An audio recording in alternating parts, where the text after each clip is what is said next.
Hey folks, we have our introductory ad break coming up in 1 minute. So for all of you here, thanks for coming in, hanging out early. We're going to watch that ad break. It's going to start in about 1 minute, and then we'll kick off the stream. Thanks for all being here. Appreciate you. Jack, I really want to make sure that I show you that bug that I was running into with the platforming, because I think I never actually showed it to you, and I think you'd get a kick out of it. So we'll be doing that too.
All right. Whew. We're here. Hello. Oh, man. Oh, man. Things have been crazy today. My wife had another call with yet another agent that is also wanting to represent her. I had the kid. Whoa. And then we had to run to a doctor's appointment. And it's just been a wild day. How's that? Is that better?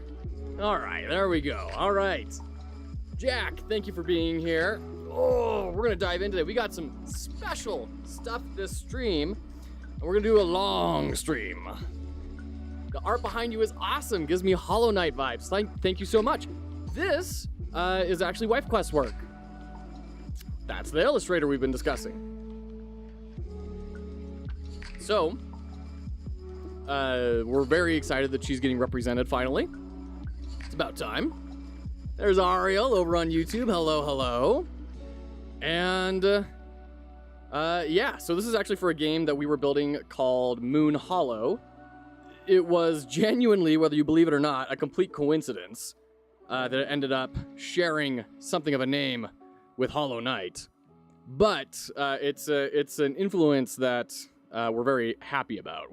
If people see our stuff and think Hollow Knight in a, like, instead of a, oh, they're ripping it off, but in a, ooh, this reminds me of this, that's great company to be in. If we're getting associated with Hollow Knight, then all of a sudden that subliminally makes our game perception a lot better. So, not upset about that at all. Let's see. Shares the name and contains bugs. Hello, Maria's Works! Hello, how are you today? Okay, we have a very exciting stream today. I don't want to waste any time. I want to say hi and shake all of your lovely hands, but we got a lot of stuff to do. So first up, J-Jack, I gotta show you this bug because it's ridiculous and you deserve to see it in progress because of just how silly it was and all the time that you spent trying to help us work past it. You deserve to see it. And then right after that, we're gonna jump into a special art workshop from Game Maker 2D Fighters, who is going to be coming on. The man, the myth, the legend himself from YouTube is going to jump on a Discord call with me, and he's going to walk me through how to do some phone art.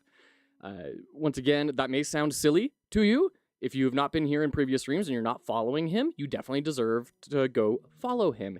He's a rad dude making rad stuff that you would never imagine he was doing on his phone. So he's going to help teach me a little bit about how to run this program on my phone. We're going to broadcast the screen, all that sort of stuff. It's going to be great. Then after that, we're going to play a community member's demo that is in the Steam Next Fest. We have Loinkham TD.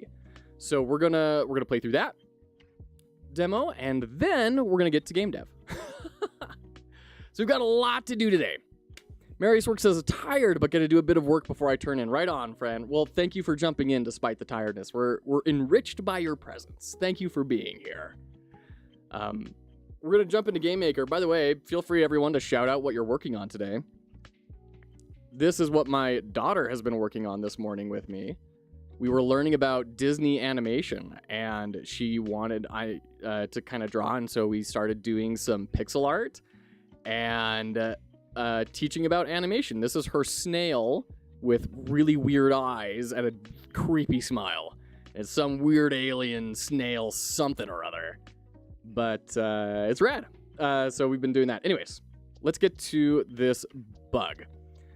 Love the energy. Thanks, Marius. Ariel, you might be surprised, but it's yet another homework assignment. Oh, Ariel, I feel for you, friend. Man, school is brutal. I'm not going to lie. It is just rough. It really is. The day that I walked away after having done my capstone was just my favorite day in the entire world. I can't express the amount of freedom that I walked away from that class with. Oh, the grind never ends. It's true, but it does change, and sometimes that changes for the better. For example, right now with myself. Okay, the bug. We're gonna do this. Okay, so the problem was some of these were in top left. So it was like, especially the idle one. Check this out. Top left. We're gonna run this. Watch this, J-Jack. It's deeply disconcerting to have such an annoying bug, and then you get thrown right into it.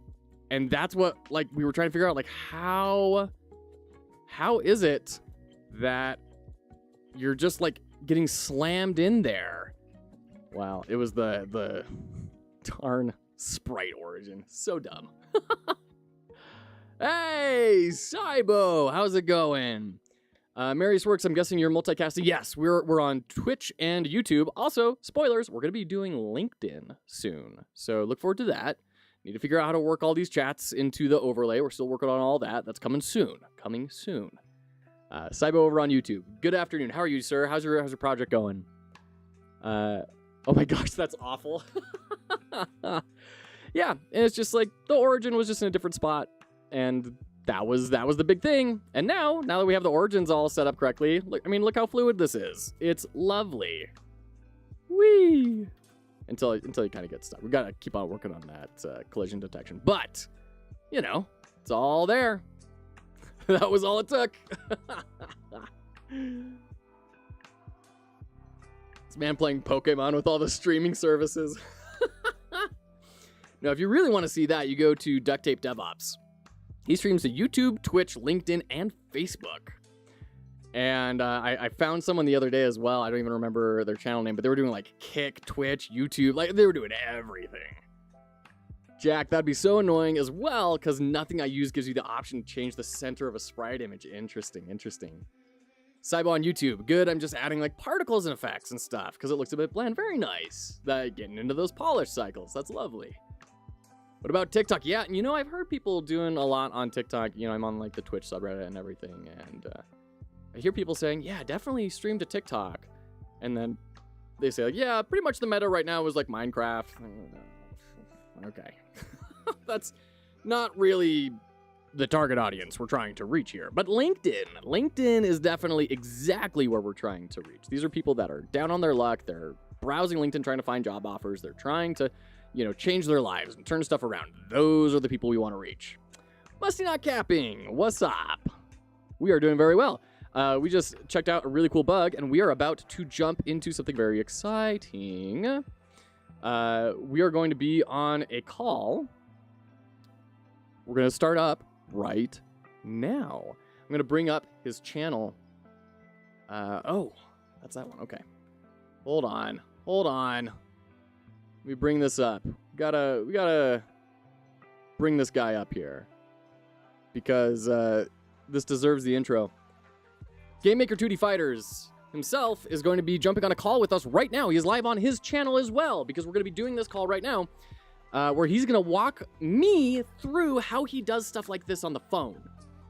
So we're going to jump on that. It's going to be very rad, very exciting. And he's going to very patiently walk me through when I am not an artist. I'm pretty bad at drawing. And so the extra constraint of having a phone is sure to end in a good time. So, with that being said, we're going to jump on the call with GameMaker here. I'm gonna turn off my music so that doesn't interfere with any like double broadcast or anything. And we're going to check it in. Hey, Fortune's Favorite. Good to see ya. My artist was using that same program for their Apple tablet. Nice. Very cool. Fortune's Favorite, was rad hanging out with you last night. Seeing the pigeons evolve. That was awesome. Thanks for sharing. All right. Gonna check with GameMaker to make sure that he's ready. And I have the app pulled up here. And then we will add video game, Tom Sutton. Video game, I hardly know game. How are you, sir? Good to have you in here. Thanks for joining in. We are about to jump on a call with GameMaker 2D Fighters, and he's going to walk us through how he does all of his rad phone pixel art. That is tremendously impressive. You're a mess. So about normal then is what I'm hearing, right? A mess, but functioning. I'm glad you're here. Thank you for joining. And yeah, just so soon as he gives us the go-ahead, we're gonna jump on a Discord call, and we're gonna do some art. It's gonna be really exciting. Pretty much, says Tom. No, Tom, how are you doing? I forget. I have a list of things that I've written down, and I haven't written down an entry for you. Are you working on something right now, Tom? Are you building a game, or are you just kind of hanging out? Which is totally fine. You can just hang out. Okay. Create new.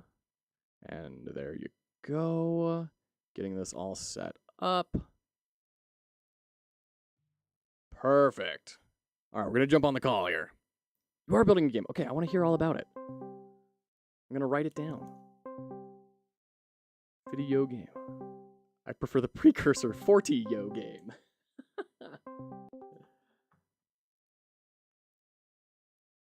Oh, Hey, how you doing, sir?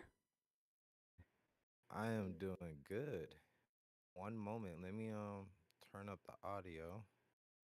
Yeah, likewise, actually. I learned a little bit about this when hanging out with Amanusis doing that interview series and the audio mixer on Windows. Okay, so that's all the way up. Throw it up. Are we live on yours now? We sure are. Yeah, say hi to all the Okay, party we're live. people. Hey, is Rod in there already? And Risky Biscuit, is he jumped in yet? I haven't seen him. We've got Fortune's Favorite, we got Tom Sutton, we got Jack, Fortune's and Favorite. over on Jack. YouTube, we've got Cybo, and we've also got Marius Works on Twitch and Ariel. These are the ones that have chatted, and then more that have remained silent and exercised their Fifth Amendment. There we go. Tell everybody I said hello. Absolutely. Likewise, you're live on your channel right now, right? That's right. For those of all of you here on Fox Hollow, Game Maker 2D Fighters does like multi times a day at absurd hours. I don't know how the man does it. He must have an Energizer battery plugged directly into his brain because he is up at an atom at all hours of the night, and he's constantly streaming way more skilled development than I'm doing. So if you want to see like how it should be done, go follow him on YouTube. And Marius Work says hello to you, Game Maker. Hello. Alrighty. I think I'm going to have to log into your stream, turn this down so I can kind of see what's going on and talk with everybody as well. Okay. Yeah, because I could share my screen on Discord, but if you want to hang out in the chat, then yeah. You said you could share your screen on Discord? Yeah. If you can do that, that would be great. Perfect. Make it happen. Okay. So we're going to share the screen. We'll share Pixel Studio. And there we go. That should be working. I can make it big. That works. Okay. Perfect. And let me allow everybody to see what's going on, and we are good to go. Are you still on? I believe so. Okay. All right, we're good.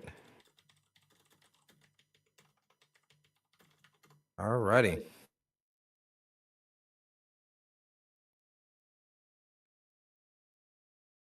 So one moment of awkward silence. So how's your day going, I guess? How's everybody's day going? We're doing good. We've been just showed J-Jack that ridiculous bug about the sprite origin, and that was a ride. And yeah. No, I was just saying yes. Yeah, and we've got Tom Sutton that still needs to tell us about the game that he's making. He says he's making games for Game Boy, and I don't know, knowing Tom Sutton, whether he's joking or not. I could believe either way. Actually, he's probably not, because there are a huge community now that's making games for the original Game Boy, and there's actually software out there that allows you to do it, and you can even create your own hardware now. There are certain companies that will create a hardware for you. Really? That's Yeah, wild. I saw it on YouTube. It blew my mind. That is super cool. The sprite origin, yes, I hit a few problems and snags like that a few times, and it happens to all of us. And that we sitting here and play with code, and we keep, and Turns out the whole reason is not even code. It's the our sprite origin Yeah. and our collision box. And that's the So thing, man. Like you go through it once and you're like, well, okay, I learned that lesson. I'm never gonna make that mistake again. And then you go 2 months without dealing with it, and then you're like, where am I moving in my code? What is it doing? And then it takes forever to remember that, oh yes, this is a thing to be aware of. It's the little sneaky trap that'll always get you every time. that's what made me say that goes with what I said earlier about we sometimes we overcomplicate things and it's Yes. really just the answer is actually the simpler. Yeah. Would you mind telling that story real quick for everyone on the stream? Like that story about a bounty that you had out for a problem you had on your game? So I have created my fighting game template really off the tutorials that I've been finding, and my character select I found was off a DS tutorial, and just to keep it around, and my stage select is actually my old character select, just to keep it around. But the problem was I was planning on having a lot of characters, and I wanted to scroll left and right, up and down, just like a normal fighting game. Yeah. And the way that the DS list was set up, I couldn't do that. It goes from zero on down. It goes through the count. And if I wanted to go back, it just counts back down no matter what direction I set it to. And it was just I couldn't think of another way to create a character select. And after a year, I went because I'm part of the game maker communities all Mhm. on Facebook. Almost anyone I can Oh, find, interesting. I didn't know that. anyone, anyone I can find, and I just put a post out in all of them, and I said, if this is what I'm trying to do, I gave them an example of Street Fighter Alpha 2, Hmm. and because I wanted to scroll up and down, I wanted to be able to display, have like a kind of a portrait of the character, whatever character you scroll on, show, Yeah. um, and a display of that character that we are choosing, so that way you can kind of see the character sitting idle. I just wanted a way to show that, and so somebody from Brazil actually, he he said, "I'll get back to you tomorrow." And sorry, just to I refresh said, everyone's "Oh, memory, how long had you been working on it by this point? how long have I been working on game? That Probably about problem. 2 years. Two. Oh, that problem? Oh, Yeah. that was the end. That was the end. That was the full year. A full year working on that, trying to figure that thing out. And then this Yeah. person comes along and say, I'll be back to you tomorrow.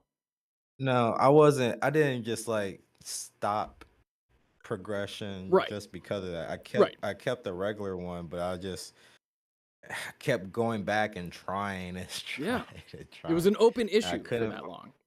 I couldn't find a tutorial or anything I could reuse and think of that in that manner.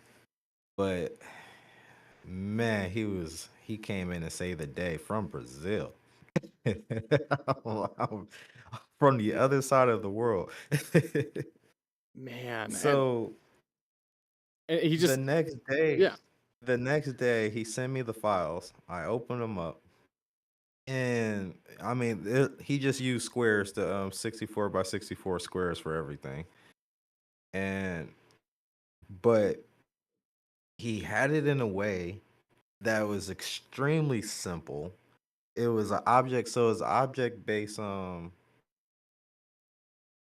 object based collision. So we have a selector, which is a 64 by 64 square, and we have the character select portrait, which is a 64 by 64 square.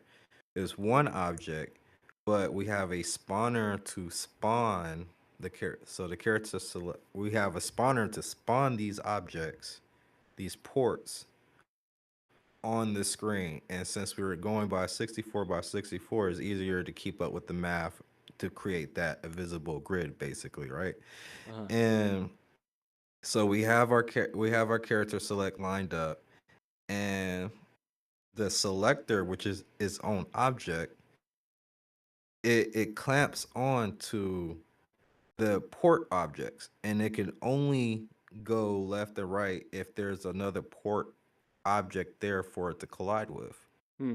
or in that row selection, basically. So if you're on the left side of the character select and there's no more characters over there, then the character selector will not go to the left. Hmm. It's only going to go clamp to a port object, basically. So that made things. Hmm. I took that, put it with the names, put it with the character. My characters, he had it set up. I made unlockable characters. I And so, reused it so we can use it in different modes. I was so happy, but uh, I told him that I give him 200 because I literally I'm poor, and honestly at this point I don't know if that is a lot or a little, but it was really what I had, So I'm just so like, wait, this is what I have.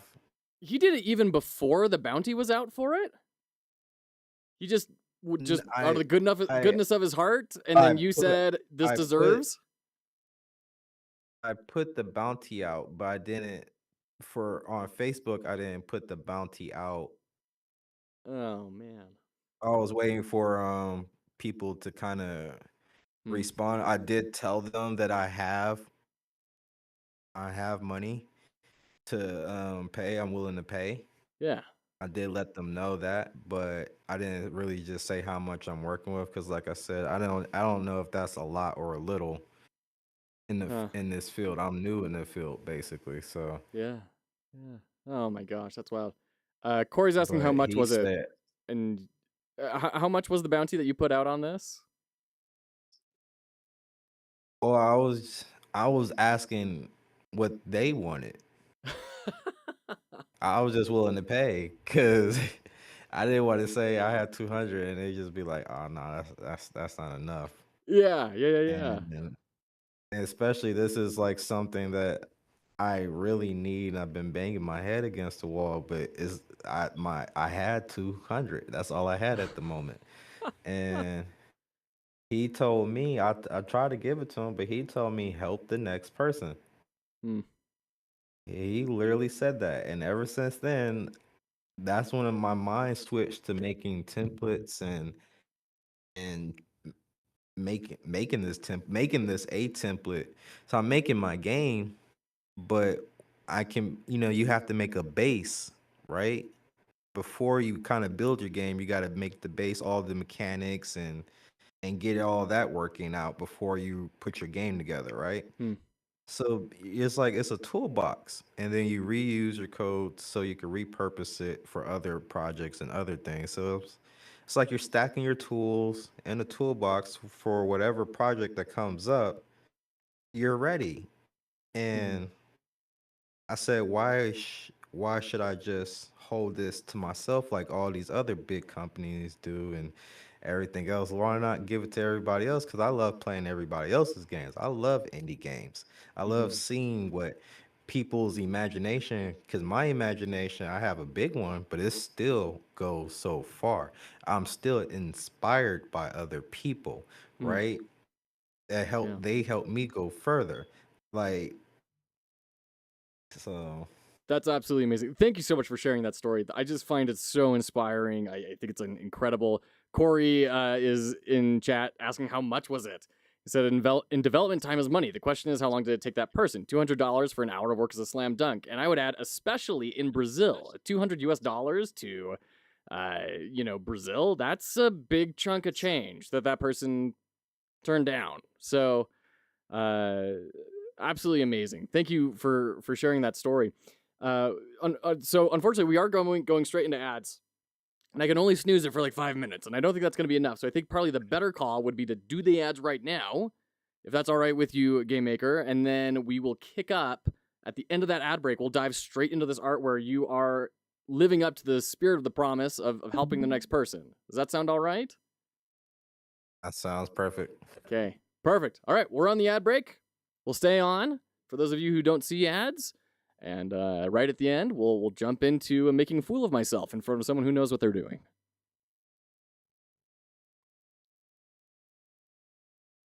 Oh my goodness. I wouldn't say I know what I'm doing. I I'm definitely would. learning. Well, we're all learning. Um, I mean, the path from but proficient to expert is infinitely long, but from 0 to proficient, that's where I am. the skill level you see me at, let's just say I recently just got here. Very good. I have like with my character I kept on his process as you can see with the when I did this stream and I showed the progress of the game. The art for the character also showed an animation. I also did it for cause I like Sora. I do Mm. fan projects. Mm. Oh, the it's to challenge me a certain thing. So Sora is because he's not in a fighting game. How will we put a non-fighting game character in a 2D fighting game? Mm. The frame data. I thought that would be a good challenge. Yeah. My next challenge is Michael J. White.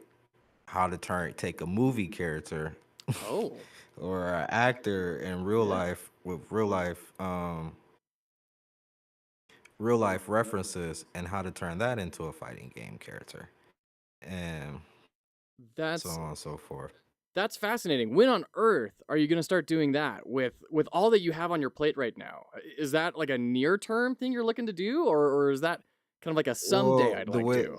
the way I do my fan projects is you draw the same thing. Like these characters for a fighting game, they're very demanding on sprites. And the character designs that I want for my game is even more demanding.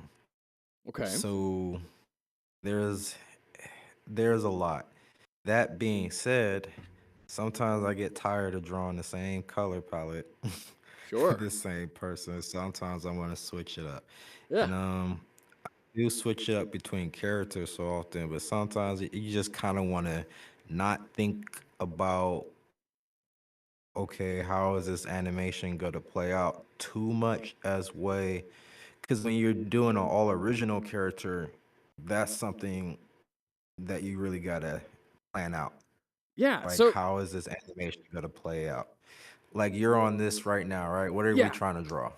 So I was wondering if maybe trying to draw this like a dog for the main character of this jump game might be within scope. I know dogs are complex. You've got a lot of weird joints and stuff, and we could maybe move to something more simple like a platform or something.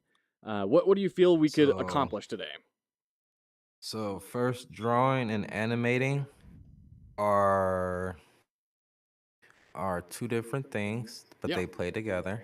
sure. And right now, we are in the concept art phase. Okay. So, believe it or not, drawing, you have to treat it just like how you do your code. Okay. And what did you do for your code? Bash my head against the wall until somebody figured out how to fix it for me. No, no, no, no, no, no. no. We You architected pulled it out out first. We tried to plan you it out. architect. You need to pull out the whiteboard for your picture. Yes. Copy pasting says Fortune's favorite. That's right. No, yeah, we thought through it. We tried to figure out how Not are these things going to interact with each other. What do we need to accommodate for? no. So what what you want to do now is because do you have the plan on how you want this your dog character to look like? Like even so, what type of dog breed is it? Uh, I genuinely I don't know. this is a great question. I've been thinking about this a lot, getting ready for this. And I've thought, okay, what if we had like different characters? So that would be nice. Like your different dog breeds, like Pull your Cavalier could pull be out pull small. out But your whiteboard. we're gonna go to the whiteboard. You want to go to the whiteboard? Pull out your whiteboard. Let's go to the It's whiteboard. a vital part with creating the character. All right, let's jump over to You our have to browser. treat it exactly like your code. Okay. Here's our whiteboard.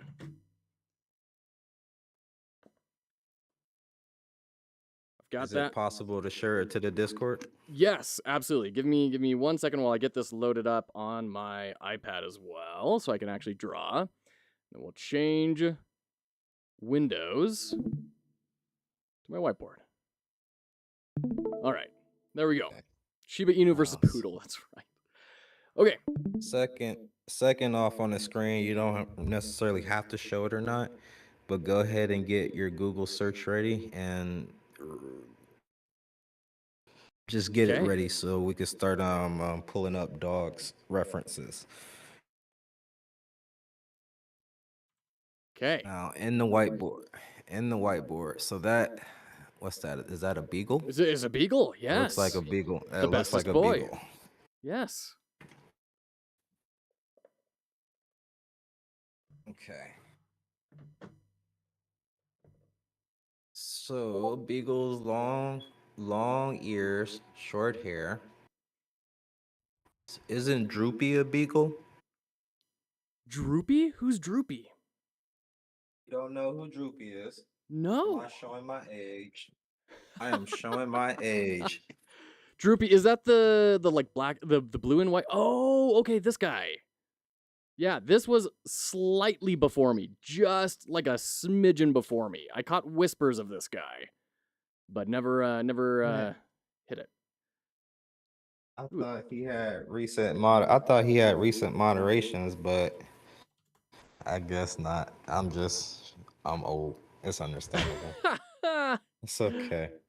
Oh wow. Okay. I was alive during the Nintendo Entertainment era. So honestly, I'm in a good point in my life. You know, I actually was as well. I never had one, but my neighbors had one, and we would go over to their place all the time. And we'd play that, but it was when I was very young, very very young, like earliest memories sort of stuff. So That's cool. I don't look like it. I look So- straight out of high school, but nonetheless, I played Contra back in the day. I've put in my due hours. So okay, Where is your game taking place at? It's taking place in Greece? you know, I don't think so. I think it's going to be really fun if we do like a modern day spin, where this is kind of like the secret world happening that no one is aware of, sort of thing. Well, secret world, is it a secret world within our world, or is it just gonna be its own world? Yeah, within our world. So like we're going about, we're in our cities and everything, but then unbeknownst to us, in the wild places in the world, there are still things happening. So we should research dogs in the area that you're planning on doing it. So and on the whiteboard, let's start planning out what parts of the world that we planning on being at. Cool. That's a great point, because my initial thought was just my own bias of me. So I was thinking USA, VSA apparently, but it would be cool to explore some different cultures if I could do so without kind of getting in trouble. Like I Well, think. Sorry. mm, so there's a thing, yeah. I guess let's keep it in the USA, just in case, right? But Yeah. the USA, the problem is USA is how you call it? It's the Captain Crunch with berries. What, basic? No, it's like it has everything. Gotcha. Yeah, I mean it's a huge landmass, right? Yeah. Well, it's like everybody is kind of it's grown in diversity. Yeah. And even though so there's many different cultures out there, Hmm. but those cultures are now here too because they came out and they live here and they brought some of their cultures out here. They brought some of their animals out here. I seen a bunch of different crazy varieties of dogs that's not from here out here, you know? Yeah, yeah. Yeah, absolutely. So like, yeah, and the other thing is, this isn't going to be just a dog competition. This is going to be like all nature. And I think it would be fun to have this sort of meta plot of like the birds are the ones that typically win this because it's all about kind of jumping across these platforms and the birds just fly over. But so to kind of give it a little bit of an opinion, right? Is what I'm hearing. Hey, Alex Nord, thank you so much for the raid. Appreciate you. To give it a bit of a flavor and opinion, we could maybe pick the sort of arches sort of territory. By the way, for those of you who are joining in because of the raid, we are on the phone with Game Maker 2D Fighters over on YouTube. I'm gonna put his link in the chat, and he's walking me through how to do pixel art, and we're gonna be doing it on a phone, which is wild. So be sure to hang out. Thanks for coming in. All right, so you were saying, my apologies. So we're gonna be in America, and America has many different types of dogs, but America itself, has many different types of states, and their states are all diverse. So we're in an area where we're trying to figure out. You said the desert. I That I sounds cool. You want to add Area 51? Area 51. That'd be a fun cow level sort of equivalent. I kind of like the idea of doing No, the desert landscape because I live in a desert, and I think a lot of times people think, "Oh, that's a nice place to visit," but look. there's a ton of beauty there that most people don't have the eye for, and so I think pulling that out would be a really rewarding and fulfilling experience for me, and be very different, So contrasting. here's an idea. Yeah. You know how that big controversy happened with the Area 51? They was gonna Naruto run it, and they just turned Yes. into a big rave. Uh huh. Uh huh. So why don't you have your spirit animal jumping through, and then just eventually in the background, like they're just they're partying, but you're jumping over and invading Area 51, but they're not. You know. That's the secret twist in the game. Area 51 is the last area of the level. That's the competition, is to free the aliens and kick them off Earth so Oh that no. Don't tell me. I hope you're lying. I don't want spoilers. I mean, I get it, but But by the way, dang, that it hit so hard. did you see that guy that during the whole Area 51 thing, he made that quick little just Unity game of Naruto running through Area 51 and slapping cheeks on all the security guards? No, This dude, he capitalized. This is no. how you capitalize on a market, by the way. This is how you capitalize on a trend. Put this thing up on Steam, and it made tons of money. It was this absolute joke of a game, put out at the exact right time, and it was perfectly timed. It was impeccable. Uh, Well, honestly, you could do that with the right toolbox. yeah, yeah, right.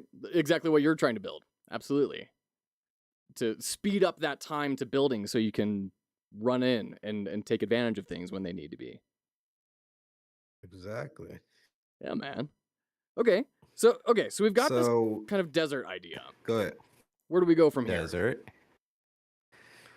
What else does well, without telling me what state you're in, tell me what is your state? Like, is your state a desert? Is it a forest? Is it Uh, it's are it's you a in like it's a desert state. So the thing about this whole endeavor that we're doing is very terrifying because uh, if we're going to be an incorporated business entity and I'm sharing stuff on LinkedIn, everyone is going to know my name and my state and everything. So that's just going to be like part of the territory.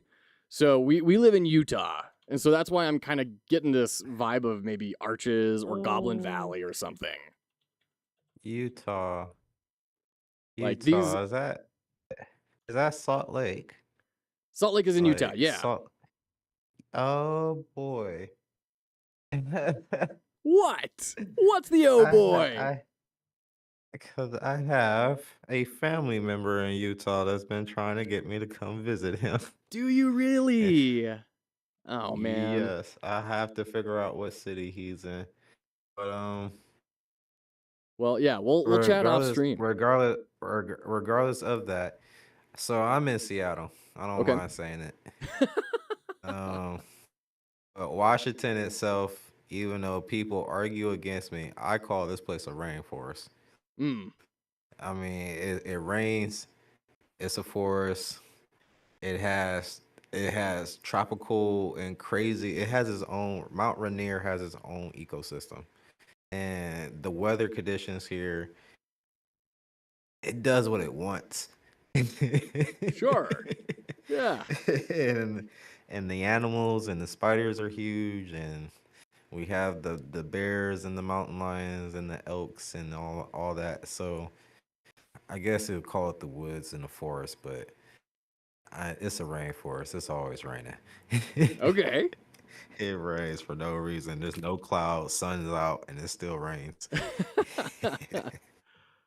Very cool. Ooh, I love this color palette on this one. I'm going to bring this one in too. Okay, so I've got kind of like all these sorts of mood board type sort of images, different colors, different shapes. Like I think these little rock pillars I think could be really cool as platforms type idea. What's our next step here? That's great.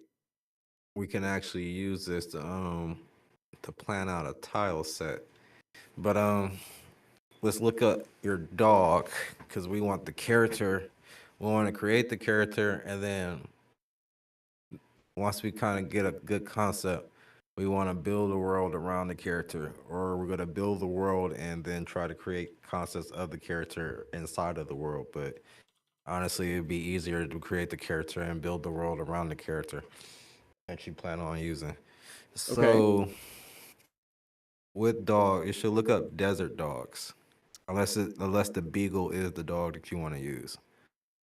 I'm not necessarily committed. I just love beagles and I think they're fantastic. It was a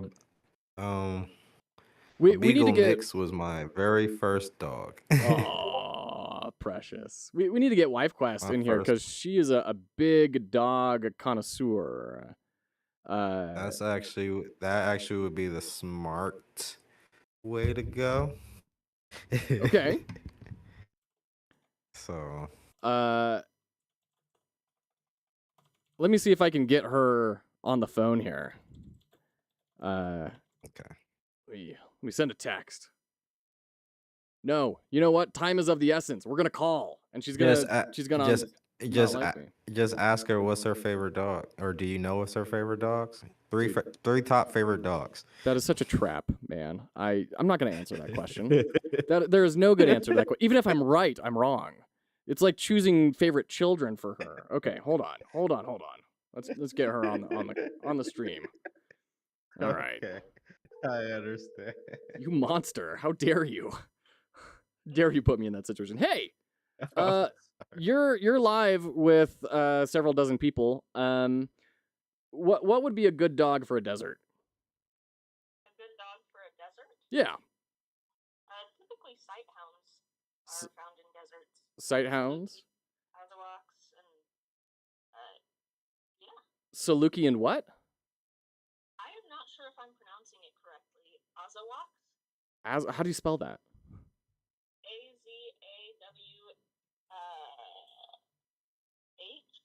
AKH? Yeah. Azawak. Okay. So the problem is these dogs are all ugly. Well, you're not gonna get much different than that. Okay. Rhodesian Ridgebacks are African, and that's Rhodesian Ridgebacks. clever.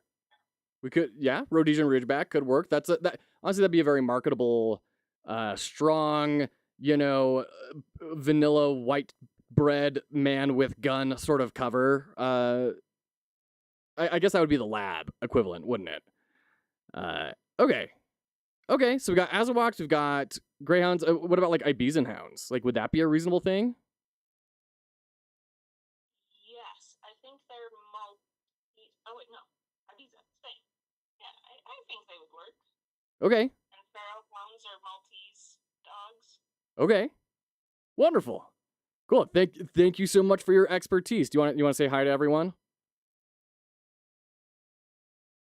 Sorry, you're cutting out really bad. I was just saying thank you. It's very helpful. Do you want to say hi to everyone in chat? Sure, hey everyone. Oh, okay. We got someone on YouTube, Down V, saying best desert dog is the Sloughy? SLOUGHI? SLOUGHI? Sorry, what? We, I only caught when you said HI. SLOUGHI?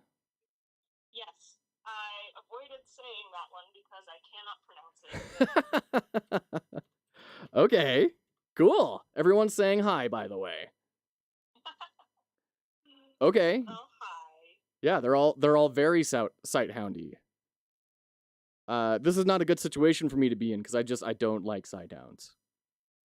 But okay, this is good. Thank you, honey. You're so welcome. All right, love you. Bye. Love you too. Bye. All right, cool. Thanks everyone. That was Wife Quest there. That's the voice of. All right, perfect. So we've got some sight hounds. And are we still on the line with Game Maker 2D Fighters? You've been so quiet. Yes, yes, Okay, yes, we are. Perfect. Excellent. All right, so let's bring in some of these. We got the Sloughy, and then we've got the Azawak.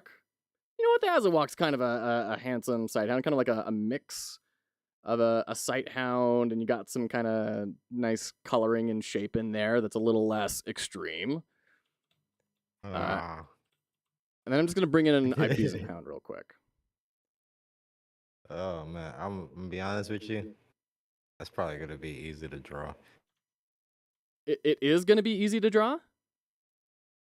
Probably, especially with that.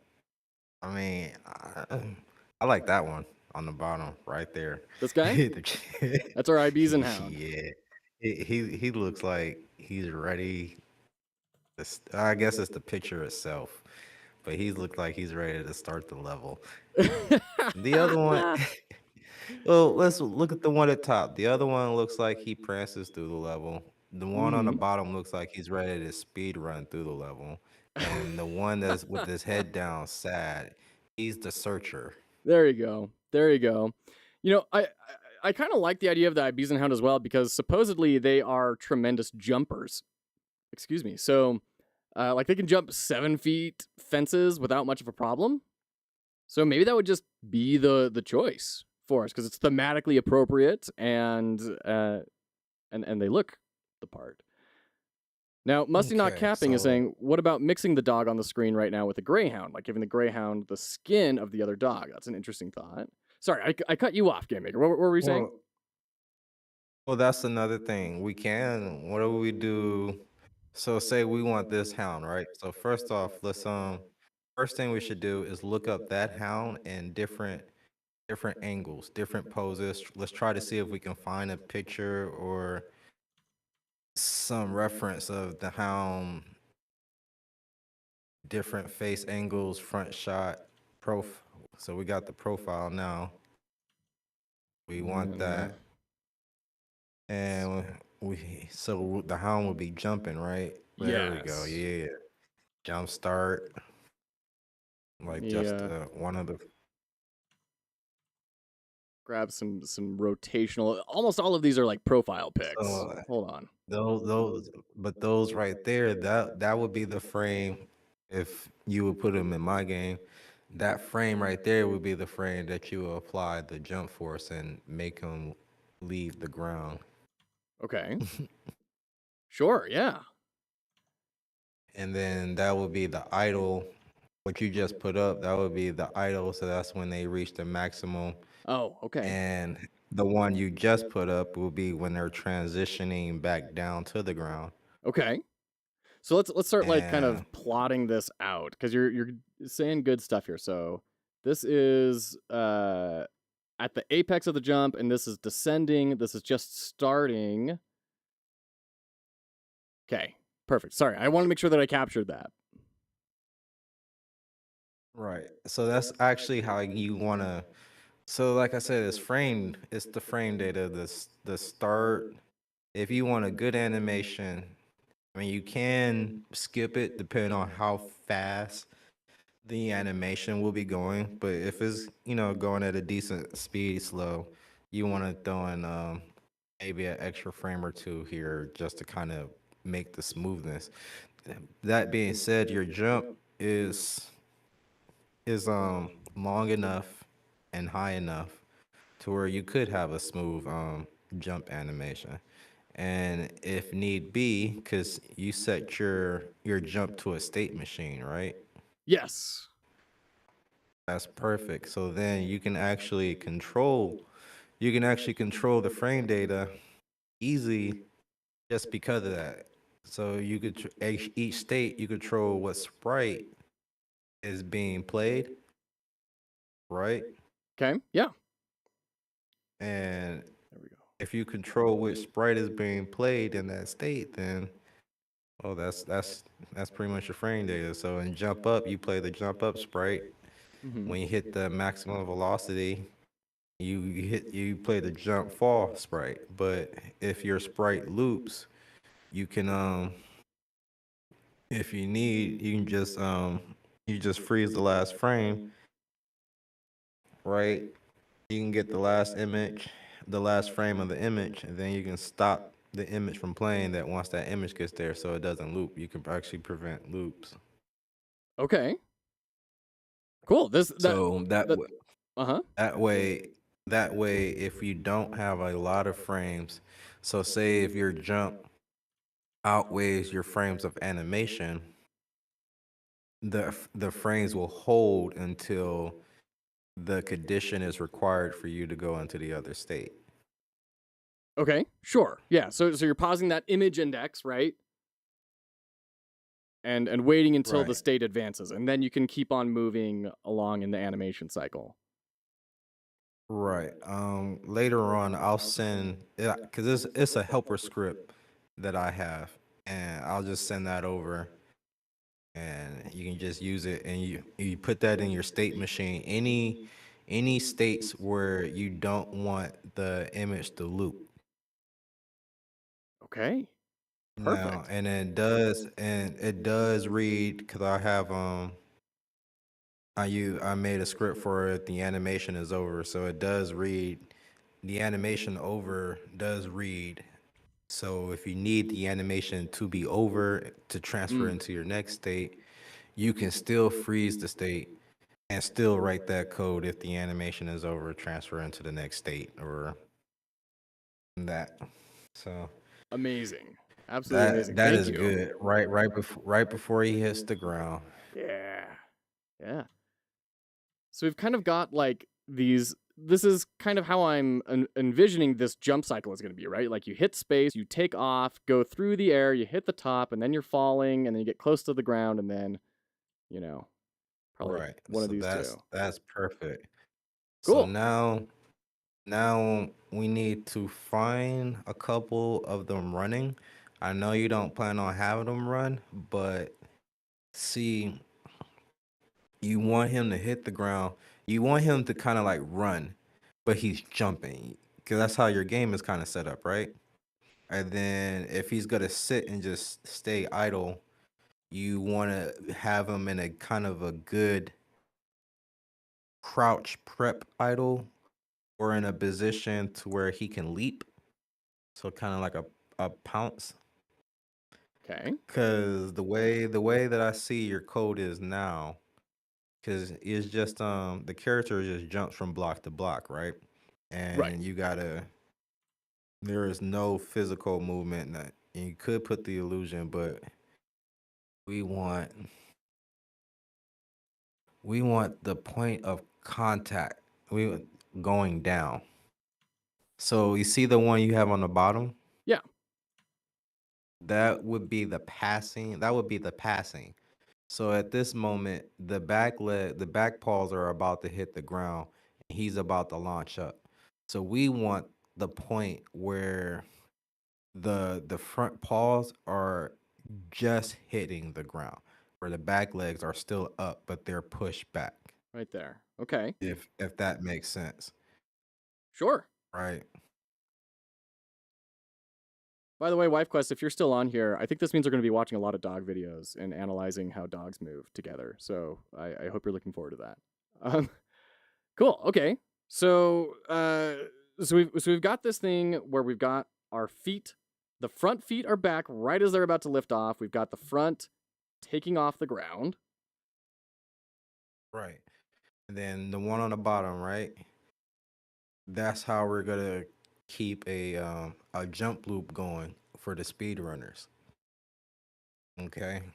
So if they want to continue it and go, so in this state, we just call that would be the transition if they keep going, keep jumping, right? But we want Sorry. want Okay. now Dude, I got to interrupt what you. we want I'm is sorry. a landing. I got to What? interrupt you. This is everyone needs to pay attention to what just happened here. Game Maker just planned out his animation with speedrunning in mind. And that's the sort of foresight that pays a lot of dividends down the line. So I just needed to call that out. That was a big deal, and you just kind of brushed right past it. So thank you for doing that. We can keep going though. By the way, we do have an ad starting imminently. Actually, why don't we take a quick pause on this? Is that okay? Okay. Okay, we'll take a quick pause, do the ads, and take a moment to collect our thoughts, and we'll kick in next. Thank you so much for being here, Game Maker 2D Fighters. This is just such a joy. No problem. No problem. All right. Oh man, I'm having a blast here. By the way, this is so great. Doing all this sort of stuff with the storyboard and everything, I didn't even think we were gonna do, but of course we should, and absolutely rad. I love this is in the very beginning before I got deep into coding and game dev. That's what I wanted to be, was a character designer and an animation designer, and also a concept artist as well. No kidding. I had no idea. So did you have like formal education on any of that? No, brought up poor in the streets of Detroit, but the art institutes in Detroit, they kind of allow you to go on canvas and just kind of hang out. Okay. So while we were young, we were still in high school, me and my friends. We used to go down there all the time, hang out with all the artists down there and ask questions and kind of learn. This was during the time of Spider-Man 2 was in the movie theaters. The And Sam Raimi movies. yes. Yeah, okay. And I remember it so hard because one of the artists, he was a winner for one of their competitions, and they displayed his mural. Pretty much, I was gonna say a mural because that canvas was huge, but he did Dr. Octopus in pen ink. I think gel ink or whatever it was that makes the ink kind of come up off the paper to make it 3D where you can feel the image.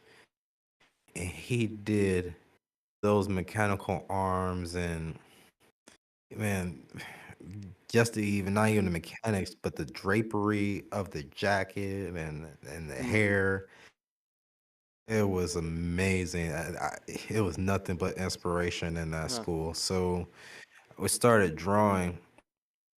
Devil May Cry 3 for the PS2 is what got us into, hey, we want to make games, but we didn't know how to. When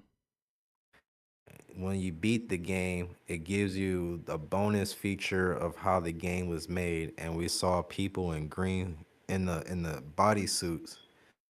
And after watching all those animations and flipping out on those animations, to see that those were actual people in bodysuits, we was like, oh wow, we can do this, because we were hyperactive back then when we were flipping off of trees on walls, and Parkour.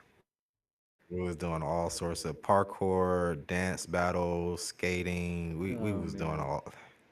He was doing a lot. So that was kind of up our alley. Huh. And then that being said, I'm a martial artist child in Oh, a wow. way. My mother and father are boxers, Tai Okay. Chi, and my Wow. mother boxing, Tai Chi, and yoga. Huh. And father is boxing, Tai Chi, and jiu-jitsu. Wow. That's crazy. A military baby. Wow. That's wild. I never would have imagined. And now all of a sudden a lot of your projects are making a lot more sense to me. That influence is clear to see kind of carrying through what you're creating. That and we love the Wu-Tang collection. Okay. If you don't know, I'm sorry. But there was a point in time in America where the Wu-Tang collection took all those Chinese imports of the Kung Fu movies and made English dubs for you to understand. Hmm. Even though the English dubs were crazy, and I don't think they actually went with the story. They didn't have scripts. Because I saw a documentary recently that came out on it. It's saying that most of the times they didn't have scripts. So we was going, oh man, that's a nice one right there Yeah. of them leaping.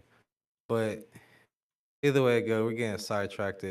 All right. It's important. It's important to find a dog landing. You want a dog about to reach contact. Do you know what I mean by contact? Yeah, like they're about to hit the ground again. Right. So yeah, this is tricky because I'm seeing all these photos about jumping, and apparently the landing is the boring part of the jump that nobody wants to photograph. Let me see if I can search stuff up, and maybe WifeQuest will be able to find stuff too. She probably has 30 million reference photos of stuff like this because once again, she is an illustrator, so she does stuff like this all the time.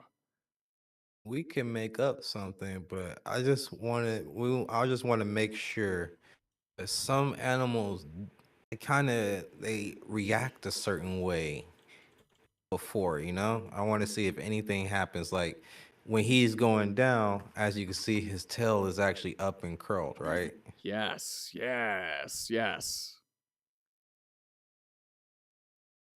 So let me. I'm actually going to go to like a YouTube video of Ibizan agility because that'll let me frame grab here. Oh wow, that's impressive. All right. Fortune's favor. I thought you already had something similar to a landing. Kind of. Okay, this is super blurry, but it'll kind of inform things a little bit. We can kind of like sketch over it a little. That's actually perfect. And then, That would work. that's a follow-up. That's a good one. I used to, my super backstory was I used to be a tattoo artist, so seeing the visible things actually used to be a wow. job of mine. No kidding. Jeez, man, I'm learning so much about you today. This is amazing. Might as well get it all out the way while we're on the phone, right? So yeah, we've got kind of, the dog That- there, and then the kind of the torso, haunches. Oh boy, I didn't know. I'm glad you're doing it that way because you're actually jumping the gun now. Okay, all right. I just wanted to kind of sketch that out and make sure that I was understanding the form a little bit. But okay, tell me what should we jump into next? So next thing, try to look up any anatomy images of the animal, like without the fur, kind of like the veins and the Okay. bone structure. All right. Ibizan anatomy. I have heard about this, that when people become writers or artists, they frequently worry about getting on FBI watch lists because they say, listen, I'm not planning on drowning anyone while they're freezing to death. I just need to know what it would feel like. All right, this is a good one.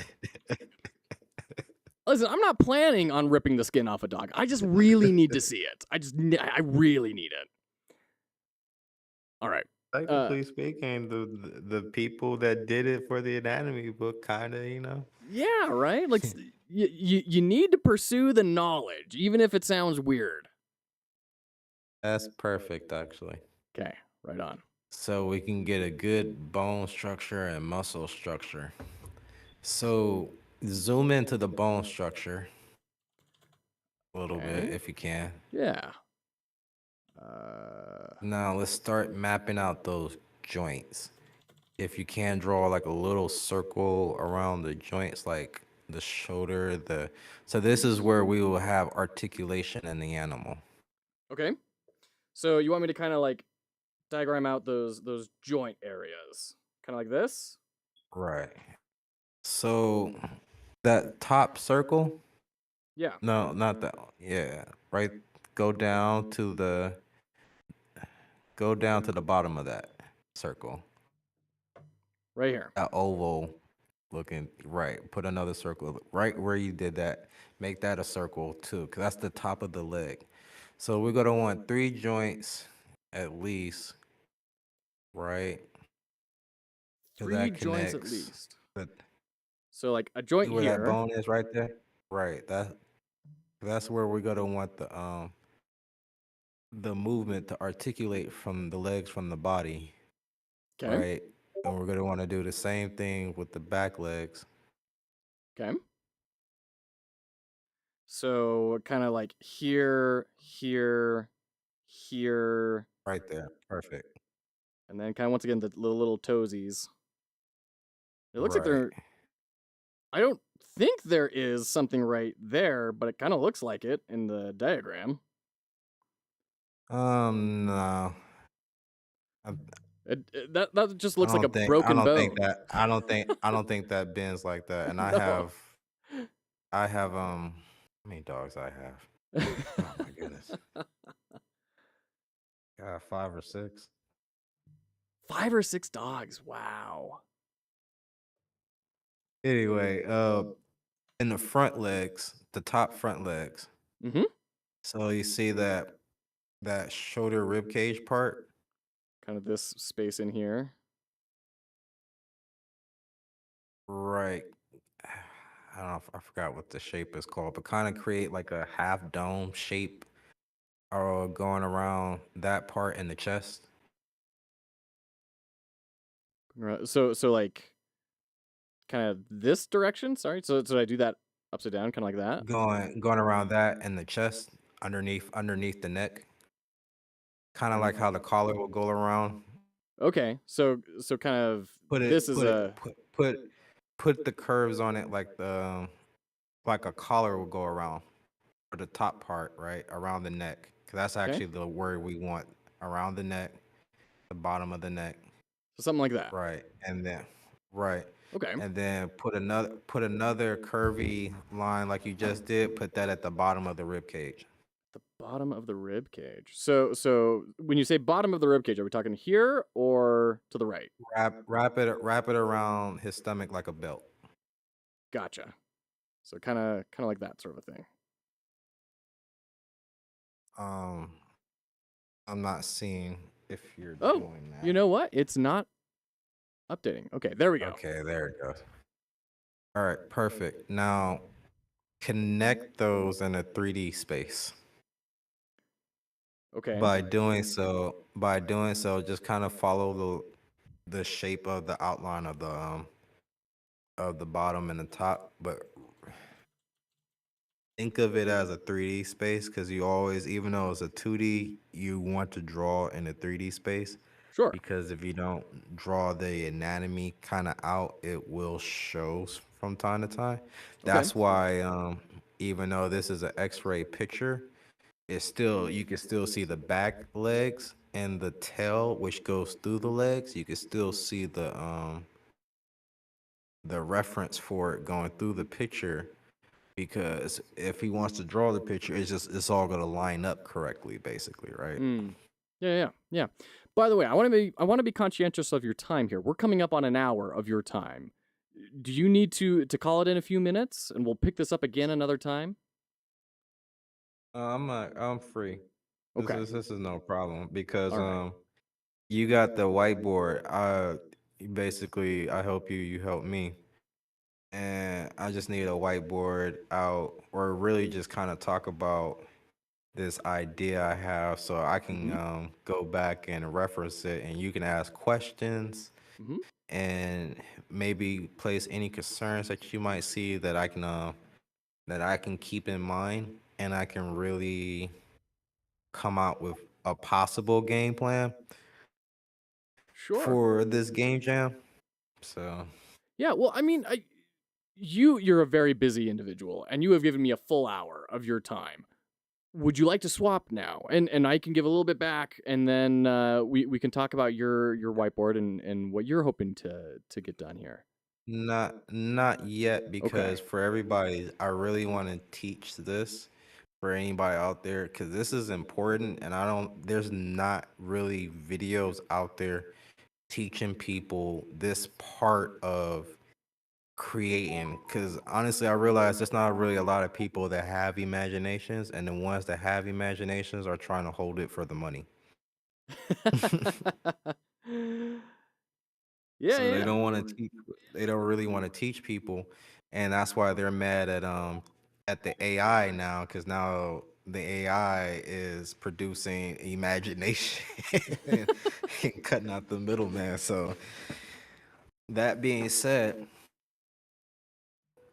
you don't need to actually do the rib cage part. You just need to so That was mostly just for my own think kind of 3D okay, conceptualization of like perfect. what That what are works. the what's the form here? What are the curves? How would this kind of That line up in my head? And I don't know. I can get rid of that if that's you'd like, but perfect. No, that's fine. That's perfect. If if that's the way that you're going about it, that's perfect, because that keeps everything in line. So draw the shape of the head. okay. So we'll do simple shapes here. So it looks like we've got this kind of I'm gonna actually change this to be less opaque so we can see a bit more of the reference image underneath. I think that'd be helpful. So we've kind of got this square shape, and then like another square, and then just like a little That's triangle. that's perfect. Okay, little Now triangles. for so now this is the thought, right? Um,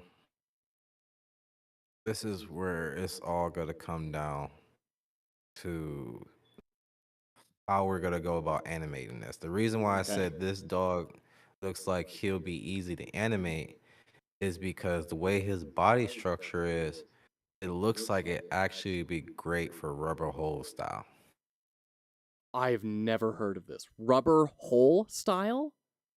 Rubber hose, rubber. I mean, Rubber hose. like yeah, like the garden hose. Okay. All right. I'm So fascinated. Tell me more. rubber, rubber hose style is actually the one of the original ways of art. So that's Betty Boo and Popeye and Felix. Early cartoons, when cartoons were black and white and Yeah. just starting. So Skullgirls actually took of the rubber hose style, and what other Uh, style? What other game? Cupheads Cupheads. Yeah. took the rubber hose style. So that's actually would be way easier to animate, and also it's easier to keep consistency, and it's also okay to not keep consistency because it's Okay. rubber hose style. You never know what you're gonna get. Well, and that's So the hard thing in animation. Keeping a character consistent, especially across multiple angles and everything, that is rough. I know that. right, we're actually gonna talk about that in these little images right here. To be honest, so Okay. I'm glad you found this. This is perfect. So going about it in the more technical ways, like say if we wanted to really bring highlights on the muscles and be more of a expensive anime versus of a Popeye funny cartoon, right?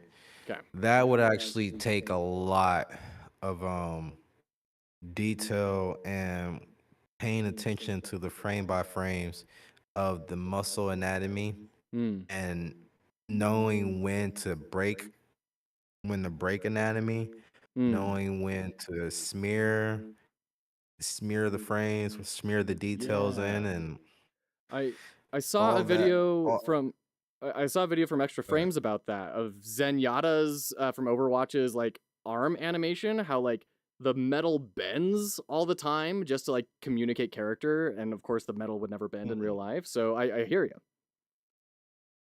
right. Like even well, think about it. Well, we all play Mega Man, right? Hmm. Mega Man is technically a metal character, That's true. but they designed him in a rubber hose, in a sense of a rubber hose style way. That's why his run animation is so. That's what people. That's that thing that you love about his running animation that you couldn't put his hands on. You can't feel why, but it's so iconic Mm. because the method that is being used is an iconic and legendary method that's timeless Mm. and it ages well. On Mm. top of sprite animation, that sprites actually, if you research, sprites age well. Like I showed my wife last night of people finally beating Tetris, reaching levels of the original Tetris that Mm. was never thought possible recently, 2018, 2020. Mm. uh, Yeah, yeah, showing her yeah. like that sprites are actually a great way to go. So anyway, that being said, since we are gonna go with the rubber hose to make things a little easier, instead of creating individual joints for the spine and the neck, Uh-huh. create a curve from the head that goes all the way to a tail, and kind of Okay. add like your little kind of add your like you're act like you're writing cursive, like good literature pretty much, with it, or or like the paintbrush style. Yeah. So just kind of like a smooth fluid line. So Yeah, that feels a little bit but better. you don't want that line to go. Bring that line up more towards the spine. So bring the line up to the top of. Some kind of like that. Yeah, that's good right there. Okay, good. So I'm glad we from agree. now go from the top of the or the bottom of the neck, where the bottom of the neck where the green and the red connects, right? Uh-huh. Now draw a nice swiggly line for the front leg, or for Okay. the back leg For first. the back leg. Yeah, Do the okay. back leg first. So to portray, no, that's the front leg. So This is the back leg. what? Okay. You want this leg though. Yeah. See the leg that you put the green points on. That's oh, I'm sorry. Front leg, back leg. I mean, inside, outside. So Gotcha. Okay. I Got it. so do the inside leg first because we're gonna be drawing over the inside leg with the outside leg, Okay. and you'll want to curve away from you. Yeah, there you go. That way. And then when you do the inside leg and you try to curve it around the body in a way, curve it towards you in a sense. So Not this angle should be a little bit more pointed towards rather yeah, than you don't want them parallel. right.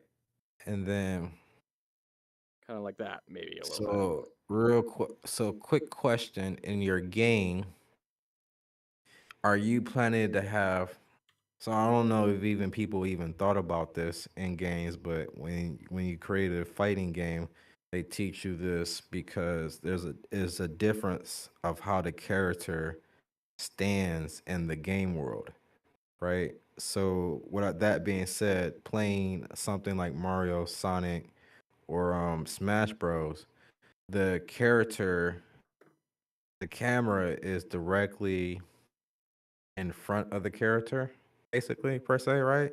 So it doesn't really matter too much if you do a 3D space. You can just do a parallax, and it'll give the illusion of a 3D space. Okay.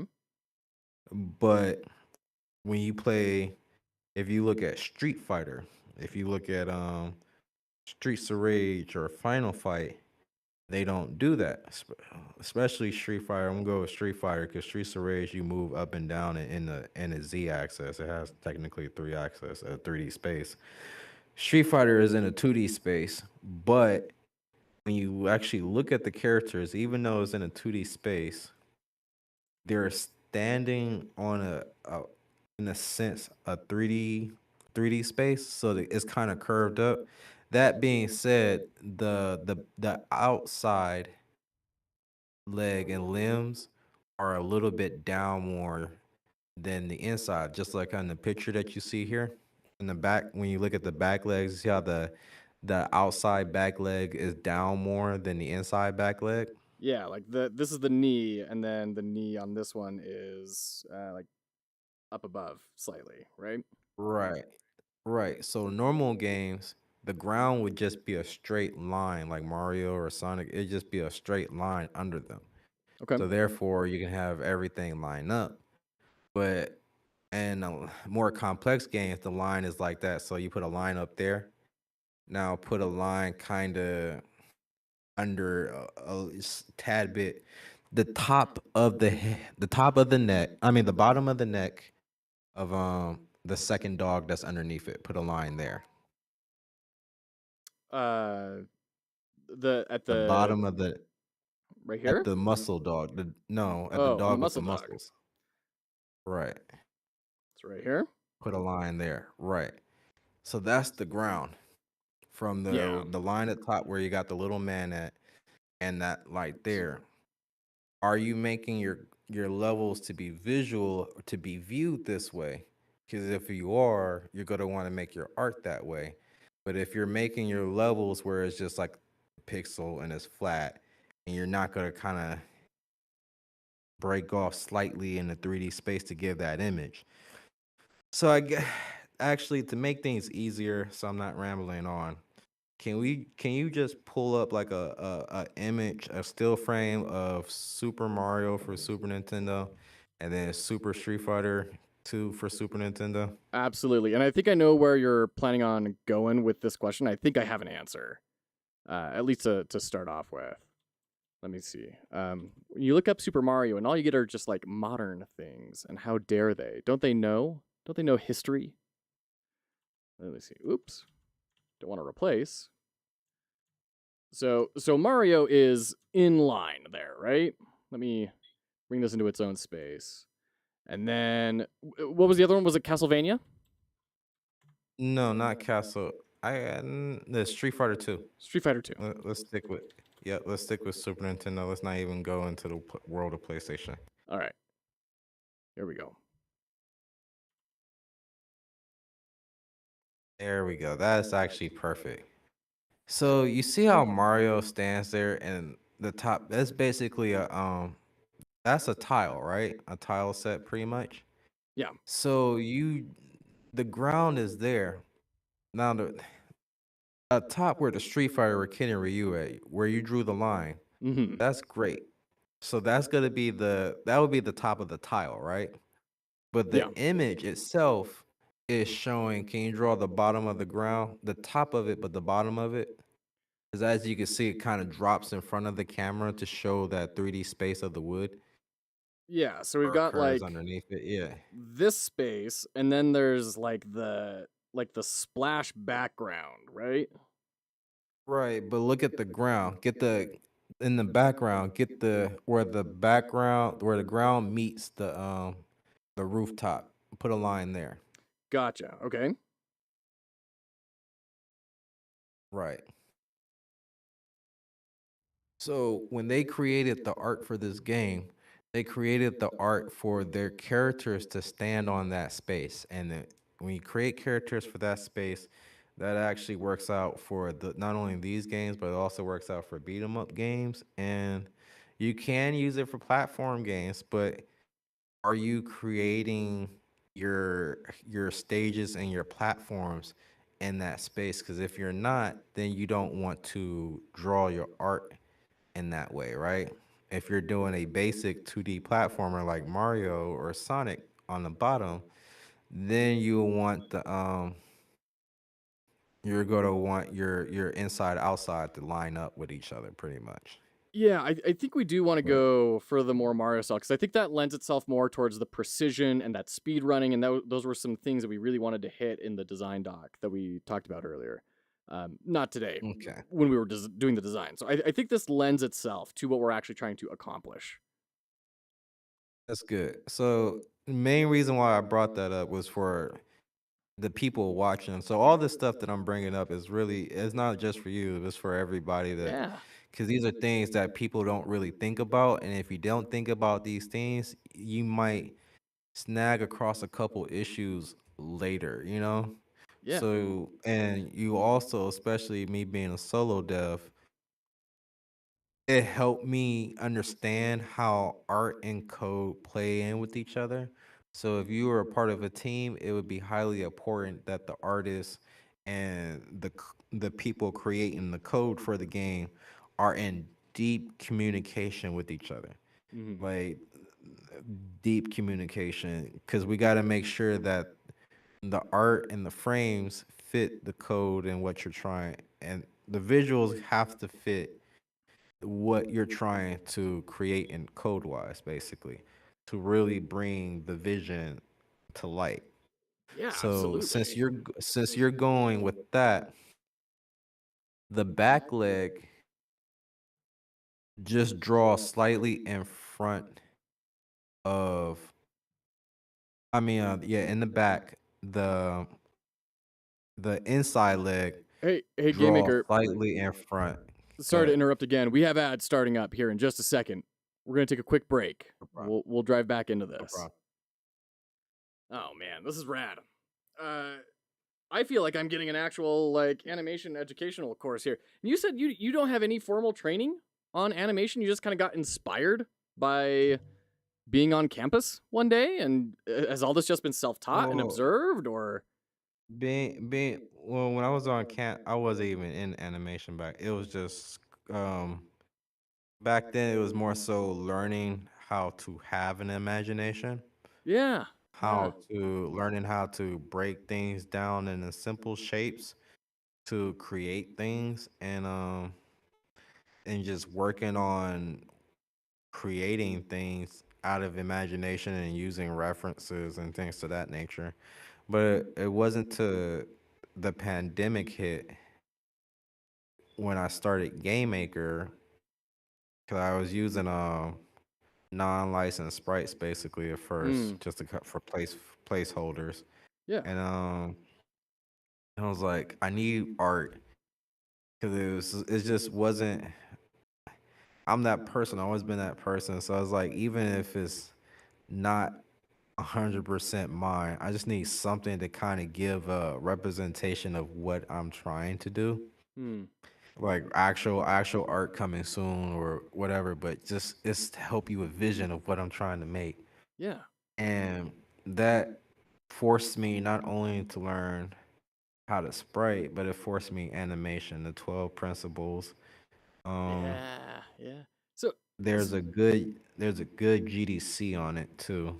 okay, so you've been most of this development has been since the pandemic. It's been entirely except for the drawing. The drawing I've been doing my whole life, but Okay. animating and spriting and drawing for video games, in particular, Huh. all that started during the pandemic when I actually Wow. started the work. So I That's wanted to wild. do it since I was 15. That's when I was Devil May Cry 3 was out, Hmm. but I had no idea how to or Mm-hmm. where to start. So when the pandemic hit, that's when I was like, well, now it's the best time, you know. If I'm gonna do it, might as well do it now. The resources and game makers seem approachable. The tutorials for when I get into something new, I kind of research if what are the learning resources for these things new that's out there, Mm-hmm. basically, before I get into it. So Game Maker had a lot of tutorials, and the tutorials, it just looks like they got stuff going fast and simple. So I went with that and been in love ever since. That's awesome. But yeah, but everything's all really YouTube.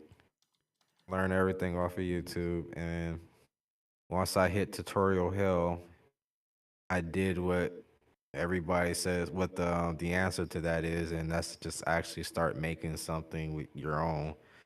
And that's when my code really started to kick off, and my game started becoming more and more and more what I was hoping for, what I was seeking for.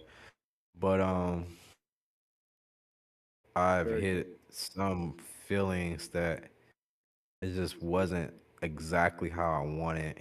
Hmm. I was trying to figure out how I can make things better, and going off of one of your live streams, polish Hmm. wins. Yeah. Is actually polished. To be honest, a lot of sometimes.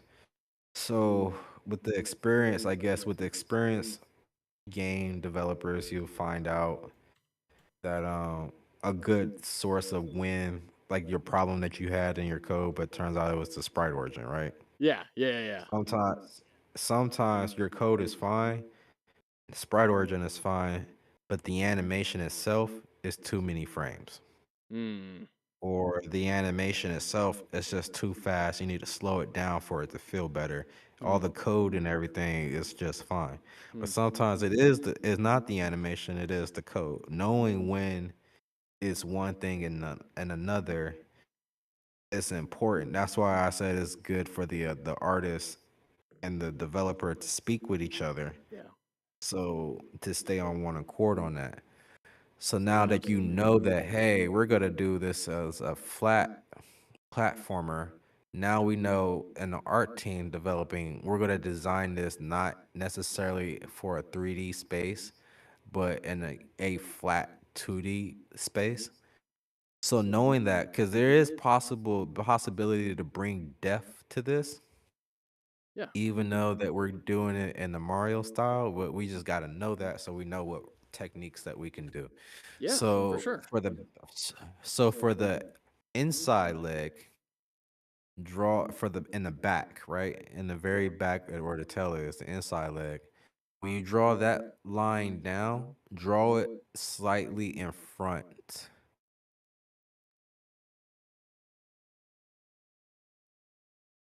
Right. But make it come all the way down to the ground. Oh, okay. So we're starting to like modify it a little. Right. Okay. Let So me kind of try this a little bit right. better. Like I almost feel like I need to start from the bottom because you have such a steep angle there, and I keep messing that up. All right. So That's this bad, part you but want to pay.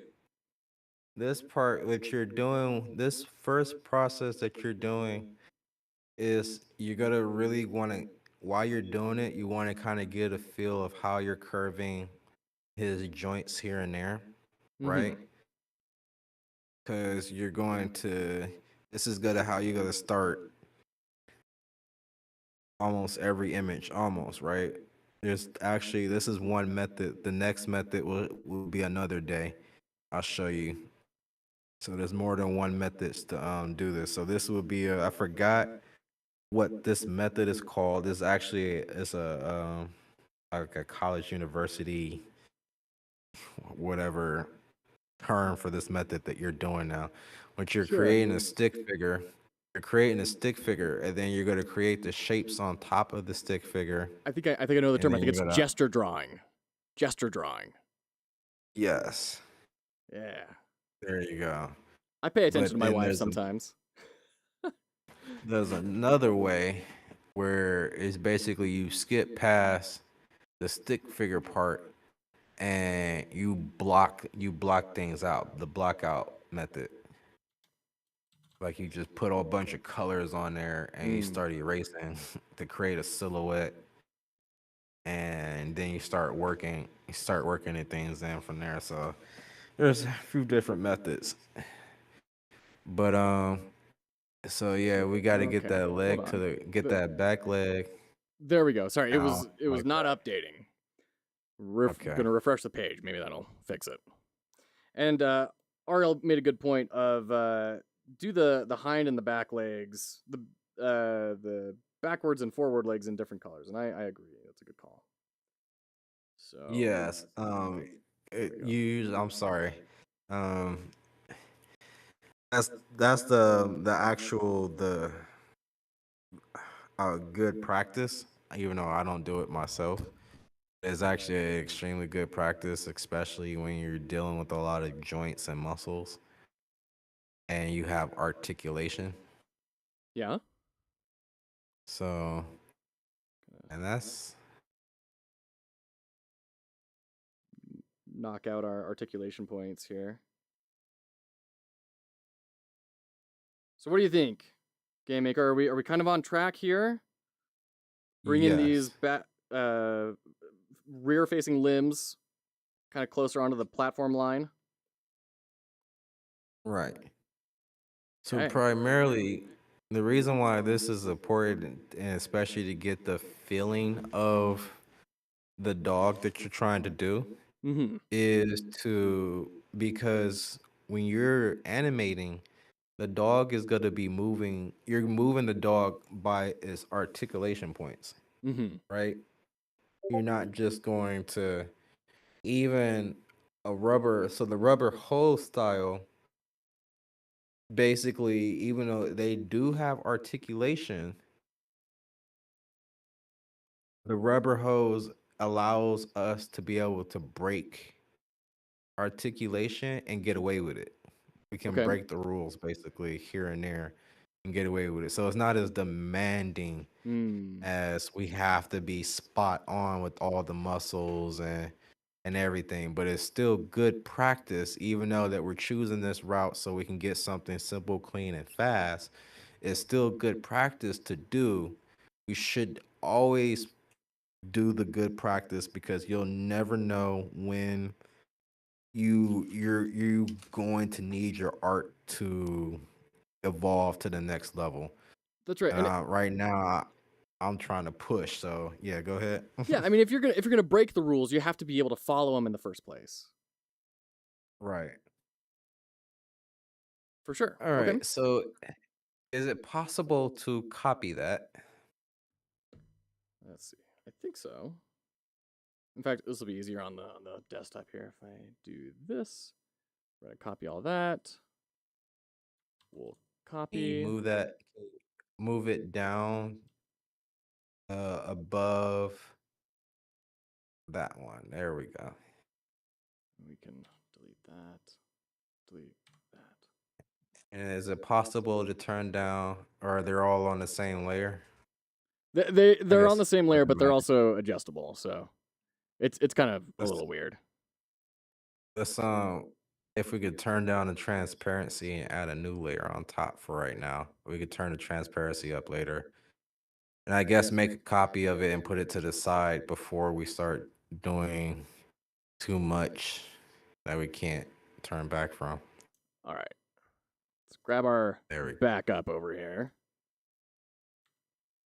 Okay. All right. Hey, that kind of looks like a dog. That's nice. So now, yeah, the transparency, let's turn that down. Trying to think of how do we do this in an easy way. I think I'm gonna have to do a new thing over here. This is not Photoshop or Illustrator or anything, and it should be. We're kind of doing it in a little bit of a weird way. Okay. So we're doing that, and then you want all of this to be less transparent or to be more transparent? Yeah, I want that all that to be less transparent so we can see through more. Because we're going to draw on top of it, but we don't want that to get in the way too much with the noise. Okay. And this may be where we're running into the limits of the tool that I'm using. So we may need to Okay. transfer to something else because I do have like But Photoshop. that's fine.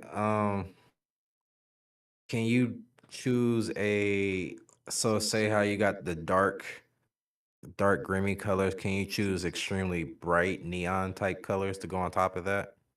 Let's take a look. Something that really stands out against it. The colors are not the strongest part of this. This is just a digital whiteboarding software, so I mean I can do something like that. That works. So Okay. we'll just use the green. We'll just use the green for right now. All right. Um, so looking at your bone structure and articulation, plus looking at also the muscle structure of the dog, right? Mm-hmm. On how the top of the arm and how the legs and everything sit. Now, you don't necessarily have to go this route, but for reference to start off, it would be good to create a basic kind of box, more curvy, not versus boxy. The boxy would be the skeleton. So let's go with curving it down to create more of like the muscle part of the dog for the reference. Okay. The muscle part of what? Excuse me. So you see how you have your bone anatomy, right? Yeah. On top of the dog on the Oh, bottom. hold on. Let me But follow you myself also again. see, yeah. So pretty much you're going, matter of fact, look at the dog in the middle. You see how it has the skin going around the bone? You're going to do that now, but you're going to want to reference the muscles Okay. here and there. Like you don't have to draw every single one, but you're gonna at least want to draw a few shapes in there to show, especially like where that shoulder, that's where the muscles, um, it tense, it gets tense or it loosens when we're doing our leaps. So, like these are all the muscles that the dog is really gonna be using doing these jumps, right? Yeah.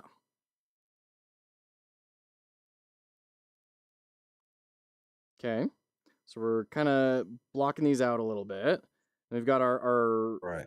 ribs and abdominals, and those would probably be really important for jumping, right? Right. And that's the way you did it there is actually a good way. Just kind of blocking it out. Yeah. That's all. You just want, but you want to kind of refer to the muscle pattern of the structure while you're doing your block out. So some people actually just straight up will do spears and cylinders and all that. I preferably will like because you have to learn anatomy Yeah. if you want to get better. That's there's no way around it, Absolutely. and it helps. So Yeah. once you block out a good anatomy block, then we can take that and then we can be actually move on. So that reference we will take into the art program. But before we go in there, there's a couple more things we got to figure out, Okay. and then we can jump into the art program. The art program itself is just like this program is real simple and minimal. The art program is real simple and minimal. It's nothing really special about it outside of the fact that I can use it on my phone on the go. Yeah, absolutely. Okay. So let me kind of copy this across and then see what we're kind of left with when I get rid of all that stuff.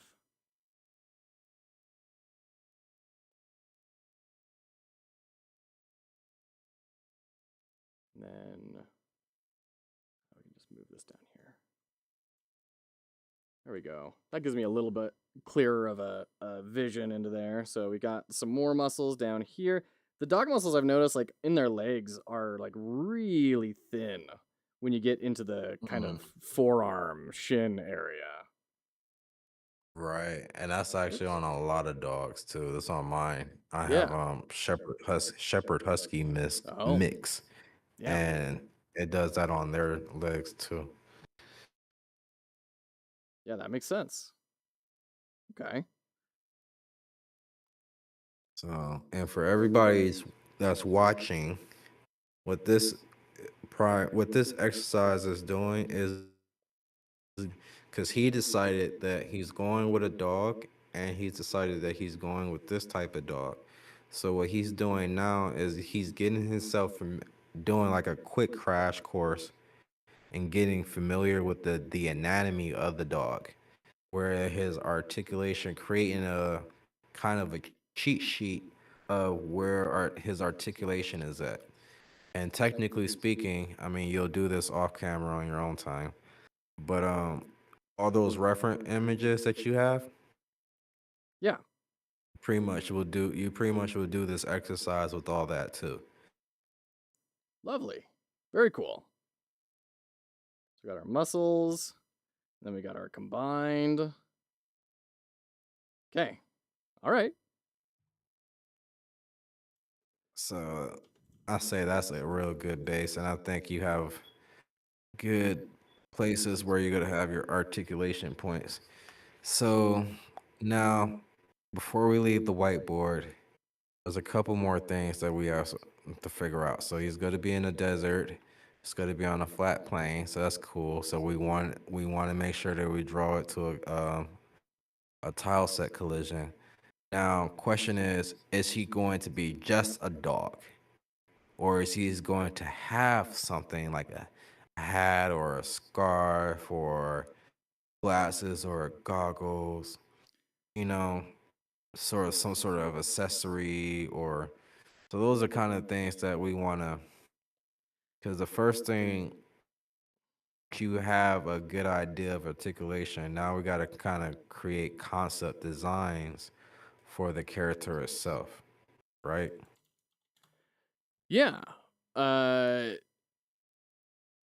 I have thought about this as well, and I'm thinking early on at the least, I think the direction I'd like to go is do a little bit more realistic to kind of bring it back into that idea of like the contrast between our normal world exists in modern day, but then there's also this hidden world. And I think um, bringing the characterization down into more of a realistic space kind of builds that sense of contrast a little bit more.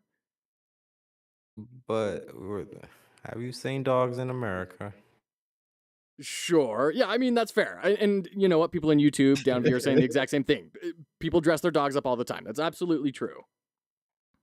So basically a collar, kind of like Scooby Doo, right? Sure. Scooby Doo was a dog, but he had that big bright blue collar with the golden triangle with the SD on it, that was iconic, and it stood out against his design. It was kind of like the offset, right? Sure. So it's just not this plain brown dog constantly running across the screen. You wanted something bright, put something bright on it, because kids, you want colors if you plan on getting a young audience as well. It's a good point. It's a very fair So, point. So, okay. So we so can have. since you said Mhm. realistic, let's drop it. You said a collar, his sweater. The scarf is a little bit less, Uh, but you know, whatever. It might still fly. no. Harness. A harness. That's interesting. You know, that actually tells Cause a you really know how sad the story because, like, that means the owner maybe got hit in a car accident or something while they were on the walk, and the leash is gone now. And well, technically speaking, each one of these items you put on there tells a sad story. it's true. Because a dog wouldn't have. So in cartoons or these shows, they primarily put it, if you're a pet, then you're into things that humans necessarily would be into. But if you're free range and wild, you want to be free from all of that. You don't want none of the humans' creations on you, or to that effect, right? Yeah. Yeah. Absolutely. And it So and it could stand in contrast to everyone else that's participating in this whole competition. It could be kind of an outside story. I like that. Right. And then there were one, so you have like, you don't have to dress them up, but you can give them one accessory, and that accessory will, you just have to add the personality, right? It came from their owner, it's their motivation or something to keep them going or something, whatever. So if it's going to be a collar, then I believe that the collar itself should have of like the Scooby Doo logo type of thing on it, the thing that Something hangs recognizable. from it. Right, something that kind of stands out from the collar that shines. Shiny equals good.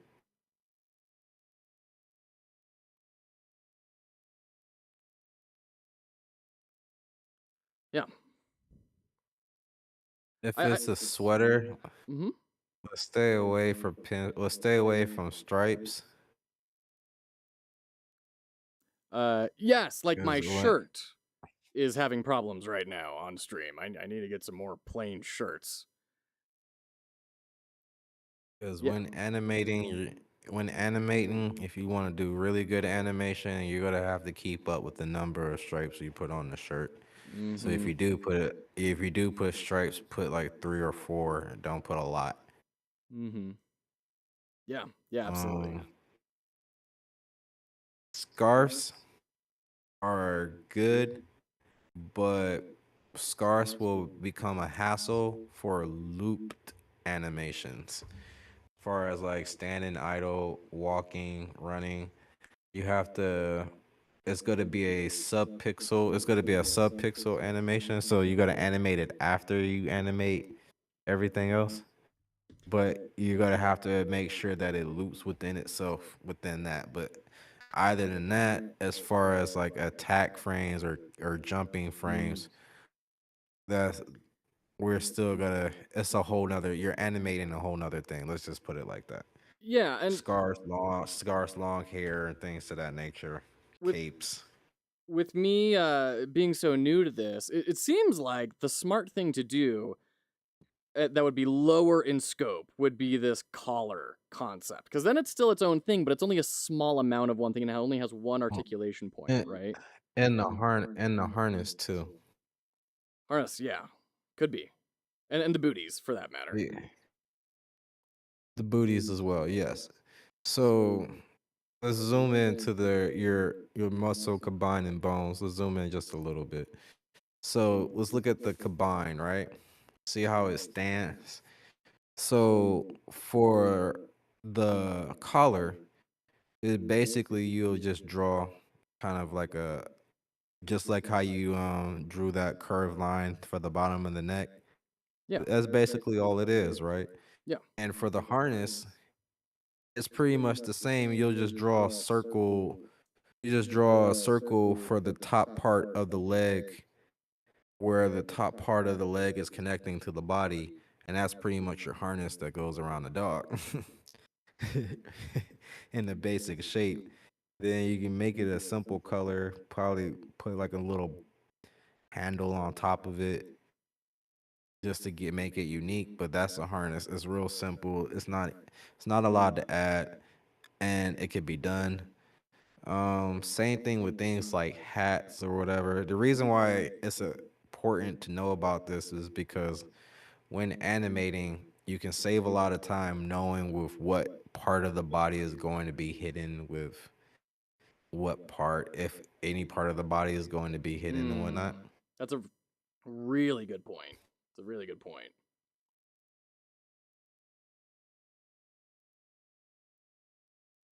So that being said, I think that's cool.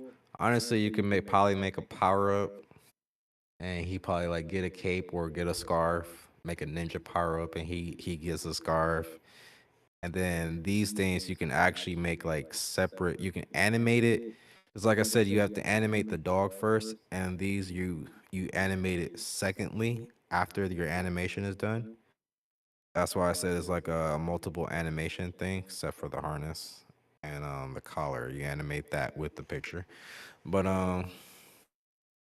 for like scarves, long hair, things that has follow through. Those things are actually really good to create a whole nother object, like animate it on a different layer, save it as its own, create a different object that sits because the X and Y of it. As long as you make an X of the Y of the sprite that you're connecting this object to, it should fit perfectly without having to use any brain work. Mm. And you can do like, oh, I picked up a scarf, or I picked up the like in Mario, like in Super Mario World, you Yeah. pick up a cape, Right. and it's the same Mario, but now he just got this cape floating, flying through the wind behind him, and it unlocked special jumps and kind of like a fly jump where he was able to fly for a period. It's a jump, but it was allowed him to fly higher, and then so you can do stuff like that too I think that's very with cool. Yeah. drapery. Yeah, I love that. So I think that's actually pretty good. Draw a circle kind of around the where the shoulder would be, connected into the main body from the top part. Okay. Let's do Because it. that's how the harness, we gotta let the front legs come out. Not that big of a circle, just like a hole where the harness, because we want to keep that in mind. Harness has a hole. So in other words, we don't have to go into the body muscle anywhere underneath that harness. We don't have to worry about body muscle too much, right? Okay. All we got that actually saves us. We can just make a nice little image, and how we it could be a solid flat image like that, and just we color it with three different shades, 4 different shades, 3 to 6 shades of color, and that's just how we're gonna add our our depth to the image. Okay. So yeah, it looks like it kind of lines up something kind of like this for that Yeah, but you Lego don't want, thing. yeah, right there, right there.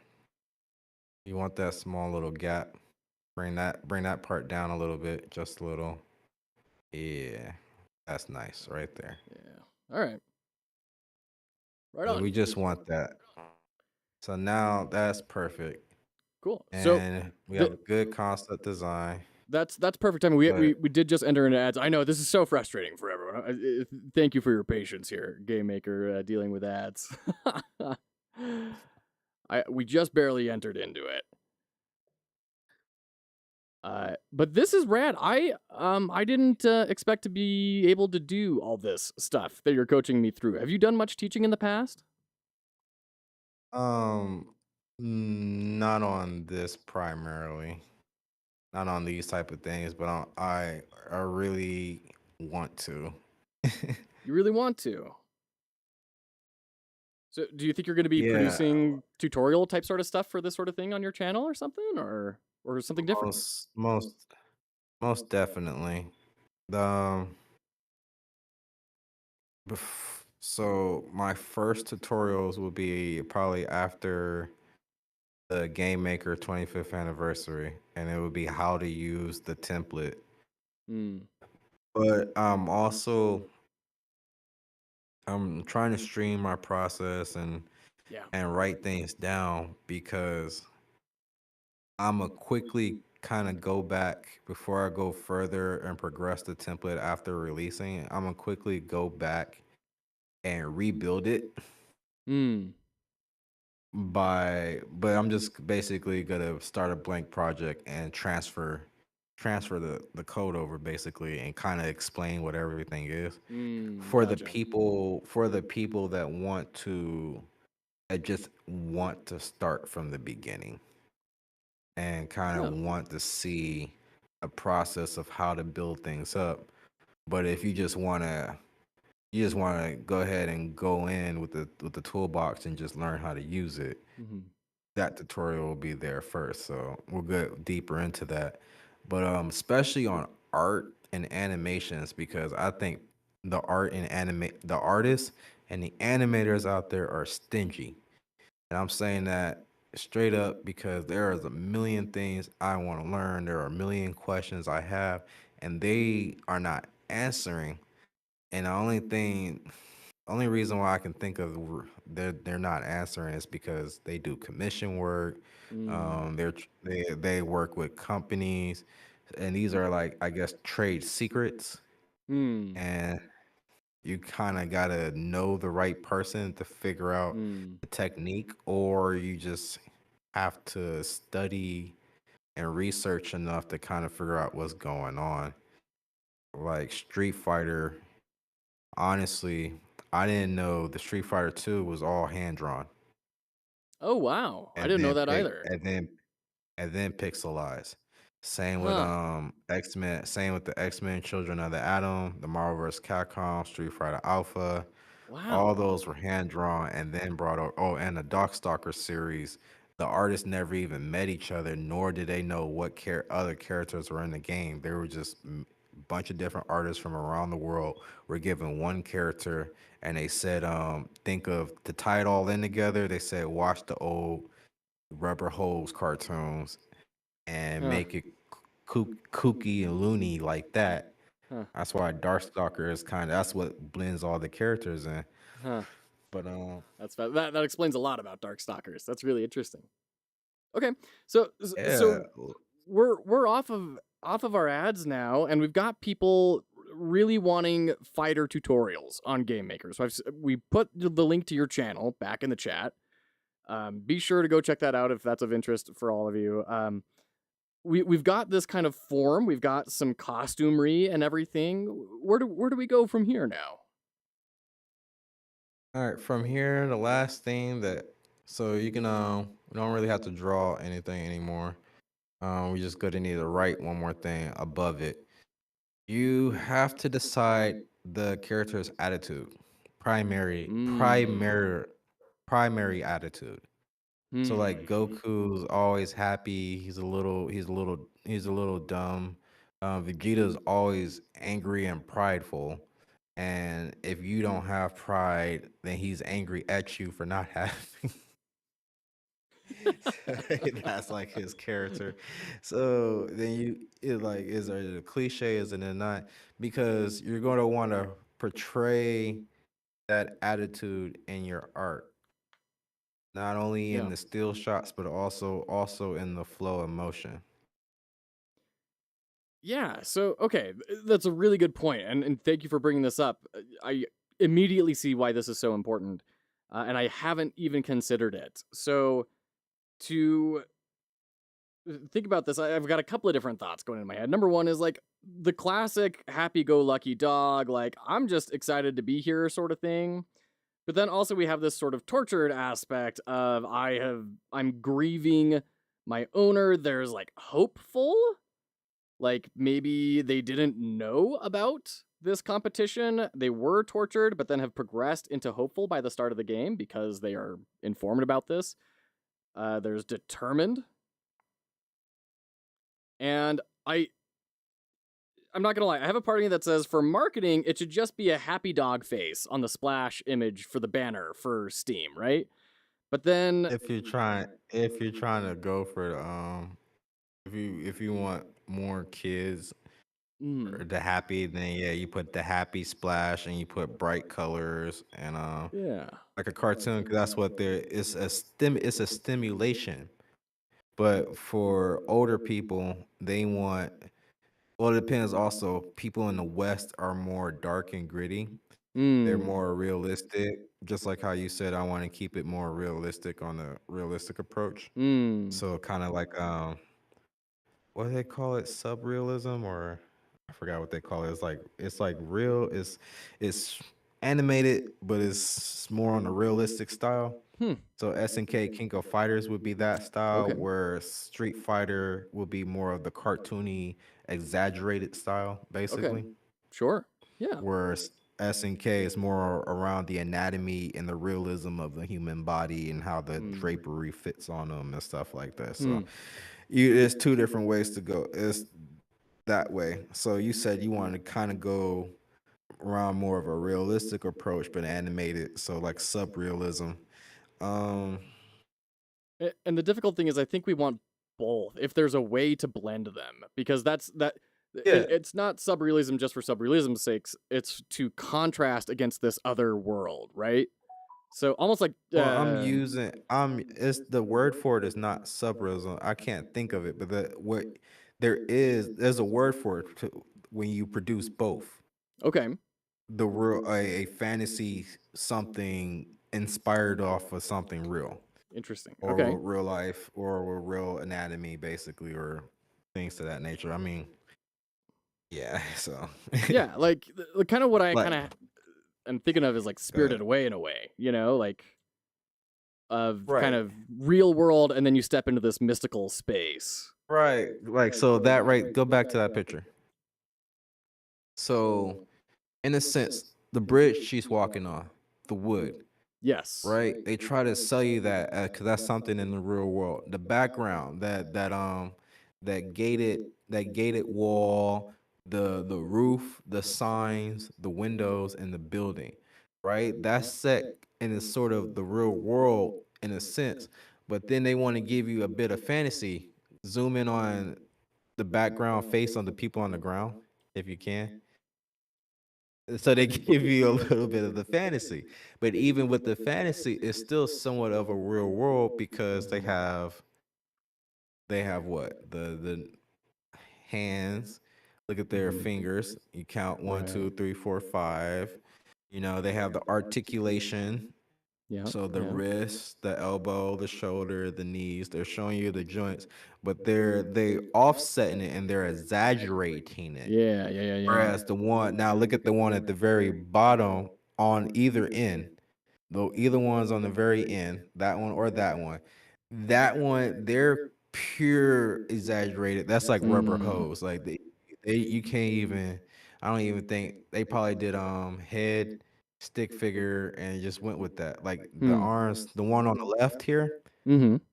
right there, look at the elbows from where the arms come out of the see how it just placed there? It doesn't even look like Yeah. for real the arm. It looks like Yeah. it was placed on it was sadly. So Hmm. that's actually kind of like it. But I'm sure if you watch the show, they move fluently. And I'm pretty sure those three are probably actually moving way more than the baby is moving and they're moving more rapidly than the baby is moving, where the baby is probably smiling and they're probably Mm. putting all the art focus on the hand waving and the Mm-hmm. facial expressions and the muscles of the Yeah. baby, how to show how happy the baby is. Hmm. So I'm not sure, I haven't seen this, but I'm pretty sure that that's probably the direction that they're going because on things like this when you draw things really or when you break the animation down to that level of degree, you really are having them move a lot with a lot of Hmm. frames. Yeah. And Yeah. then you kind of break them where all the money shots you have short frames and not as lot. Where she here is the primary image Mm-hmm. and her body like is based this is that subrealism that I was talking about really right here because she is based primarily more to be around like a real little girl, Right. but you can tell like the shape of the head, how the nose itself doesn't really have depth, and where the fantasy world comes in. Like this is in the anime world, but it all looks like it all fit together. So that's another key point there too. Yeah. Absolutely. So like this is slightly exaggerated, but uh the people in the back are 1,000,000% exaggerated. Right. So like But that head is huge. what I'm saying is with her is they did like what you just did with your dog. Yeah. They pretty much did that with her every frame of her animation. Yeah. And they built and they started with her bones, got the bones moving, and then they built another layer and another layer and another layer until the animation was perfect. And then they went in and painted it and whatnot. But where as far as the people in the back, they probably just frame by frame them or they pieced them together or had each like a couple different layers, and they just frame by frame layer, like the head did this, and then the arms went crazy like this, and then the body Mm-hmm. went crazy like this. Yeah. But they just quick, they just the feel and set the scene and set the mood. They're only here for this frame, and then you'll never see them again. So there's really no point to invest time, money, and effort Mm-hmm. into doing that. And you'll see this too in fighting games. Characters in the character backgrounds, that when you're on stage, there will be characters in the background just like that. Yeah. And the characters would be dumbed down from the actual people that are fighting, but their animations are very low. They probably only have like 2 or 3 frames animations, but how they cycle through them with the tweening is actually, and plus you're not really paying attention to it, but you see it, you Yeah. feel it, and it helps sets the mood. Street Fighter was really known for doing that. Hmm. Mortal Kombat started doing that. For example, when you're in the forest and the trees started, they'll get the faces and roar at you every so often. Mm. Mm-hmm. Yeah. Very cool. Or So dog stalkers, the dog will come out from under the basket and do the little happy dance. yeah. There you go. So like, I'm curious to hear what your opinion is on this because I feel this is more representative of the actual game and the more representational aspect of the character. But I I'm about to blow oh your mind. You ready? okay, I'm ready. All those motions that you put up for.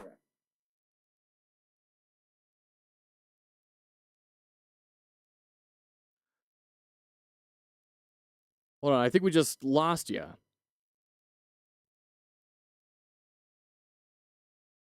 You Yeah. still here? Oh, there we go. Now I hear you. Okay.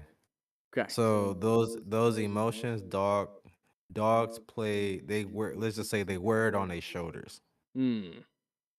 You can kind of tell a dog's emotion. Like, for example, if a dog is wagging his tail, even though Mm-hmm. his ears are up, Yeah. then but is wagging his tail, it's not aggression. It's Right. more curiosity. Yeah. But if that tail is not wagging and it's stiff, and the ears are up and the hair is up, that's aggression. Don't go towards that dog. Don't try to pet that dog. Right. Right? And not necessarily saying that the dog will attack at you, but that dog is activated attack standby mode, basically, right? They're nervous. They're scared. They're trying to understand what's happening, but not in a like playful way. In a like, do I need to be on guard right now? Do I need to Right. deal with something? Right. Are you a threat or not? Basically, I don't Yeah. know if you're a threat or not. And if you are a threat, this is my territory. Yeah. Or Yeah. type of- So, but they wear that like torture dogs. You could tell torture dogs because their tails are primarily in between their legs all the time. Their ears are down. Their heads are usually down. Um, and they act just like a person would. They act, kind of abused and cut off. So you can draw a real, like, I wouldn't say droopy, not droopy. But Kind of, you know how a McDonald's arc is? yeah. Yeah, like cut that in half, like that main arc, c- cut that in half, and kind of What just kind of get like rid of one half. Get that rid of sort of one thing? half completely. I'm gonna have to redo it. Yeah, just one arc. So the top of that V, you could have kept the V Oh, okay. actually. Okay. So at the top left of the V, where the top left of you're draw the head, but draw it down, kind of. And he has a neck, so draw kind of like a neck, a rubber hose neck going down. That's two. No hard, no straight lines or hard angles. Make it curvy. Curves is your best friend. Curves Feels a and little too much, but I'm kind of like that maybe. So you see the main arc, that's actually going to be your line of action. So the neck comes out up, but you want the neck to curve down with the line of action. All right. Let me bring this all over here. One Give second, myself I'm some more sorry. room. Okay, come on. Are you locked? Okay. Erase. Okay, so we've got our line of action here. So it should kind of follow this, is what you're saying? Follow that curve? All right. So the curve is sadness, right? Sadness, abuse, tortured. So that's what the down part. So the top part of the curve would actually be the spine where the bottom of the rib cage would be, Okay. right? I think That would I be have been thinking this McDonald's arc is something different. I thought this was the ear, and I think it's not for you. This is something different, right? right. This is we're talking I'm trying to show you how emotions portray an art. Right. So with the arc itself, that's your line of action. So do a little bit of research of that. That's actually gonna help you. That's gonna help everybody. That's line of action and curves. And so what is this curve representing here? So the curve, this is gonna be your main line of action. This is kind of how you want your body to kind of go with the curve.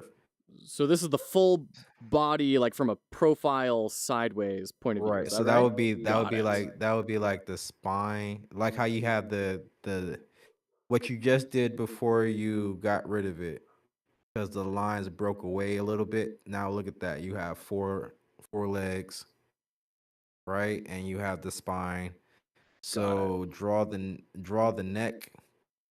The neck comes out, so you can draw it up or out a little bit. But it's sad because it's tortured and the curve goes down.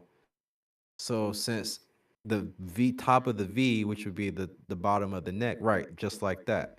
You want to draw it down to go with the curve, right? And then draw the head, tilt it, draw the head in more. Like the nose, you have it going out more, like he's sniffing. Tilt tilted in towards the leg, just like how they tilt in the tail. Okay, let me. Basically, have the nose go towards the tail and have the tail goes towards the nose. Yeah, Because let they're me. they're sad, they're tortured. So kind of Yeah, something like that, right? right. Like, oh, better yet, think Eeyore. Eeyore, that's great. And then kind of That was so. That was so simple. and then the tail would kind of come drooping the down and the not even be tail like the tail will, in, just down. yeah, it right there. It would be in because it's tortured. So you're scared. You're not depressed. You're scared. You're tortured. You're timid. See, and this is good because I was thinking depressed and like emotionally distraught but not scared. And so that was good to me to hear, no, this thing you're saying is this way and I was thinking this for this reason and I was the swap, but the same reasoning. That tells me my thought process is being okay. So that's good. And the ears droop down and going, you know, just like Eeyore, just drooping floppy. Yeah, it's kind of tough on So an Ibizenhound, but yeah. that's tortured. That's the emotion. So knowing that that's like the attitude. I'm not saying that this is the attitude you're choosing, but Right. using it as an example. Knowing this, then this is what you want to portray. So Mhm. even in the movement, like you'll want his movement to be somewhat timid. So his jumping could be like he heard a sound and it scared him for the jump start animation, and that scare leaps him up or something like that. But from this point on, knowing that this is the primary attitude that this character is going to have, then you'll start drawing the character and the animations pretty much to kind of fit that emotion. You see? Yeah, so like if we wanted to go like hopeful, we'd kind of have him looking up a little bit more, right? And kind Look of him up a little bit more and have his tail wag. His tail would be wagging all the yeah. time. And the kind of, be primed and ready for uh action, right? Like, Right, yeah. right. Now, also, you can change emotions within animation. Yeah. So this is the last. So now that we have this, but we want his primary. That's the key. But once we get the primary, then we can go from there. As far as changing emotions, like we can if he's getting hurt, then we can start going into the tortured attitude, right? Or if he's on a quest or on the find, then he can go into the anxious attitude or the hopeful attitude, right? Or if he's on a mission, he can go into a determined attitude, like for the speed runners. And you can there's so much you can do with it, but it's the art that portrayed into the art will come back, and it'll really be timeless. I mean, people have made timeless pieces with far less, do you know? Oh yeah, I mean, we did a full analysis on Thomas Was Alone for a good uh portion, and that was as simple could be. I saw that. Actually, I think that's when I started. That's like during the times I started joining your streams. Oh yeah? Nice. That was a great time. We need to Right. do a lot more analyses. I love doing stuff like That that. that was that little square that made you really kind of feel emotional, right? Oh yeah, just bawling like a little child every time I play. Right. Thomas Was Alone, absolutely phenomenal. Yeah, and this would probably be like you're the determined state, right? Something like this. Like I'm ready, pushing forward. Right, like speed run, going Yeah. straight through.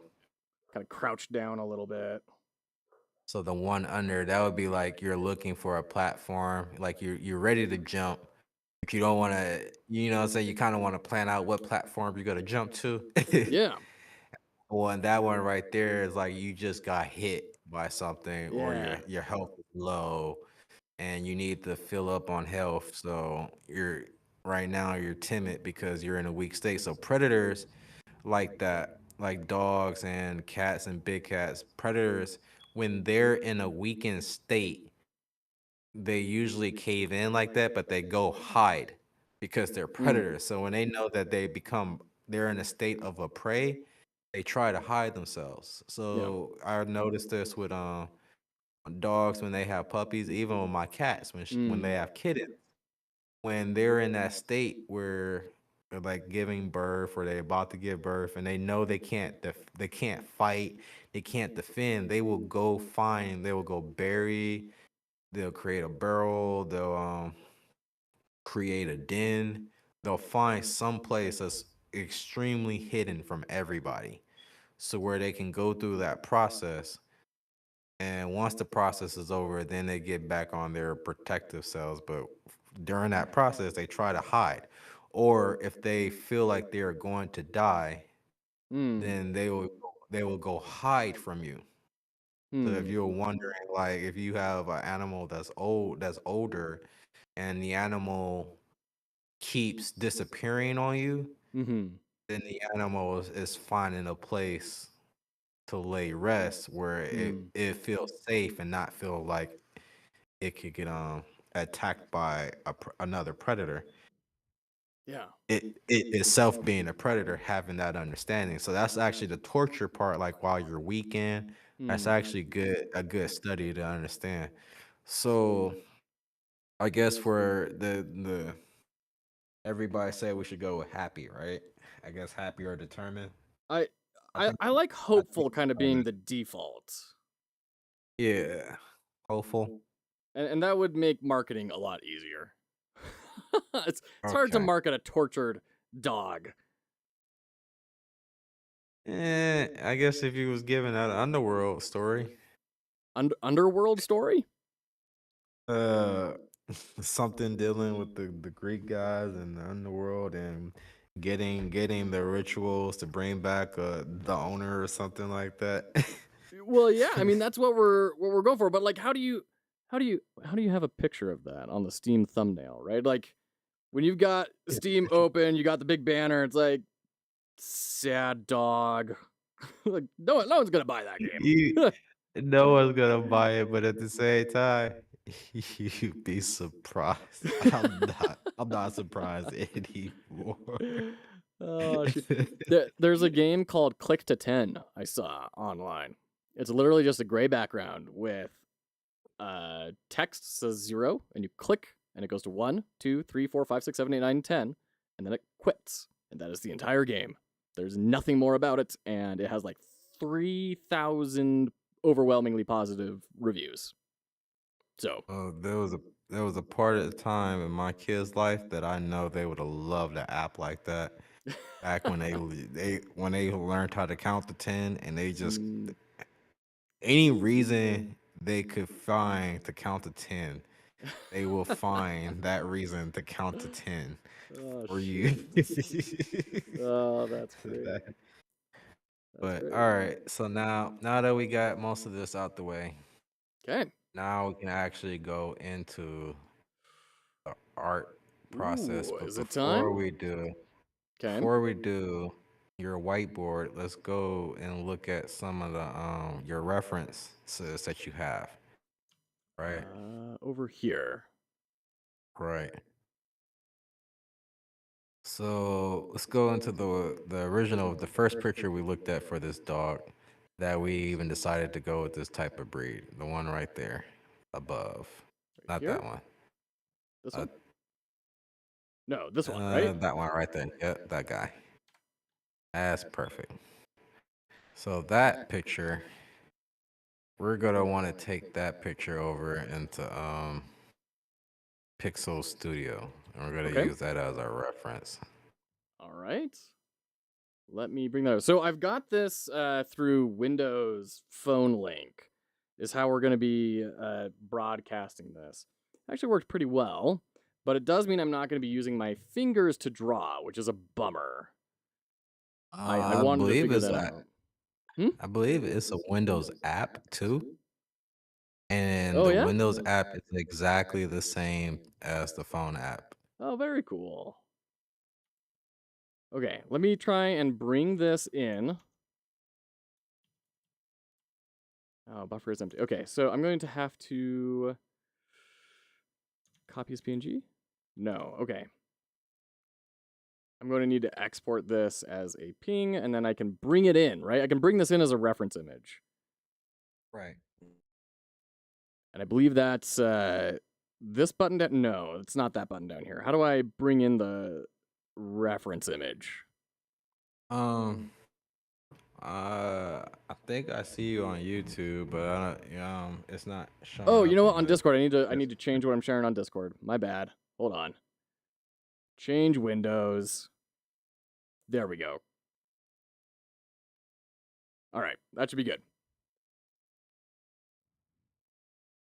So on the bottom there, Mm-hmm. yep, right next to the arrows, you see the three pieces of paper stacked on top of each other right Okay. before the film.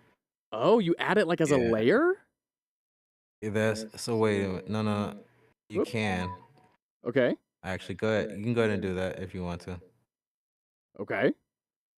Let's open from. I suggest you hide this if you don't want pictures to be seen. Oh dear, it closed out of everything. All I did was click back. All right, hold on. Let me bring this back. I'm still here, but yeah, that part you hide if you don't want That's pictures and hilarious. stuff to be seen and stuff. All right, let's copy the link, and then I will try and bring this in. Once I bring it in, because I think I can open from URL, right? Yeah, that's cool. And then once this is in, I'll bring the screen share back up. That's hilarious. That's such a catch. Oh, unable to determine the image format. Okay, hold on. Hold on 1 second. Let me go back here. Just saying, I mean, don't Let's want see. no dead bodies to pop up, no horror stories, and No, no. Listen, if I had dead bodies, I'd be proudly displaying them. They would be the trophies of my conquered enemies. It wouldn't be something to hide. What I'm hiding is my know, right? awkwardness in family photos. People don't understand that nowadays. Like it's like Braveheart. It's all about. All right, downloads. Oh dear, it's like doing it into Google Drive instead of on my like device storage. This is strange.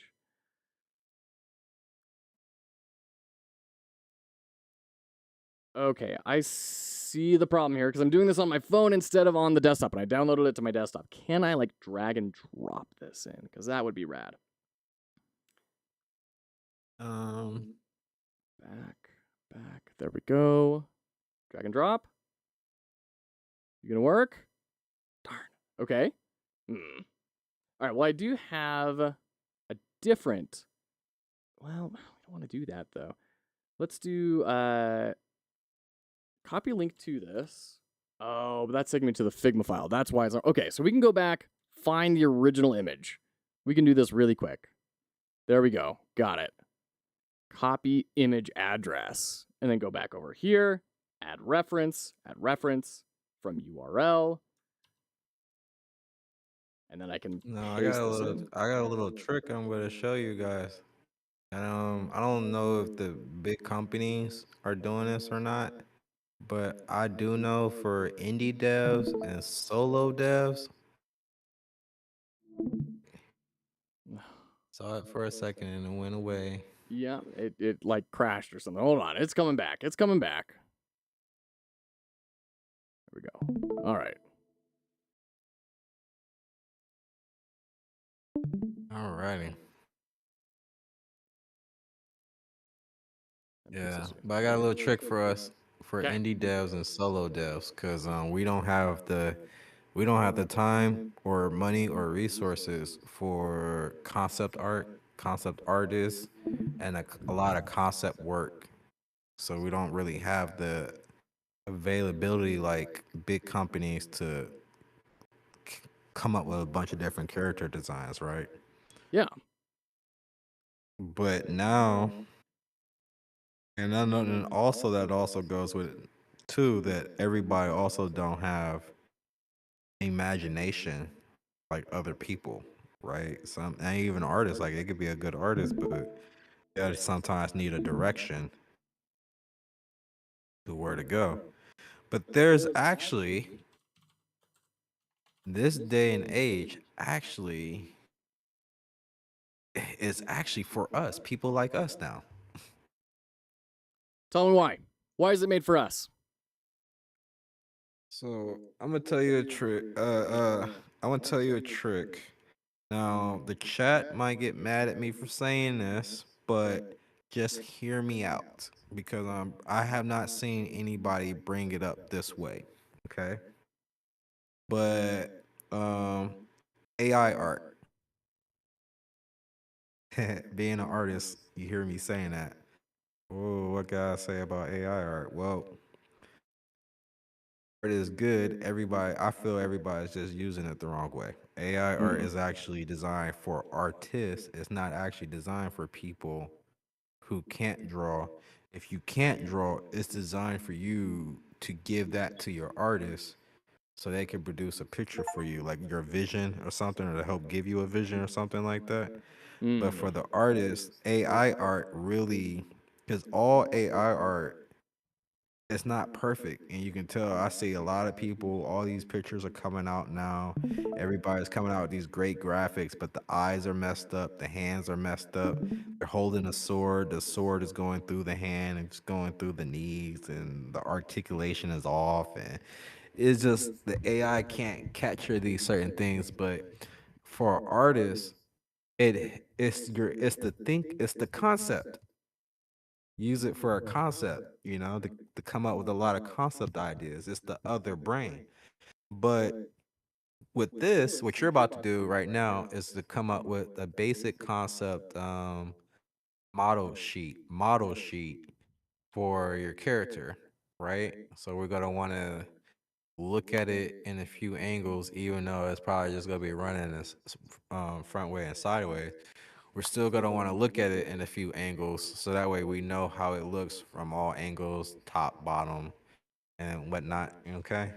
Then we're Okay. gonna want to look at it at a few positions, like how you grabbed it, running, jumping, landing, so we can see how the body stretches and how it curves within itself, within this main spine, within the main spine and the part of the body, basically. Um, There we go. what else is? All right. So put another layer up. So this is now on the desktop app because the phone app kept crashing because it was being broadcast to so many different things I can only imagine. So we're going to do this in the desktop app. Everything you see him doing in the desktop app, it's exactly the same. Even the layout, it's exactly the same on the phone. So there's absolutely nothing different. Okay, so Except for you're like the good to color go. bar is on the top and like this is down on the bottom. But I mean, it's all the exact same sort of stuff. And I'm going to be using my mouse, so it's effectively going to be a tap interface. So Well, you see those little squares underneath the colors on the left yeah, with the little, so you can actually make your own palette. yeah. Can And so like to make a palette, right? oh, Where you is do it? like different color schemes. That's nice. Go, let's see. It's probably go to those three bars. Oh, sorry. Let me pull that back up again. Oh wait. Save color, delete color, edit color. Go to those three little top right underneath the clothes. Yeah, right down there, right there. Go Okay. to the eyedropper. There we Go to the go. eyedropper. Picks a color from Yep. well, yes. Okay. Thank you. So just like that, you pick the color. Now you got a chance to edit it. You pick that. Mm-hmm. But go ahead and close it. Or you can save it or yeah. Okay. So now, yeah. Select a color for the. Look, What? on the top, go for the top to the top. Just close it. No. The close down button, yeah. All right. Whatever. So now Oh, but it's look here. right there. That's the color now. So now you have that color all the There we time, go. and you won't have to eye drop. You won't have to. So you can actually, when I'm making a character, I like to create a palette for the character, especially since we're going to be reusing these colors over and over and over again. Sure. So kind of get a good what I noticed that Street Fighter kind of does is like per color they kind of do like um they do like three to six different shades of that color, and it's very well put together. But yeah, so you're gonna want to make yourself that little palette. Okay. How do I do that? Well, you pretty much just did pretty much by picking out the color. You're picking out what colors that you want to go with. Okay. Because say if you get into all art, you should, especially for game devs, you should draw and create the art in mind with the palette because you'll never know when you can reuse something just by changing the color palette. So like games with ghosts, games with like soldiers, like if you have soldier minions from the military or something like that, which is they're all in uniform, which means you could reuse them. But then you change the color palette from green to blue, you could be like a different faction and have different weapons with or something like that. But basically, yeah, it's good to keep what colors that you're planning on using. Hmm. So to put another one, you go to the to that blank, and then you just pick out that tool.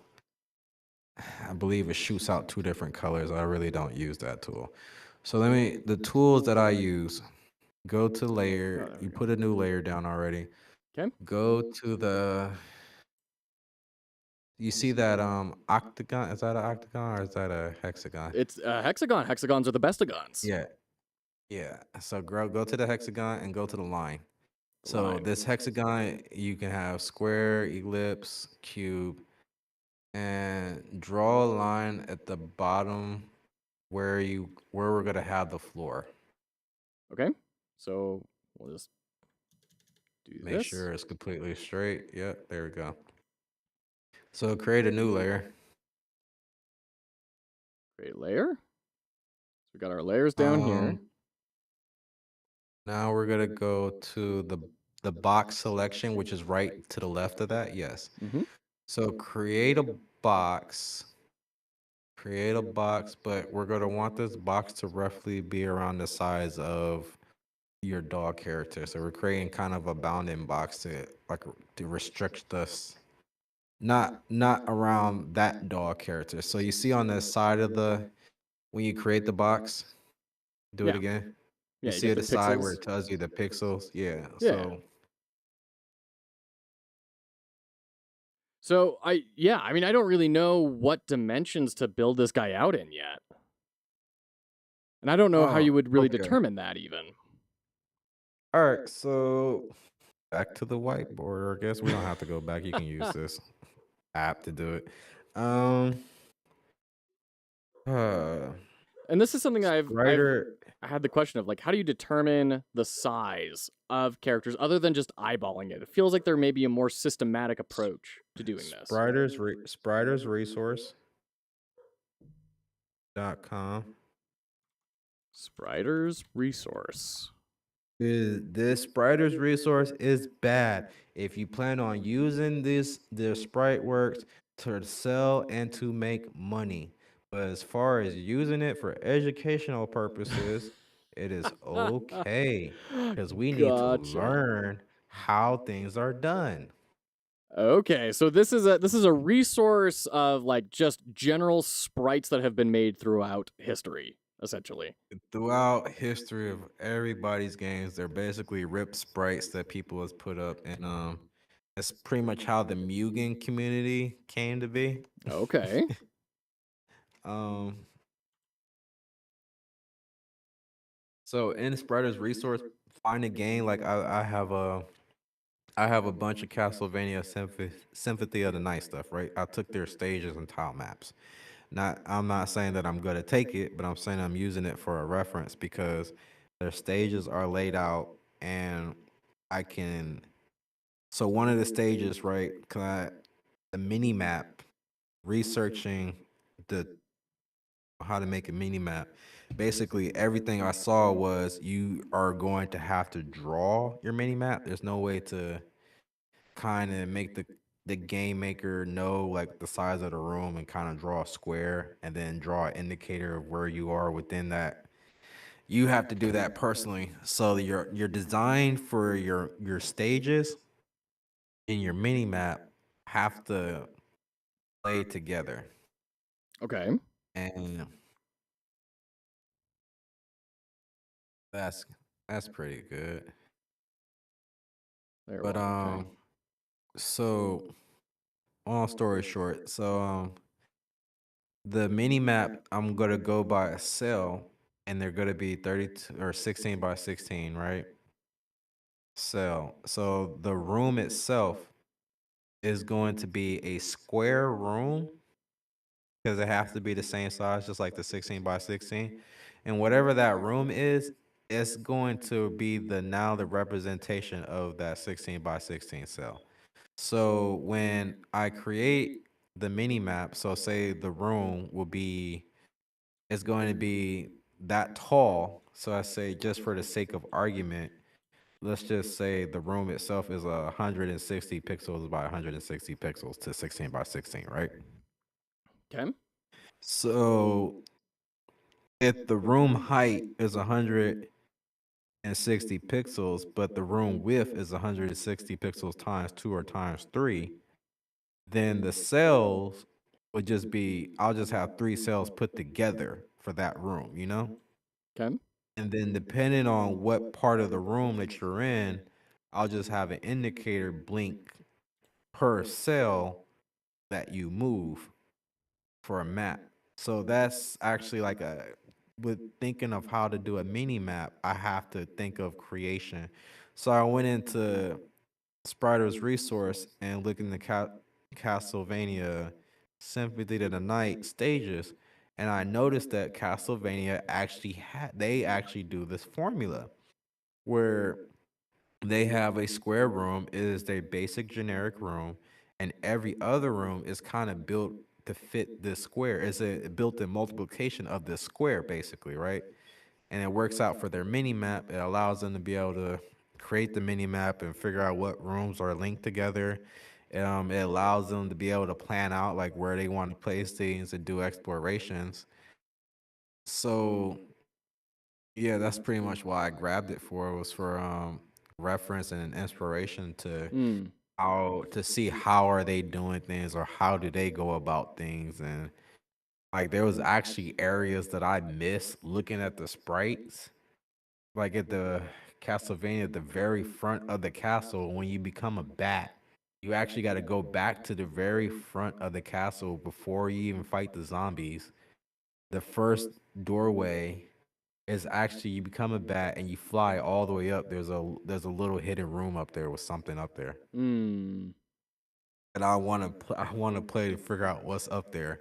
But I would have never known that. But looking at the sprite work for it, I could kind of see Mm. where hidden things are, and you gotta go get perks to even be able to even reach these Hmm. areas. So, Interesting. That's really interesting. so you are getting you have this dog character, and that's I say that's a good size reference. Okay. So So, there's two ways to do this, and for right now, since you are you're beginning, or for we just act like the people watching us are straight beginners and sure. not pros or even intermediate. So the main primary dog picture in the background. Go ahead and duplicate that layer.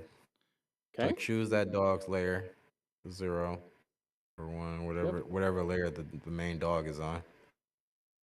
Uh, so it's a reference image. So is that on a special layer? Because I'm not seeing him go away when I hide layers. Oh, okay. Oh, that's fine. So we're not gonna do it the easy way. We're gonna do it the intermediate way then. All right. So the easy way you just would have copied it and shrink the image down, still kept the image up for a reference, but shrinked it down towards the size that you want to play with, and then kind of go through that step process again, but that you did on the mapping out articulation and things to that nature. But it's still an exercise. It's not necessarily you're gonna go with that for the final product, but you really want to feel what you are drawing, especially if you're planning on making it a playable character in the game. You know. Okay. So I guess I can move and zoom reference here, right? There we go. There you go. How do I scale in here? Can I scale? Because it's pixel art. Can I just like grab it and then? Yeah. So when you grab it, go to you see the four corners on the options on the bottom. No, no, no, no.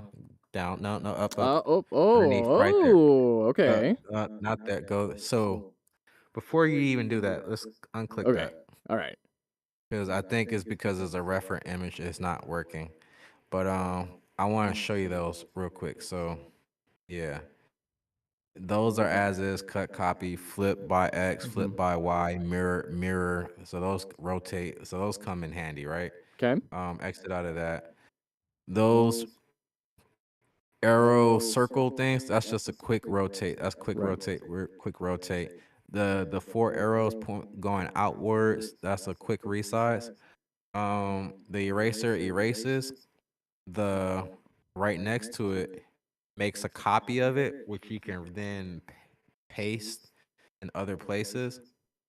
But it's a reference image, so it's saying Mm. it's nothing to copy. You Yeah. gotta Okay. actually drag in a PNG. We'll talk about that in a second. Okay. And then the last one, it was the biggest one I want to show you. All right. So, because you can do this with the wand and the other selection tool, but that right there, what you just had your mouse on, the disc Uh huh. that allows you to save. Go ahead and click that. Okay. So now you can either save selected layers. So if you only want to save on a particular layer, or you want to save on all layers. This is a great way if you want to save just a piece out of an image. You don't have to use the box select. You can use the wand. You can use the one where you draw your own outline around it basically, and whatever's in that outline, it will only save what is in that outline, even if the Okay. square image canvas, the picture intertwines. As long as the picture doesn't intertwine within the outline, it will not save that image. Hmm. So this is a good way to save quick saves if you have multiple images on like one canvas, but you only want to save one thing out of it, pretty much. Okay. That's a good tool. I use that a lot actually. Okay. Very cool. So like I could So theoretically click all layers, and that would.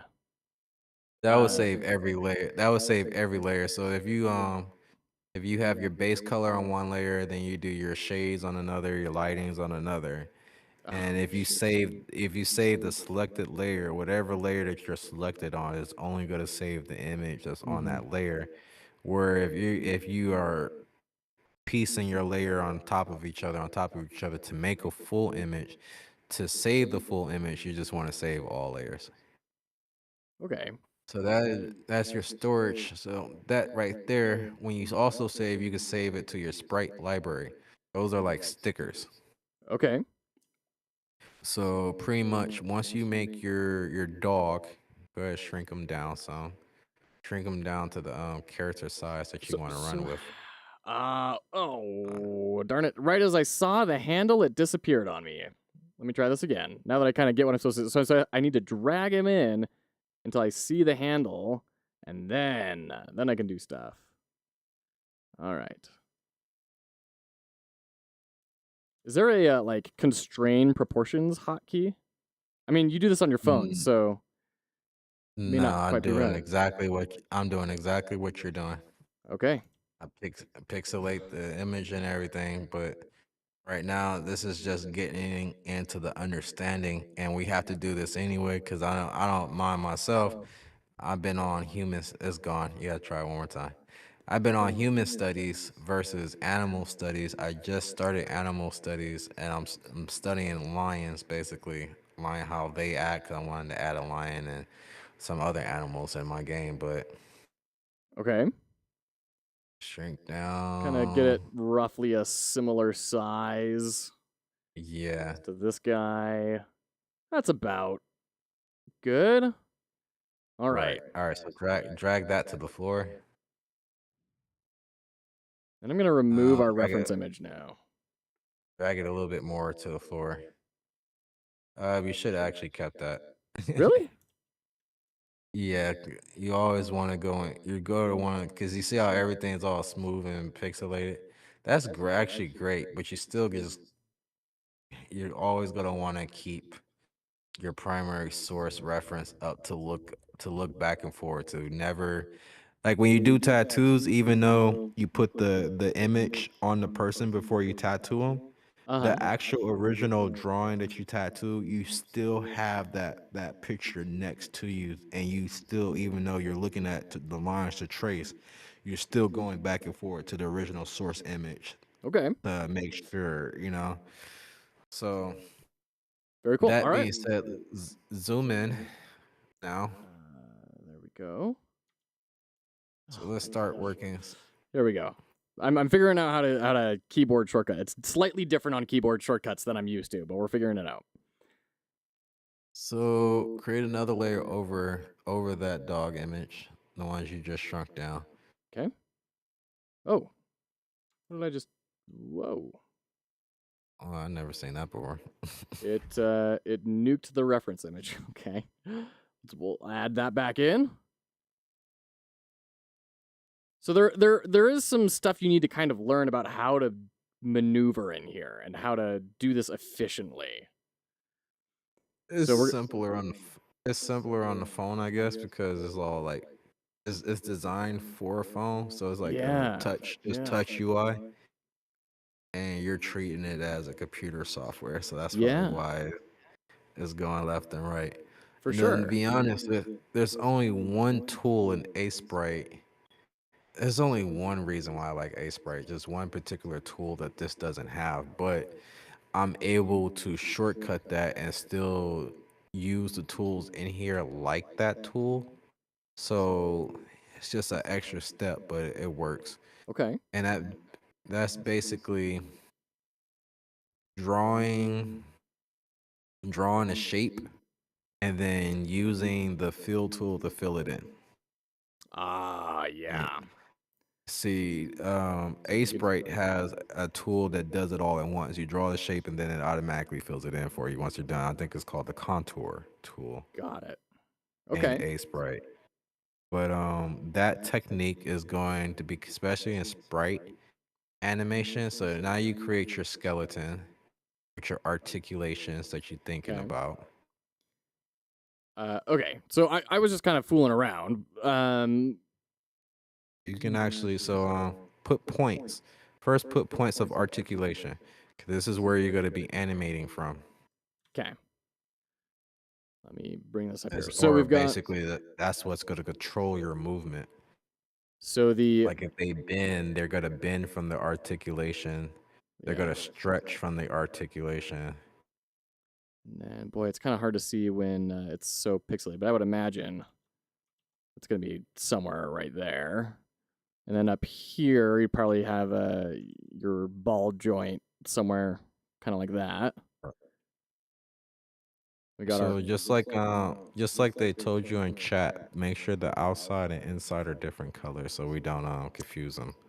great point. Yes, thank you for bringing that up early.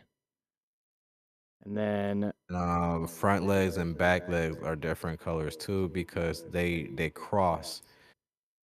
There's going to be a part of time where they cross, and if you don't reference what is the front leg or the back leg, you might get mixed up here and there. It happens.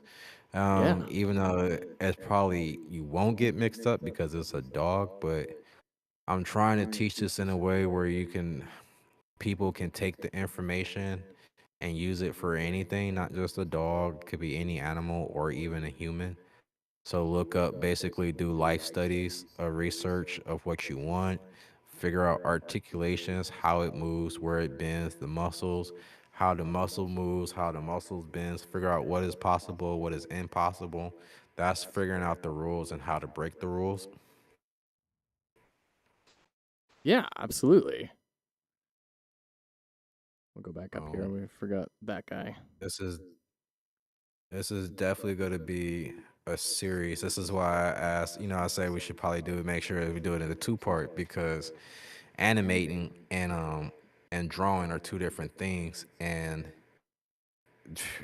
we still got to get past the concept design, right?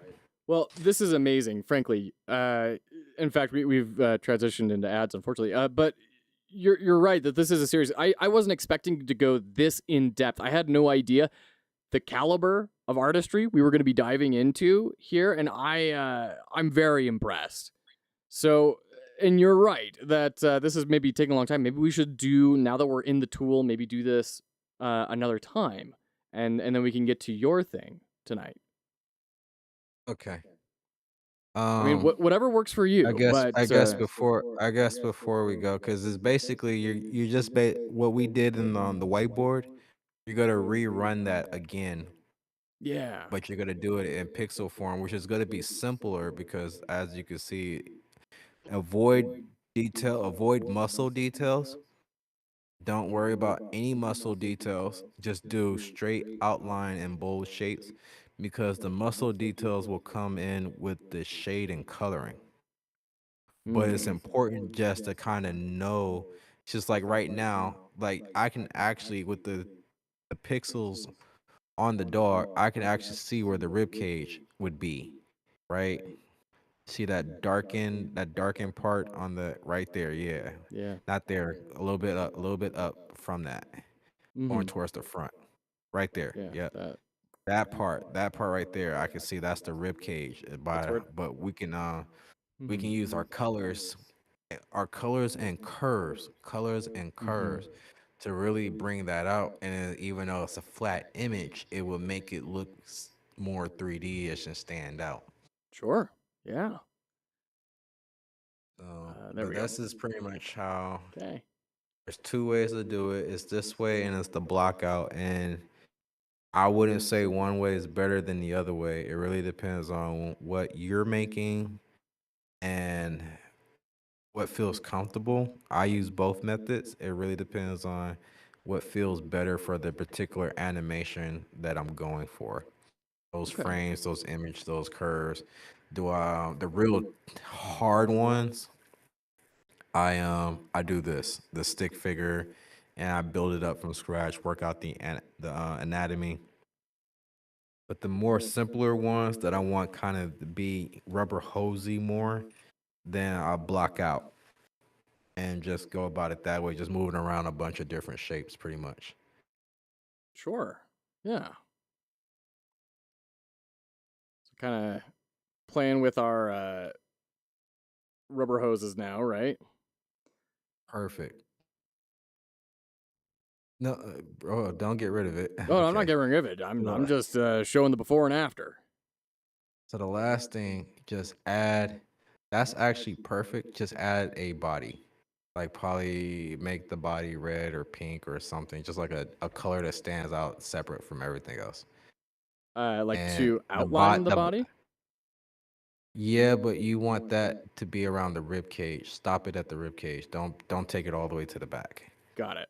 Okay. I'm gonna make a new layer for that because I feel like this is something I may kind of. Right. So, bam. Now get rid of everything. Keep your lines that you created. So get rid of the dog. Yeah, get rid of everything for right now. I mean, not delete, but just like Yeah. turn it off. Let's just look at it. Yeah. Get rid of the. Can you turn off the reference layer for right now? Like I don't. close the I think I eyes. just have to straight up remove it. That's fine. So add another layer. Okay. Put it underneath all of that. That color that you no. Okay, so that's that color. Pick a color that you're not using that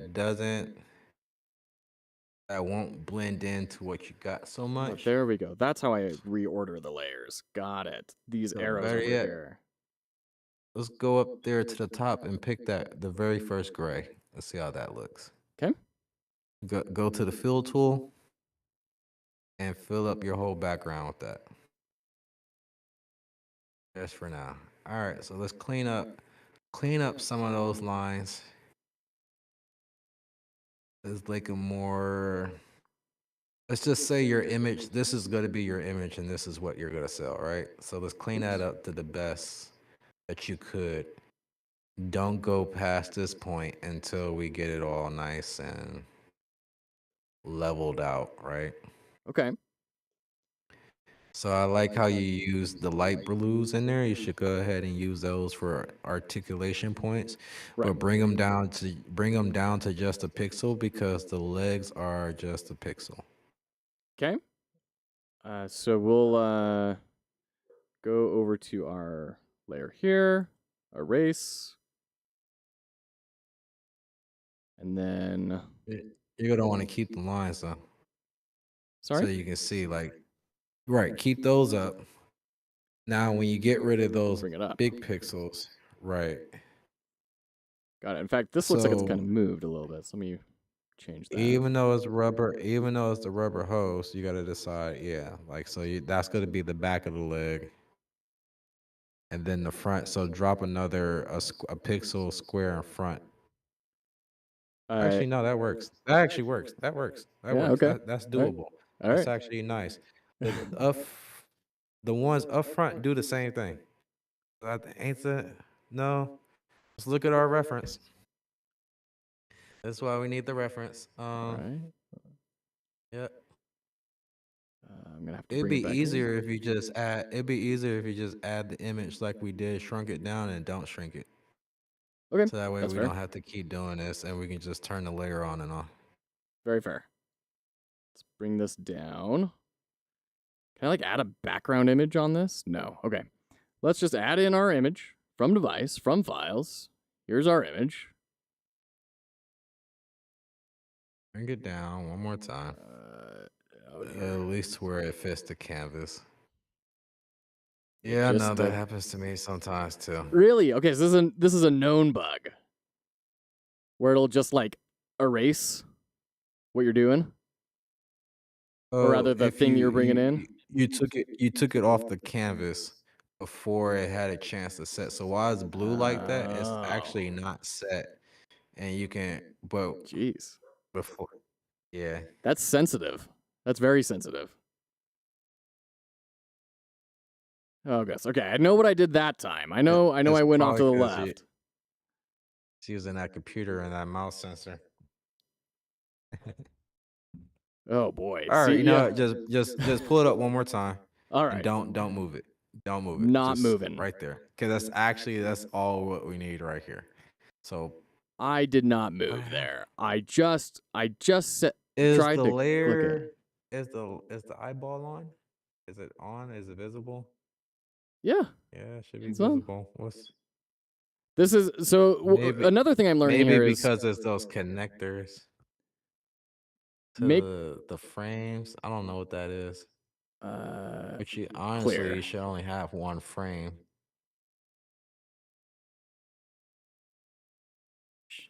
So let's Which try is this one one. more time. And the big thing I'm learning here is do this on the phone, not on the desktop. Because yeah, even just like double I clicking. haven't tried the desktop ones, but I know the layout is exactly the same for the phone. Yeah. All Okay, right, so that's can I that's fine. Let's just click? look at it. Let's just look at it. The only thing we wanted to see is, are the legs bending backwards up front versus the back? So they are in a way, but not as much. But let's go back to your stick figure. This is why. Now go to the back legs. Mm-hmm. Now you see that simplicity, how you put the go further down to where the knees are. You see how you put that one light Yeah. square for that? Yeah. Now go 1 pixel above that. Uh-huh. No, I mean 1 pixel in front of that. I mean, where the knee Gotcha. is, the knee itself. Okay. Right there. Right.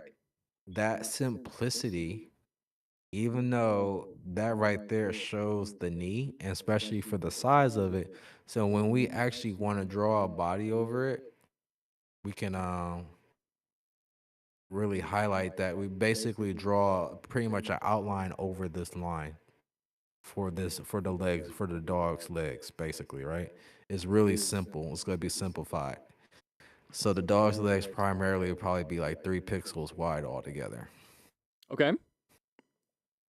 Um, and so yeah, you work out that, and then we'll get into the rest of it later. But yeah, Okay. you work that out to where it's articulated. Put each one on its own layer, right? Yeah. I'm saying like the front, the one front leg, the back front Each. leg, the one back Yeah. leg, the one.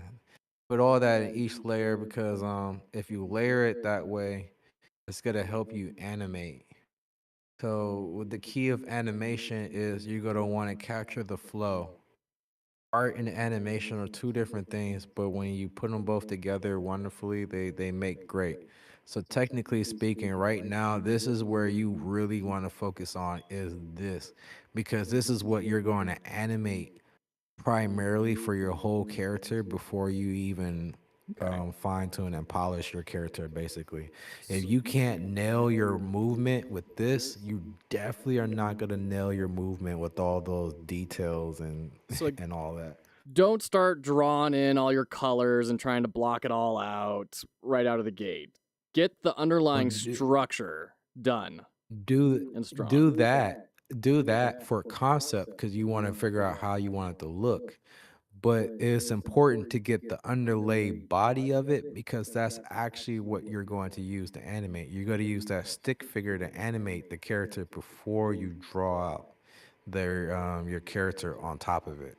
So even though you may have decided what colors to use for your character, you may decided what accessories is on, you may decided fully how the character is going to look, Now, after you did that, you have to break it down to the bone structure because you're going to animate it. And you don't want to move those details around because it become noisy and it'll throw off the flow of motion. You're trying to sell motion. So sometimes it's okay to actually have a frame or two that's not at the best quality of the original frames. That's good. You have to keep that in mind. Some frames are only there for a split second. You don't even see them. They're just there for you to feel the flow. But some frames are there for you to see. I call those money shots. And Okay. fighting games would be called hit stop or Okay. time freeze. Like when a punch lands, stop Mm. all movement for a Yeah. split second to allow you to feel it and shake the screen. I call those money shots because you will want at that point you want the best picture of your animation or the best frame to be good. So that's where the term drawing in keys come in. You'll map out your keyframes first, Gotcha. and those are your nice details. So those will be like all the how to draw anime, how to draw superhero poses, how to draw this Mm. poses. Those will be all your keyframes of animation. You pretty much what you got already. You put together the keyframes with your Okay. whiteboard when you did the jump cycle. So that actually what you did, I can take that on a piece of paper and draw that out or on the app if I want to go straight digital. I go with the paper reference, especially in the beginning to kind of plan out designs. It's just easier to do on paper than Yeah. digital sometimes. Um, I plan something out, then I go try to figure out how to do it digitally. So now what you're doing, once you do that, you're good. Sorry, And I'm once you come totally up, playing around here. This is nonsense. You don't need to pay attention to any of this, but why are you playing? I mean, there are games out there that art and that art style and simplicity could work. it's true. You see It's what I'm true. saying? Yeah. There are some out there, so you got to decide. That's where that's the phase you're in now. You're in the concept art phase. But all your concept art, I just want you to create with that process because, like I said, it's that skeleton is you're going to draw that skeleton more than anything. Yeah. So, Yeah, and especially making it move. like we can see how beneficial it is because my art this guy came out a lot better than it would have otherwise, but you could see where it was a little more bare bones in the definition in the face. All of a sudden I'm really struggling with making that look anywhere near as good as it should, right? Anywhere near as good as like the rest of Hon- this. Honestly, I think that's a good. Bring it up. Go to the eraser tool Mhm. and get that pixel right there at the very bottom corner. Right now, next to it, bring that in just a little more. Next pixel. Uh, That looks a little bit better. Maybe kind of he's starting to look like a bloodhound at this point, but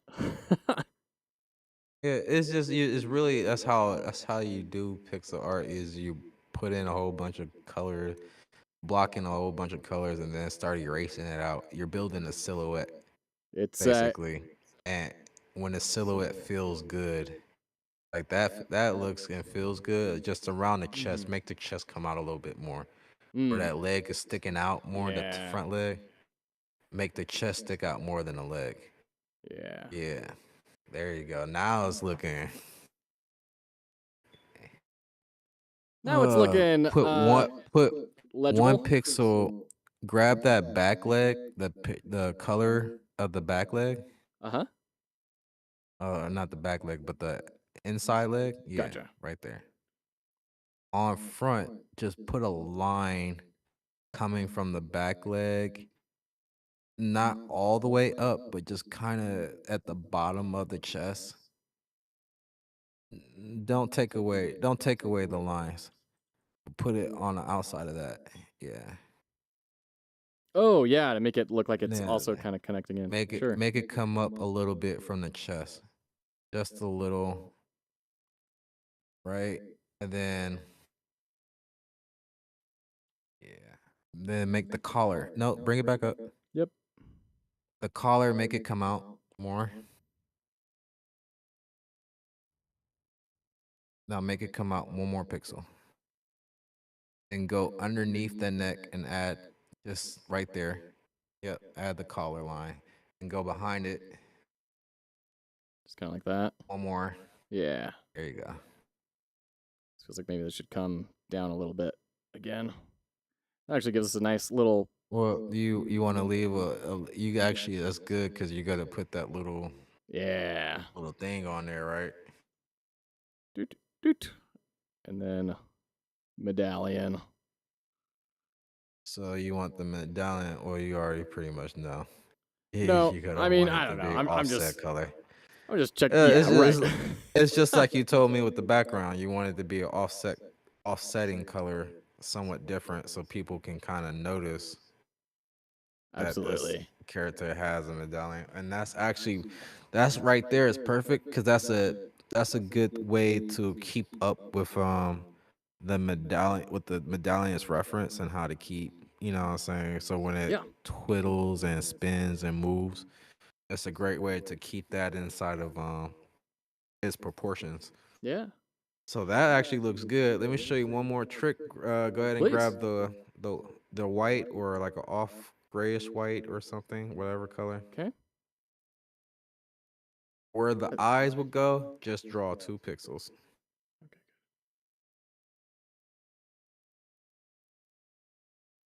Nope. Draw them side by side. Have it going backward. So essentially, for fighting game characters, Street Fighter, Mm-hmm.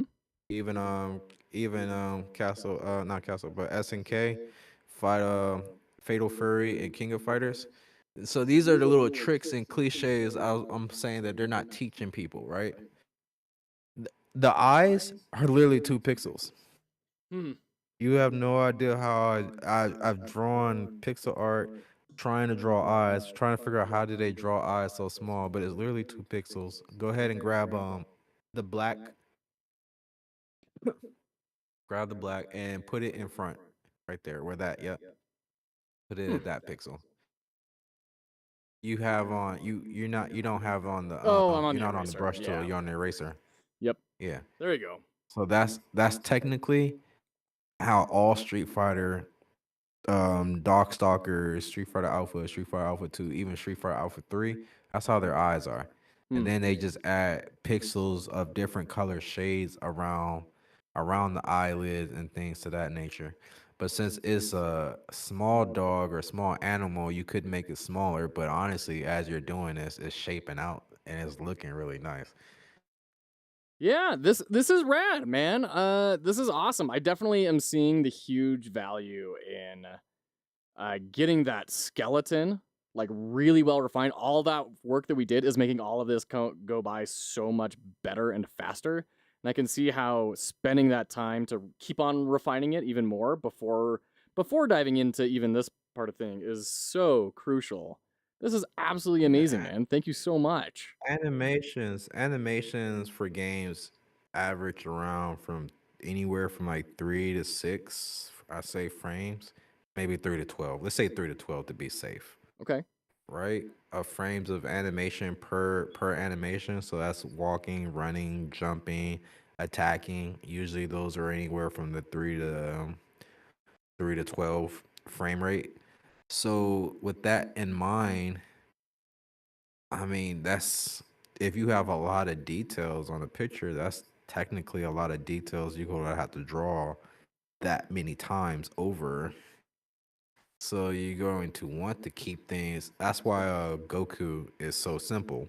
If you look at his design, his suit is only 2 colors, right? His is orange, but there's only 2 shades of orange. It's not 3, 6 shades. It's not going into that depth of detail because there's a lot of movement and they're trying to save on that. So that basically they do the outline, do the fill tool, on to the next one. Right. Huh. Man, that's So wild. save time and process. Whereas you have shows like Demon Slayer. So Dragon Ball Z has been around longer and they have more episodes, and their episodes are more fast paced because of how they do the animation. whereas Demon Slayer is slower pace. They're not coming out as frequently. They don't have nearly as much episodes, and it's honestly, I believe they're going to be coming to a close pretty soon, Hmm. shortly on Hmm. this series. It's looking like it's coming through. Stuff is happening on Demon Slayer. Same thing with My Hero Academia. The animation is wonderful, but I'm telling you that animation is expensive. It costs Mm. a lot of money. Um, Dragon Ball Z, you will hear me reference a lot for animation because Akira, I basically figured out Dragon Ball Z lore just because understanding what the creator was creating and what he wanted and what he was trying to do Hmm. versus so I say I'm the best Dragon Ball Z fan because of that.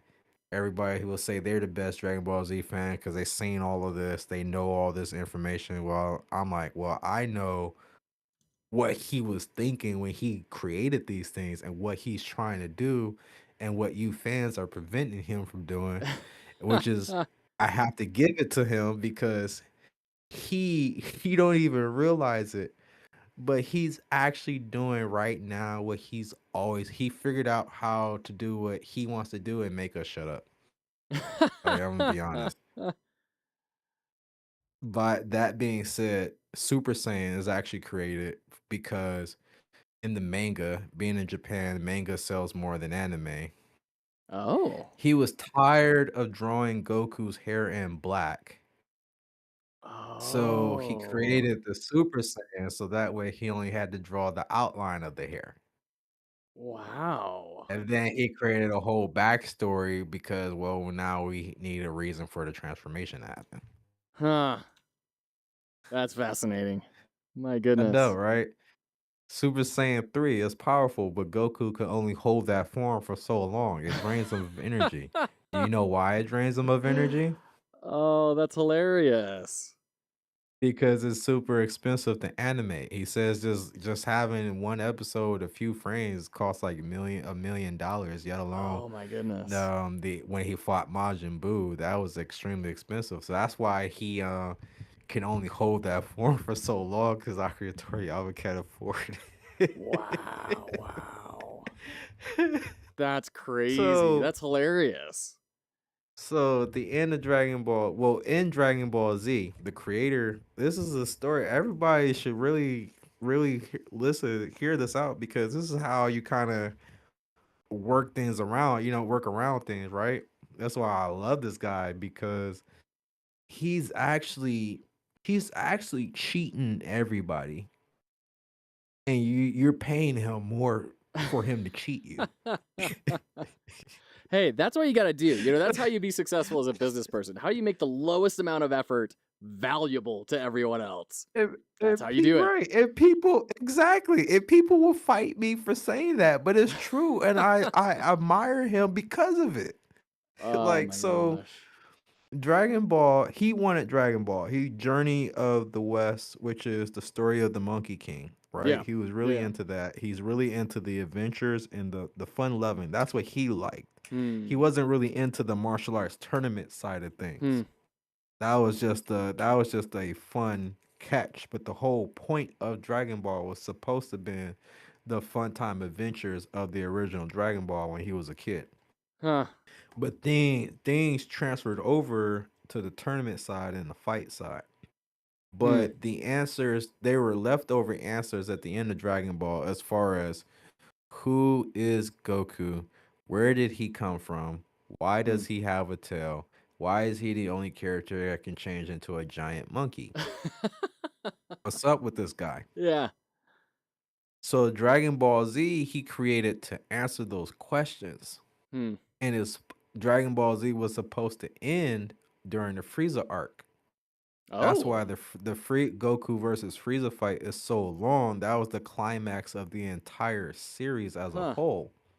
Wow. He figures out who he was. He was part of an alien race that Hmm. was enslaved by another alien race Hmm. that they were sent off to go destroy planets, be a planet destroyer, and he went and destroyed their planet. So now Goku beats him, revenges the same race, learns who he is, has a new self, new sense of self, and then we brought it into the story.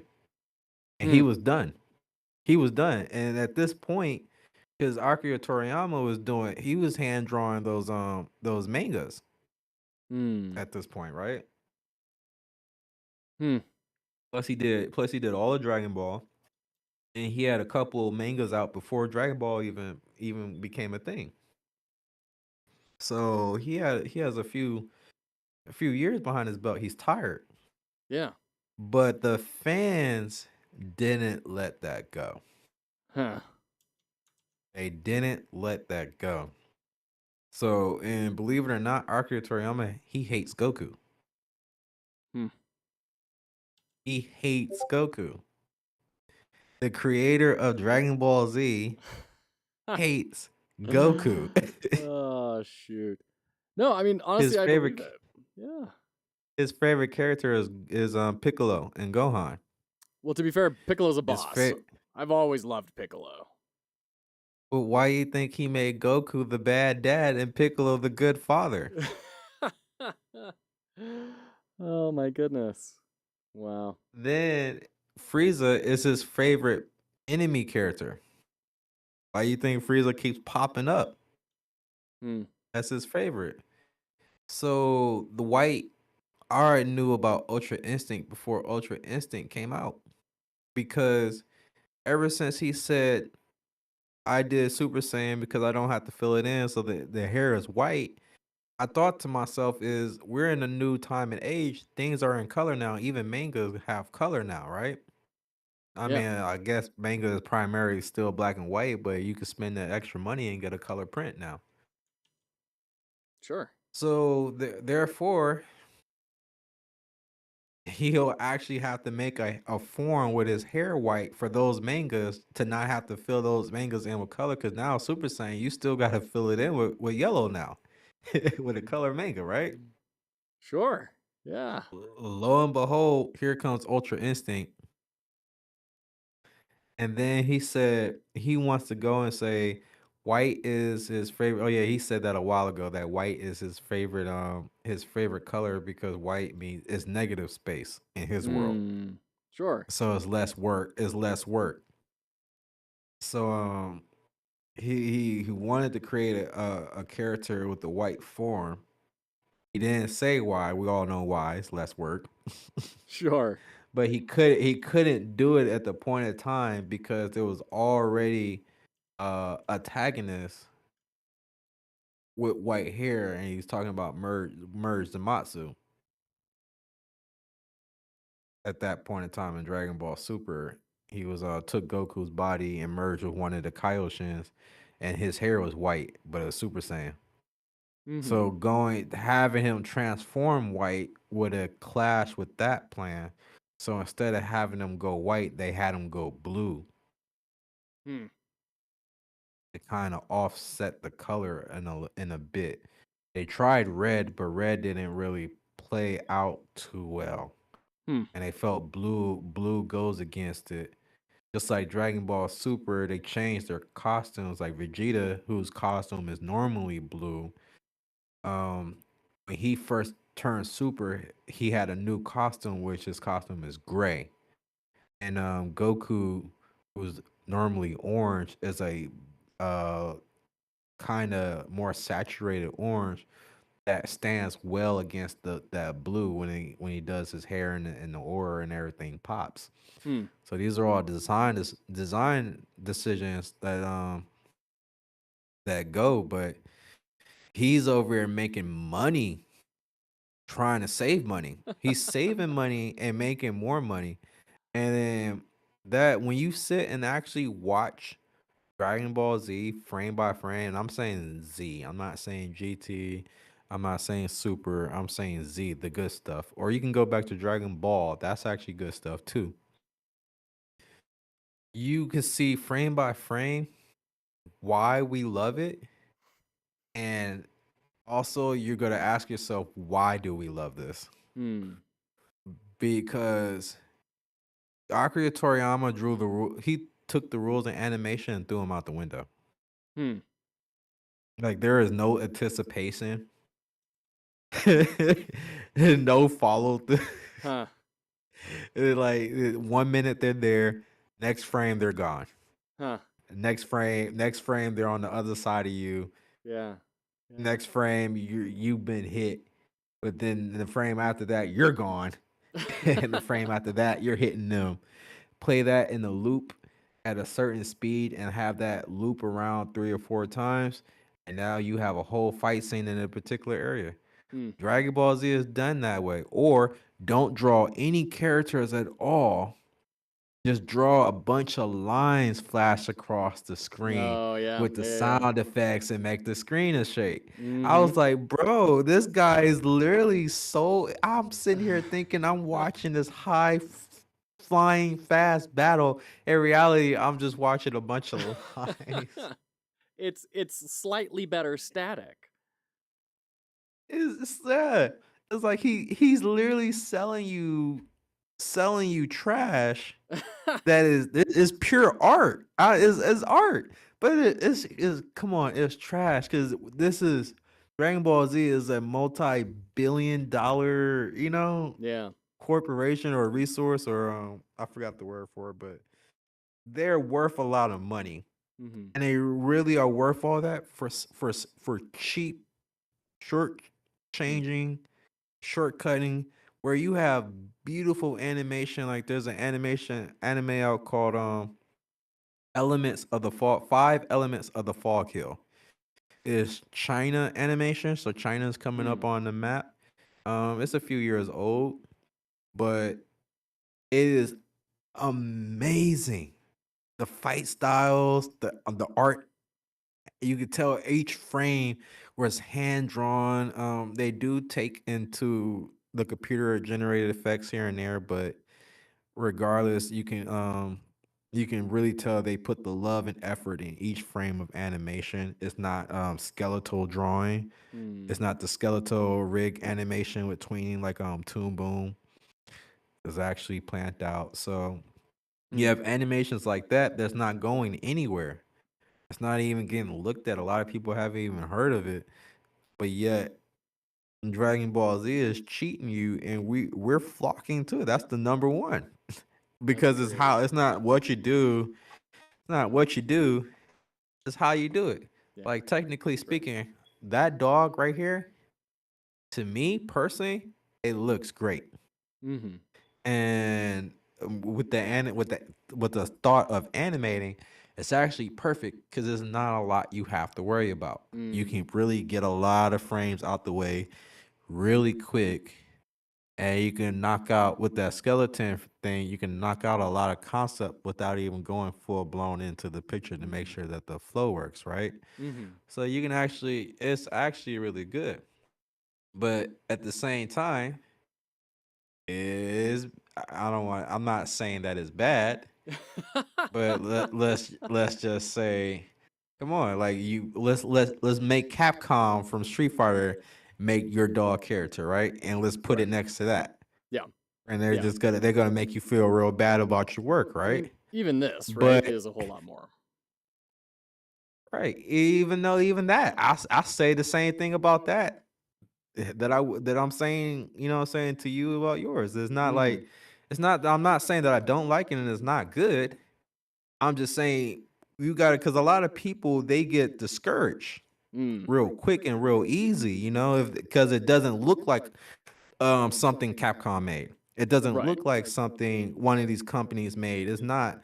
But you have to understand that sometimes the simplicity is actually a better right. Sometimes this right here, to me personally, like I said, it looks good, and it could play out. Like if you put him in the world, Mm-hmm. and the world is built around him, like he looks like he belongs in that world. Yeah. That's gonna change the way he looks dramatically. And then you have good feeling, good emotions, and the animation plays with the controls. All that is going to change how he looks. So honestly, you can have a good detailed dog, but people will choose your dog over the detailed dog because it's not what you do. it's how you do it. That's why I was bringing up Toriyama stuff. Like everybody's choosing Dragon Ball Z, but in reality, Dragon Ball Z is actually one of the worser animes coming from an animator. You know, It so That's right. It's all about emotion. Like everything is just a tool to elicit a specific emotional response. And if you are using the most sophisticated, incredible tools in the world, but you're doing it in a way that doesn't elicit emotion, you're going to be beat out by a plain red rectangle that does. That's just the way it is. Mhm. Right on, man. Well, that hey, looks that looks really good. you know what? I'm very happy with this. Having never done any like character art or anything, like I this is rad, and I'm really excited to be working on this both on and off stream of getting those bones refined and getting that all super worked out because I'm excited that in this amount of time, at the level I was at, you took me from 0 to here, and that's very exciting. I can see the progress, and now I can it's kind of tangible of okay, now I can see where I can keep on growing, and that's really really exciting for me. Yep, and So you just keep doing those exercises. Even you don't have to break away from your project, but just every picture that you do, make sure that you run that exercise because that's just gonna force you to get better. And then start pulling other sprites and other images, possibly from other games that is already created, or you can look at things that people made, but keep in mind things that people make, they don't make it customarily like a set. So you might say Zelda was made by Nintendo, but you find a sprite that a fan made, it might not sit at the same size as a Zelda sprite would normally okay. sit. So you got to keep that in mind because you want to find something that's designed around the area, and then you Yeah. kind of just notice, go and research and just look at like the one up top. That's perfect. Let's go look at the one up top that you pulled, the sprite right there. Right, zoom in just a little bit more. You see how many pixels is his eyes? 2. It's 2 pixels. Two 2 pixels. pixels. But his eyes, he made, well, because he's a white dog, but he made his eyes a little bit gray and blackish, right? So if he blinks, the white and gray pixel would just drape over his eyes and then pull back up to kind of give that portray of blinking. That's all a design choice that he chose. So let's count. We got one, the white, it will be the brightest color. And we have the light gray that's next to it, so that's two. Then we Also have the worth light gray after noting. that. Also worth noting as far as color theory goes, this isn't pure white, right? This is a very cool white, but it's not pure white. Yeah, So you don't want to use, you don't yeah. know, never want to use pure white or pure black. Always use offset. And in fact, try to use, like for my blacks, like pure blacks, I use like a dark purple or a Yep. dark blue Yep. that you can actually even kind of tell once you zoom in and see all the colors sit next to each other. Yeah, So, and Capcom would tell you that stay away from black. and an old painterly trick for when you're doing oil paints. I learned this from Wife Quest is when you're mixing all your paints together and everything and you're all done with your project, you scrape all the paint off your palette into a jar and you mix that all together and that becomes your new black. And so it's this very complex, rich thing, and that's what you should do. You should never have a black pigment. So cool. Right on, man. Well, so I've got 1 hour left before I need to jump off. May we All right. please get to the thing that I can do for you? All right, that's easy. Or would you like to do that That another time? no, let's do it now because Okay. I need to put that down as far as what's possible to do on the scope of this game jam. So, do you have the picture I sent you, the drawing? I sure do. Let me bring it up. And that's gonna be everybody here seen it first. Well, let me. So you know how like games that are successful, and then all of a sudden like their concept art and everything goes off sales and off through the roof and everything. So if I make any success, well, you guys saw it here. You saw This the designs first.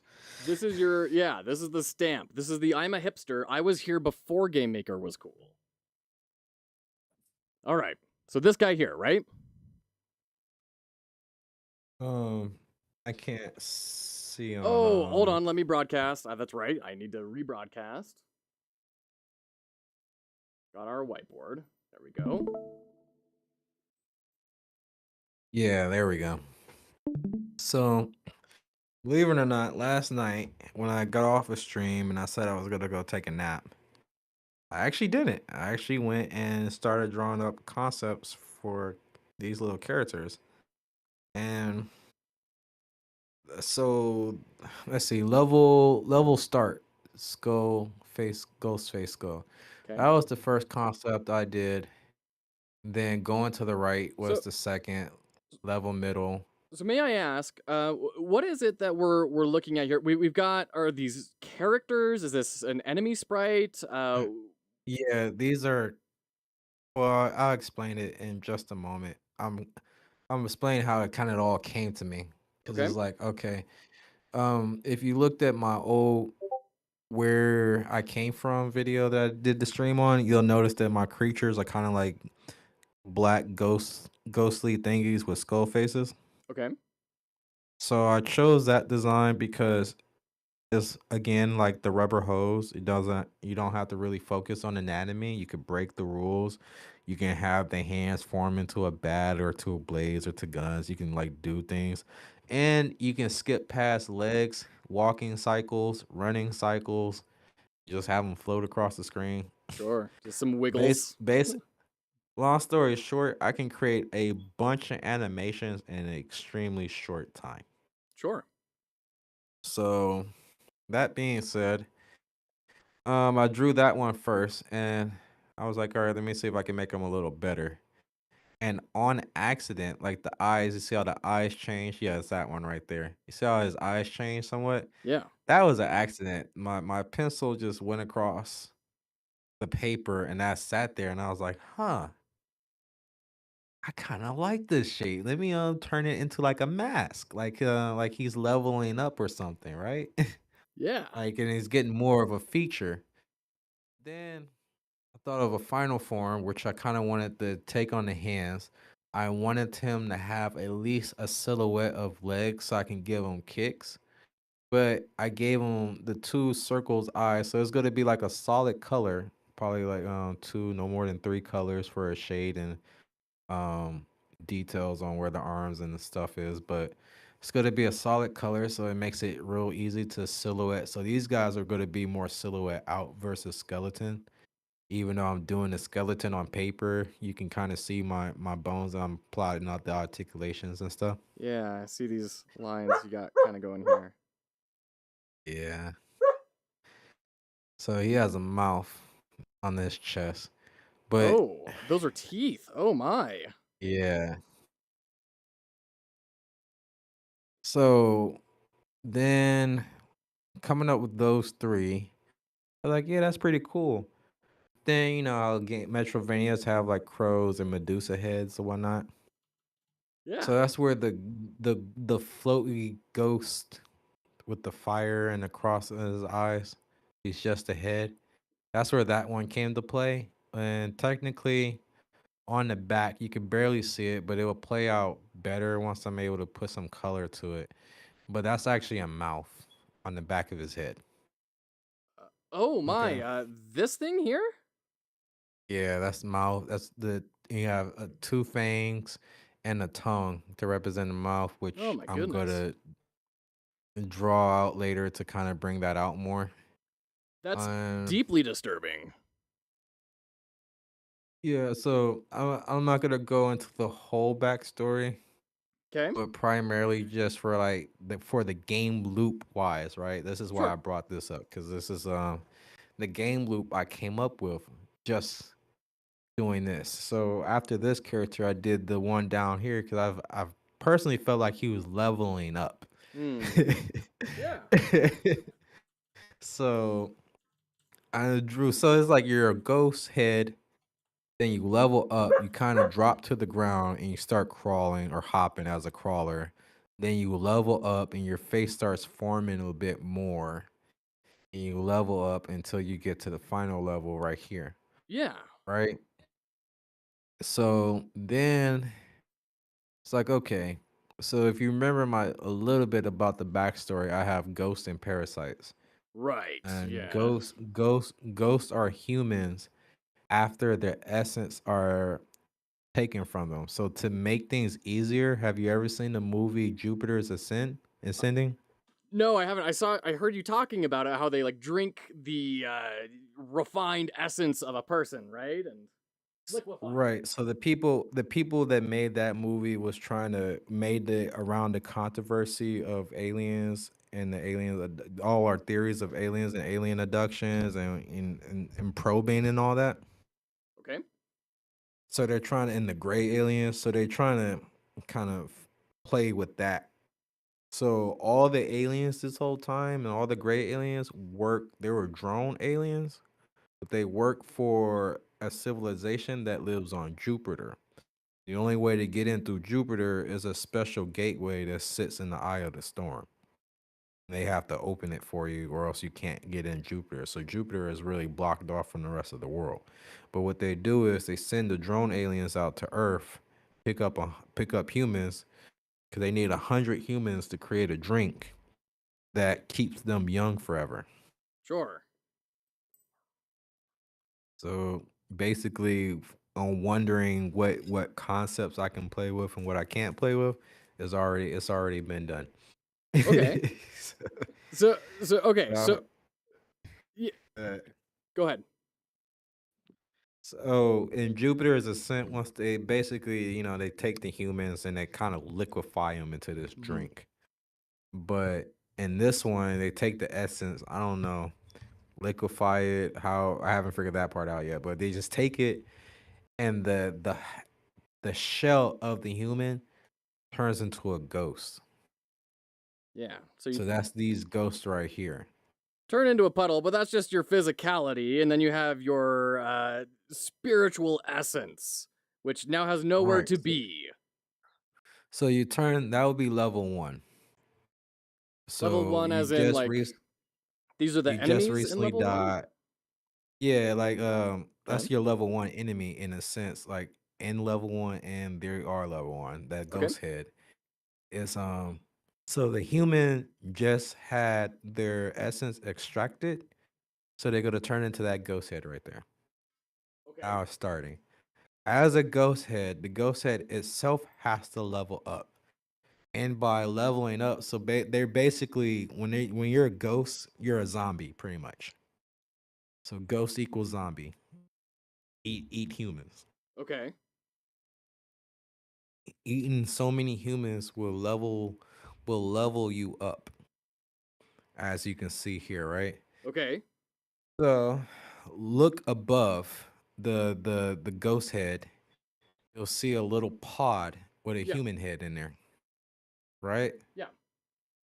So these are the humans that the ghosts are trying to absorb to become stronger. And they sit inside of the kaiju, right? They sit inside of the kaiju and you have to save them. So that's one of the loops. This will be a point, it will be a points system on it from um characters that are the humans that you're able to save versus the humans that you couldn't save. If you couldn't save, if a human dies, they'll dock points, but if you can't save, it give you points. Okay. Okay. So we'll put spawner. We'll for the humans. We'll put certain spawn points within the room. We'll create one spawner, but give it a unique name, like how we did the platforms with the rows. Okay. We'll give it unique names, and the unique names will represent certain points in the rooms that where we place the objects. These points is where we want the humans to spawn. So these where these humans are going to be popping up at that we got to save them. The only way to save them is by defeating the kaiju, or else you're just going to be in an endless game loop. You can keep saving them, but they're going to more humans are gonna be popping Oh, back up, basically, yeah. right? Yeah. Okay. So the little thing down here, the little face. This little bug Yeah, dude. if you zoom in, exactly. That's what they are. They're the parasites, but I call them mask. So they're like little spiders, but they have their face, their bodies represents like a face, and their strength is according to the eyes that they hold. So three eyes, 4 eyes, 6 eyes, those are stronger and less not as strong, etc. Okay. And their elements for right now, it's just gonna be a color palette, but eventually later on after it will work on the design. But for their elements are gonna represent in their color palette. So if they're fire, they're gonna create fire parasites. If they're water, they'll create that or whatever. Okay. Um, these guys here are gonna have, I believe, three purposes I wanted to give them. So one is they drag the humans into the kaiju, and they drag the humans into the spawn point. So if there's an empty spawn point once you save a human, eventually off screen the spawner will spawn this guy dragging a human to hang him back up in that spawn point, Wow. Okay. right? Because we need the humans up, because when you can back up a little bit, because when the ghost pass by one of these humans, the ghost is going to absorb them and So level up. So you so want to prevent that. so this isn't just Right. narrative. This is gameplay mechanics you're talking about here. Like there will be Right. these things in the level constantly being refilled, and you're trying to prevent these guys from growing up while you're going about doing your other stuff in the kaiju. Right. So I'm thinking about a game loop because honestly, Metroidvania is really looking outside of my scope, Okay. especially being myself. And I have a all else fails plan. Okay. And the all else fails plan is that hack and slash tutorial I sent you. Yeah, yeah. Believe it or not, it may not seem like it. I don't know. I guess I don't know. I'm not in people's minds, but it's fun. It is really fun. It is real simple, but it's actually fun. And to actually sit down and put a little effort and thought into it, like the jump starts, adding jump and adding the starts, the actives and the ends, and really putting some thought into it, some rules. It really takes that engine and it makes it evolve. Primarily, you can look at my fighting game code and look at his hack and slash code, and that's what I'm talking about. Because that hack Okay. and slash code is the base of my fighting game code. That's the first tutorial that I followed all the way through, and I'm kind of building everything on top of that, Okay. right? Using that form and flow. So I was like, okay, maybe a Metroidvania beat 'em up survivor where you got a score system, and I can just tell them like in the game, like the whole point of this is to get the fight mechanic, get you to have a feeling of how the fight mechanics will play out. And more will be coming soon, but this is just like a loop for you to run around and just beat things up. That being said, even though this is all for learning and stuff like that, a small part of me, I am competitive. Let's Okay. just say I'm say that. I'm competitive. Fighting games. Yeah, got it. So a small part of me actually wants to win. And I'm taking advantage of being, even though it is a disadvantage, solo dev has its advantages and disadvantages, more disadvantages than advantages. But I'm trying to take advantage of my advantages, and I'm even trying to take advantage of my disadvantages. Okay, sure. In other words, if I'm able to produce something that you will want to sit and play, and then you find out it was created by just one person, that hits. I know there's a certain market out there for people like that. Like they just, as soon as they hear one person made this game, they don't even never seen it before, but now all of a sudden they're looking at it. Yeah, Oh, one person made it. yeah. So the point is with the drawing here. So those little spider things are putting them up where they supposed to go, but they can't. Remember, the parasites can't attach themselves to humans. They can only attach themselves to ghosts. So the Okay. humans have to the ghosts eat the humans to level up. And then the parasites, the second function that they are doing is they're finding ghosts to attach themselves to. Okay. Uh, And I do not have the drawing for it. I gotta go draw up some concept arts for the boss stage bosses, spawner bosses, bosses for the spawner to spawn up. Basically, like if those things attach to one of those things, I gotta draw the differentiation because that's when you go turn into a monster. You're basically on the road to becoming a kaiju. okay. So the bug wants to latch on to like this final level guy, and that turns him into a boss. Is that right? Well, it can latch on to any of them, and Okay. it could turn them into a boss. But depending on the ghost that it passed by, it'll latch on to. The bug itself has its own strength and it has its own elements, and those strength and elements will carry over to who it attaches onto. But that being said, if a strong bug attaches to a strong ghost, then they might give you a hard time. Okay. Okay. Now, we've got about 30 seconds before we need to hit an ad break here. Can I ask two questions that people have been asking in chat here to you? Go go ahead. Thank you. So, Fine Work with Hillock says, do you have you already planned which power ups will be available?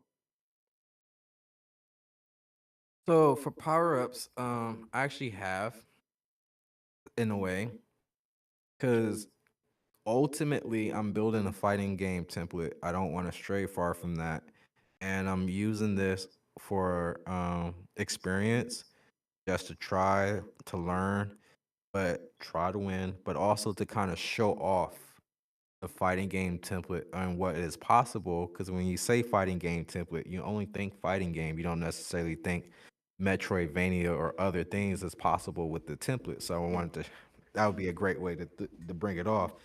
That being said, the power ups are actually, there are a few different types. So I have a combo system and I have a special input system for special moves. This would in Street Fighter, there would be your Hadoukens and Mm. your Dragon uppercuts, pretty much, right? Okay. And then your hypers. Okay. But then you have your combos, so that would be like your chain combos, like you press the same button, but you do press the same button 3 times and you do 3 different attacks Okay. together or to that nature. Yeah. So the level system is going to control your combo system. So depending on what level you have to get to a certain level to unlock the other combos, to unlock attacks and moves. But your special attacks are going to be fines, or you have to complete missions, you have to get to certain areas, open certain chests, and they're going to give it to you because eventually in the fighting game template, I want a character creator, character selection, and like Mortal Kombat has a move. Like you can pick your moves that you want for the character. I forgot what they call it, but you can pick your moves that you want for the character. So I want that too. So and essentially, I'll create a list, like an inventory list. But the inventory list will create certain animations for attack, and you decide if you want that animation, what special move you want to use, basically, right? Okay. But so those will be the power ups. Go ahead. Am I on? We're in the ad time. We are, yeah, but I think the person who asked the question is free from ads, so I Okay. think we can keep going. He said, "Oh, interesting. All right. Fine work with Hillock."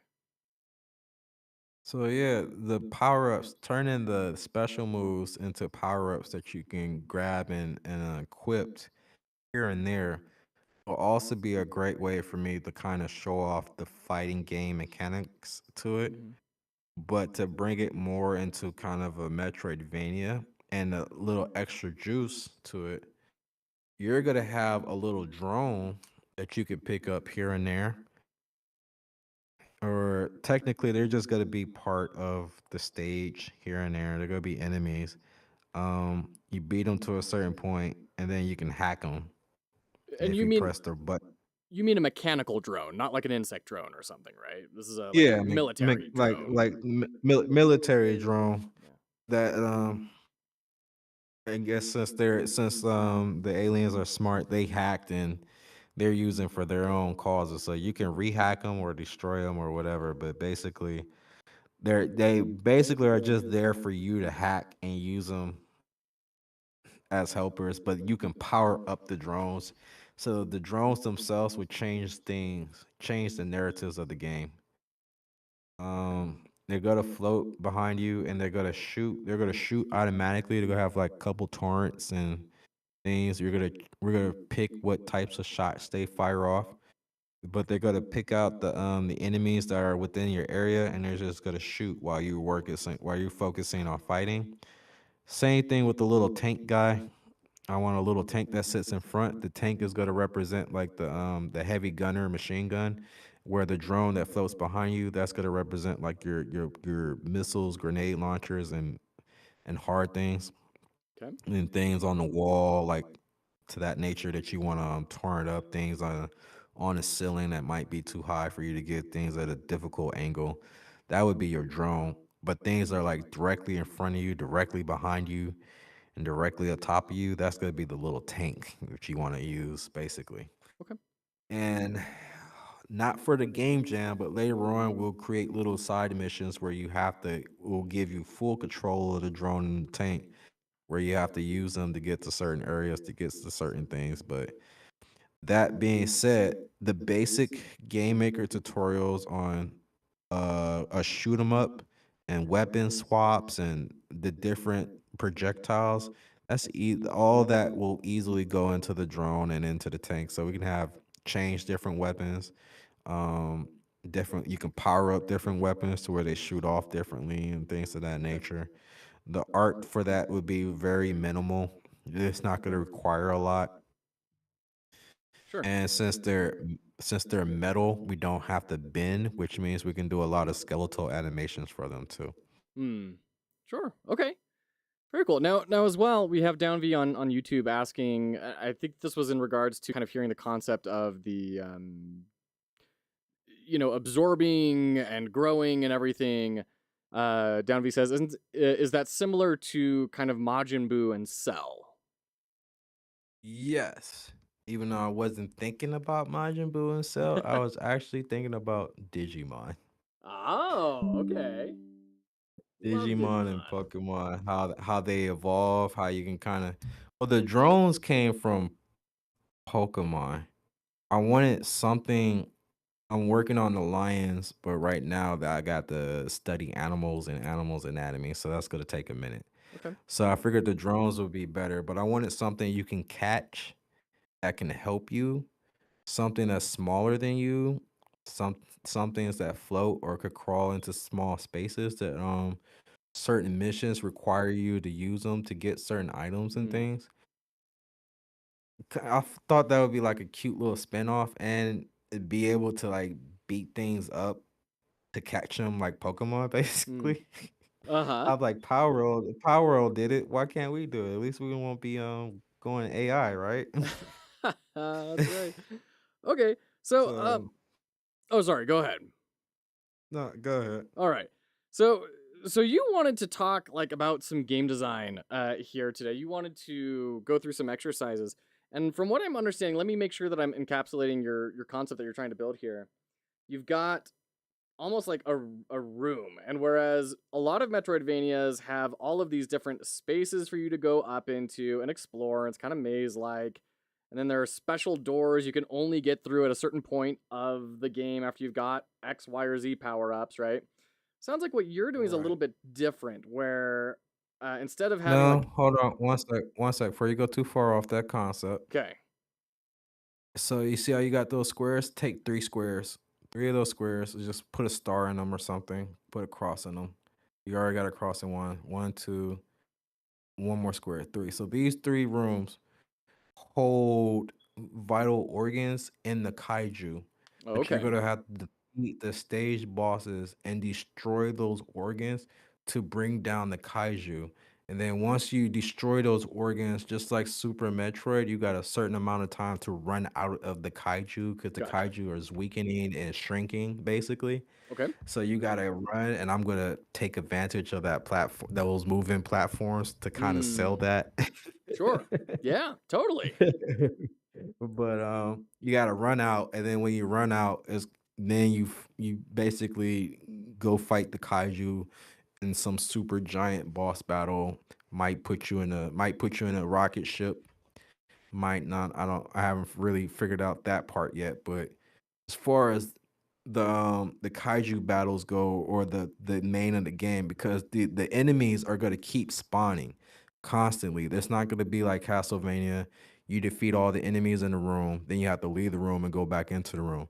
They're going to spawn just like those platforms, that those platform spawner I gave you. That's pretty Yeah. much is the enemies. It's the enemy spawner repurposed to spawn platforms. Okay. And it's very light. Yes, it's gonna need some code to clean up, but technically speaking, if you watch his hack and slash tutorial, the way his spawner works, if you ever played a game called Ultra Beast for the Sega Genesis, it's actually kind of like those. It's like action beat 'em ups, arcade style.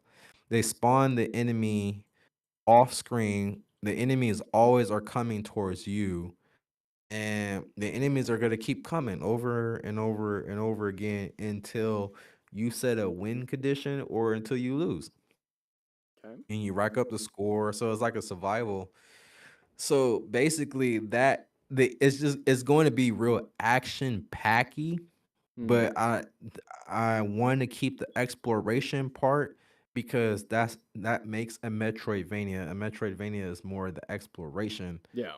than the action. And if I take that out, I feel I might get docked, even so to a point where I might not even win, because that's like a key essential to what makes Metroidvania. So yes, I do plan on having those big rooms, but the rooms are going to be in multiplications of that square concept that I told you about earlier, Okay. to keep up to make a mini map. So yeah, all right. So that's I like just wanted to your throw that. mini map, and then you've got your kind of level that you're running through here. Well, I I mean, mean obviously not in the those level is proportions, but the level itself, like I said, the square for the mini map is 16 by 16. So a 16 by 16 will represent 160 and 100 by 160 pixels. So if I make a room 160 by 160 pixels, that will represent one square on the mini map. Now I can make that anything. I can make it 200, 400 pixels, 400 by 400. Regardless, whatever I make that one square, that's going to be the representation of the cell. So anything other than that, I need to make a multiplications of that square. So if I'm 16 by 16, I need to multiply that by 2. So I'll go up 16 times 2, 16 times 4. If I want my room to be two cells long across, but one cells from the bottom to the top, then my room being 16 by 16 for the cell, 162, it'd be from my room height would be 162, but my room width would be 162 times 2, because I want them to equal two cells on the mini map, okay, sure, like that. You keep the math together. It's gonna help with the art of sure, planning the mini map and where you are in the mini map, basically. yeah. So, so I guess the point where I'm at right now is, what is it that brought you to this point of saying I'd like to go talk about this with some other people? What is it that you're wanting to explore or validate or? Well, I don't, the way I do my planning stages, I don't really Mhm. do I don't write stuff down Uh huh. and draw and map things out like I need to. Okay. I do, but it's all in my head. Sure. And I kind of just, all right, once I got it, all right, I know what I want, and I repeat it to myself Hmm. over and over and over again, and I go with it.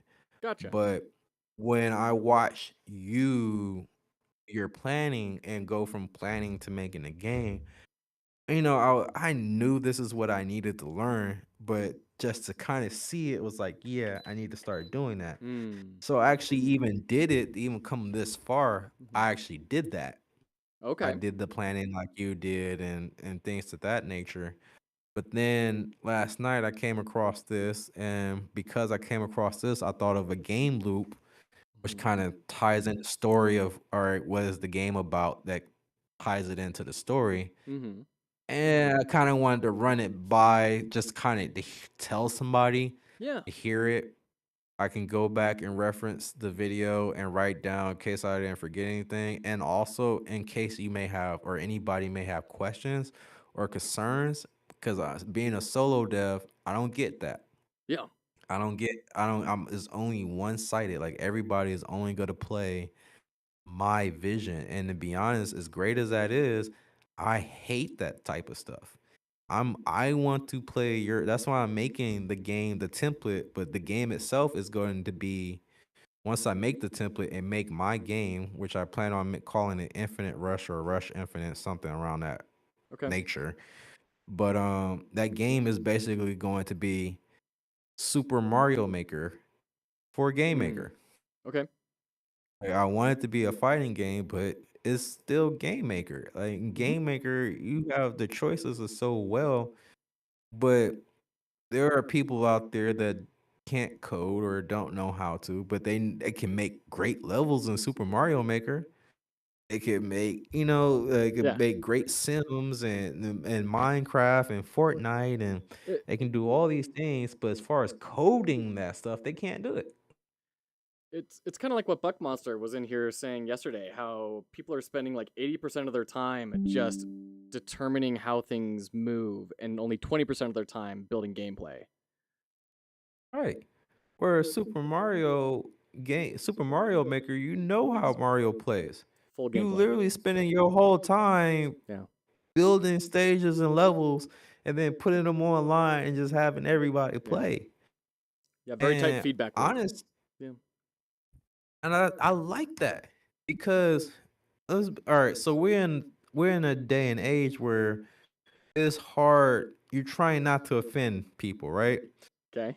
And then you don't want to be culturally sensitive. And then people is moving into pronouns. And honestly, I just figured out about this unalive thing, I guess. Mm. Like that, I would have got in trouble. I guess there's a set of people where if you said died, killed, or something like Mm. that, they get offended. Mm. So they say unalive or monitors. I don't know. Basically, there's not a checklist, or there's not like a website where we can go to keep up with this stuff. So how people are finding out is the hard way, Mm. knowing that something it was one way, but now all of a sudden, without you knowing, it's now not. So now Mm. we're kind of in the world where people are we're tiptoeing across the plane, pretty much, right? But at a point, to be 100% honest, we are all people, and we all have dreams, visions, and they're good ones, even though people may be scared to express that. Games is a form of freedom of speech, and we're in America here, so that games to me is a form of the Fifth Amendment. Even game maker is a Fifth Amendment freedom of speech to me. It means infinite to me because there's infinite possibilities to tell your story, Yeah. to let me go into your world, whether it be based upon reality or fantasy. Yeah. So Um, and certain people, like now, women are making games, so I can actually buy a game or play a game that was designed by a female, drawn by a female. And that's actually great. They make good. I like their art style, I like their minds and what they have to bring. Um, what Brazil, Pocket Bravery. a country that's not really known for this came out with their fighting game out there, so they're coming out on the map, and It's an empowering even art form. Absolutely. And right. democratizing access to it is definitely a very powerful thing. Uh So the LGTB is coming out on games, and they're coming out mhm. with things, and they have a good marketplace. And even people like, okay, the KKK is bad.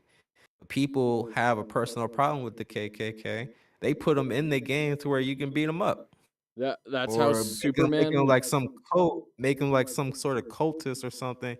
Even though they're expressing their emotions on how they feel in their media and their style and plus they're telling you, because you can't tell nobody what you feel and how you feel anymore. You have to go up on the stage and be a comedian for people to understand, for people to hear you out, or you got to turn it into a show, turn it into entertainment. If it's not entertaining, Mm, nobody cares. mm, And I don't like that. Everybody has a world. I'm not a woman. That's why most of my characters are primarily men. mm, And if I did make a woman character, it's going to evolve around the women that I know. mm. Like, I'm Afro American, right? That's Right. my culture. That's my history. I have that. So my characters are going to evolve around that. Whereas, as far as if I do a European or Middle Eastern or an Asian, I'm gonna kind of not jump too much into that because I don't have that history. Now, when I came out, or the culture, when I came out to Washington, being from Detroit, Detroit is pretty much, I know there's movies and shows that take place in Detroit. They're all lying to you, every one of them. Because of those movies like The Four Brothers and everything, I keep seeing, I'll see Caucasians in the house, in the cities, in the neighborhoods. That is not true. That is not true. That Detroit is Afro Americans and Latino Americans. All the Caucasians live outside the city in the nice parts, in the nice parts Mm, of basically, right?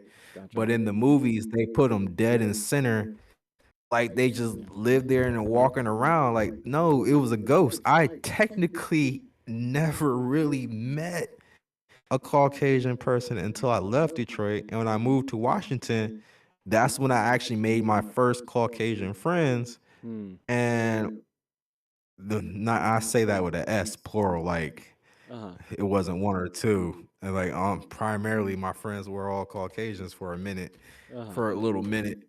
But that gave me, it took me into world. I learned things I didn't know. Basically on the other side of the fence. Like, Sure. I only seen you guys on TV in my mind. I never Sure. got a chance, and now I can fully kind of make judgment off of you as a person. Mm. So if I make a Caucasian character, it's going to be kind of evolved around the people I know, Mm. because out of this much, I know this about you, right? Right. Same thing. I have Asian friends now. With my Asian friends, I learned a lot about them. I learned a lot about the difference. Like, I was stereotyping and I guess somewhat racist upon thinking about it, not thinking that they were different. Just like every black person is not African. Like, the black Right. people here in America Yep. are not actually Africans, right? They're Right. not. Right. But they call us Africans, they bitch us up together. Even Africa itself it's not. There's so many different countries in the continent of Africa, Yeah. and none of the people from Africa call themselves Africans. They call themselves for whatever tribe or nationality that they call themselves. Right. So same thing with a Caucasian. If I say, "Oh, you're a white person," they'll say, "Oh no, I'm British. I'm Irish, I'm German, I'm this, I have that." So there's different factors. Just because your skin is lacking pigmentation doesn't mean necessarily that, right? Everybody's technically the same.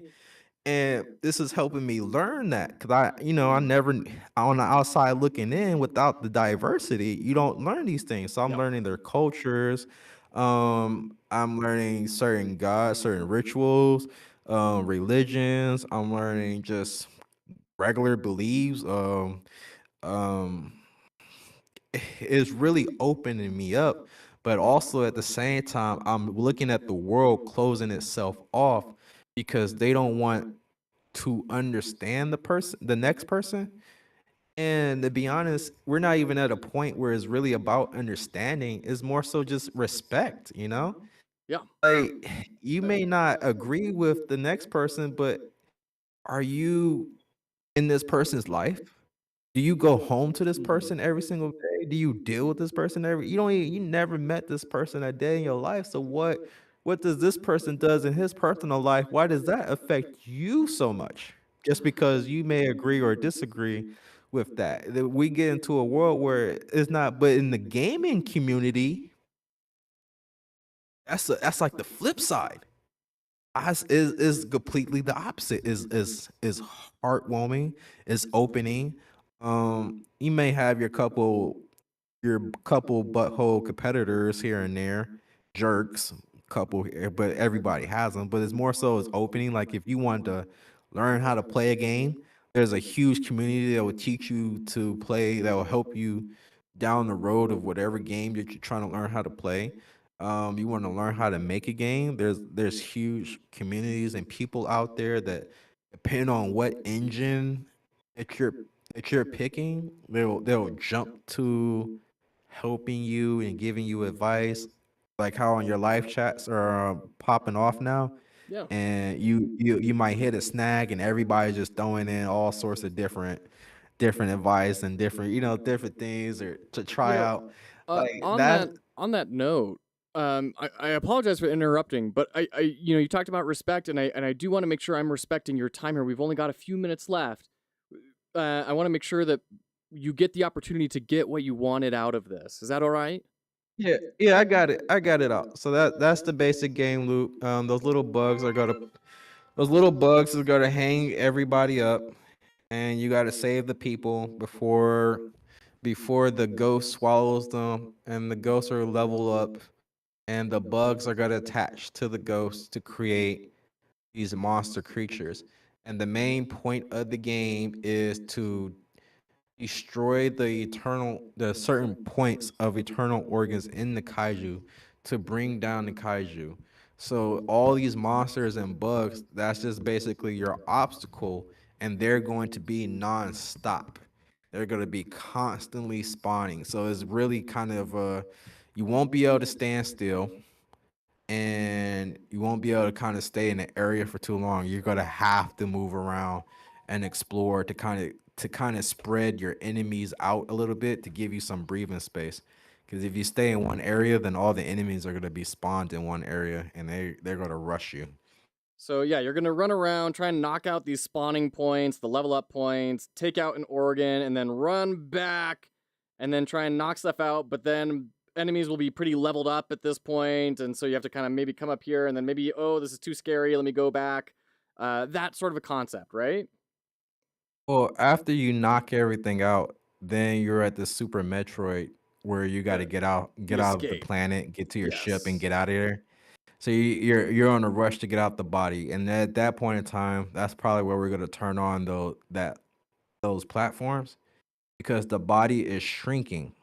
Sure. Is shrinking, so we kind of want things to be moving in a way. So to Yeah. have the platforms kind of get in your way while you're trying to run out, I think that would be a good way. But I'm also gonna have the platforms that if you're not jumping, like you get stuck in them or they collide with you pretty much. If it's not an actual jump to land on the platform, like it hits you in the face or in the body, then just explode and take the damage. Like you just got hit in the head and it crumbles. Sure. One big question I'm having when you're describing all of this is how long of an experience do you envision this as being? Like, is this a full Metroid, 8 to 16 hours, or is this like a roguelike 30 minutes type sort of thing? So essentially, I want it to be a full Metroid. This is going to be like the game loop. And so for the Metroidvania, after the jam would just it'd be the same thing, just with bigger stages, more explorations. same character, same concept, but the character designs would change up with their strength a little bit here and there. Hmm. Probably add some crystals and stuff growing out the arms here and there. Times where I can actually get into detail a little bit versus having to keep everything simplified. That's why things works for this to be the first level. So this would be a demo level, and this would primarily be for you to kind of play through and get a feeling. So this would be the level right before you lose all your powers and you gotta go build up. Okay. Things gets boring and you gotta do that stretch. Sure, it's the abilities. Okay. Well, it's not even it's the tutorial and the show off what you can do. So when Yeah. all the abilities are taken from you, Hmm. you want that feeling back. So now you're on the exploration to get all that back, but at Yeah. the same time you're constantly fighting. The time frame of doing this. So are you saying the time frame of how long would be for me to make it, or how long the No. gameplay should go? How long the game will last? Because, and I'll tell you why I'm asking the question. Because if you are running through as the player and you spend a lot of time and you knock out this thing, and then you come back, uh, one concern I have is like, is this going to be populated with enemies so hard that it is now impossible for me uh to deal with that? Like, what is the plan for that? And the longer that a game goes on for, the more kind of like severe we need to treat that, right? If this is a 20-minute roguelike, then it's like, oh, well, then you just need to treat your routes better and scout out and everything. But if it's like a full game of like 8 hours, then there needs to be some amount of like forgiveness and ways to catch up to things, right? Well, right. So that'd be good. So honestly, let's say we're trying to shoot for a 20-minute, 30-minute roguelike, but it is possible that it can stretch for a few hours because of the enemy system that we're creating. And as far as that, like they're not going to be super hard, but they're going to is more so when they're on together. And if they fuse with the human and get Right. stronger and they fuse with the bugs. So there's gonna be a lot of different factors in play, and these factors are gonna be random. Because there's no guaranteed even though I spawn a bug in the room and spawn and the human spawn the ghost in the room, there's no guarantee that you won't destroy the ghost in time before the ghost levels up. Right. Same thing with the bugs. We probably won't destroy the bugs or the ghost in time before the bugs reach. So you might get you gotta get a variety of outcomes, but you're gonna have to fight those outcomes. And if you don't deal with those outcomes of a timely manner, then those outcomes might overwhelm you and hold you back. Because it's Right. going to be a constant. There will be a few rooms, like passing rooms, where we won't have any enemies. Where I guess you can, like you call breather spaces, that allows Okay. you to save and get yourself together. But primarily, where most of the action is going, I don't want the enemies to just be in the room sitting there. I want the enemies to spawn directly off camera. And then, so basically, you're always in going at it Okay. because it's an infestation. It's not a like a parasite infestation, bugs, ants, and stuff. There are a bunch of them. They're not just one or two. So And that's great. And we are just entering an ad break, by the way. I want to pick this up when we get done because this is my big question that I have about all this. I will say, just while you're talking through it, there's a lot of interesting things going through my head, and we're seeing people in chat on both YouTube and Twitch saying, "Hey, like I'm really excited about this. This seems like a neat concept," and I agree. I can't wait to see this come to fruition here.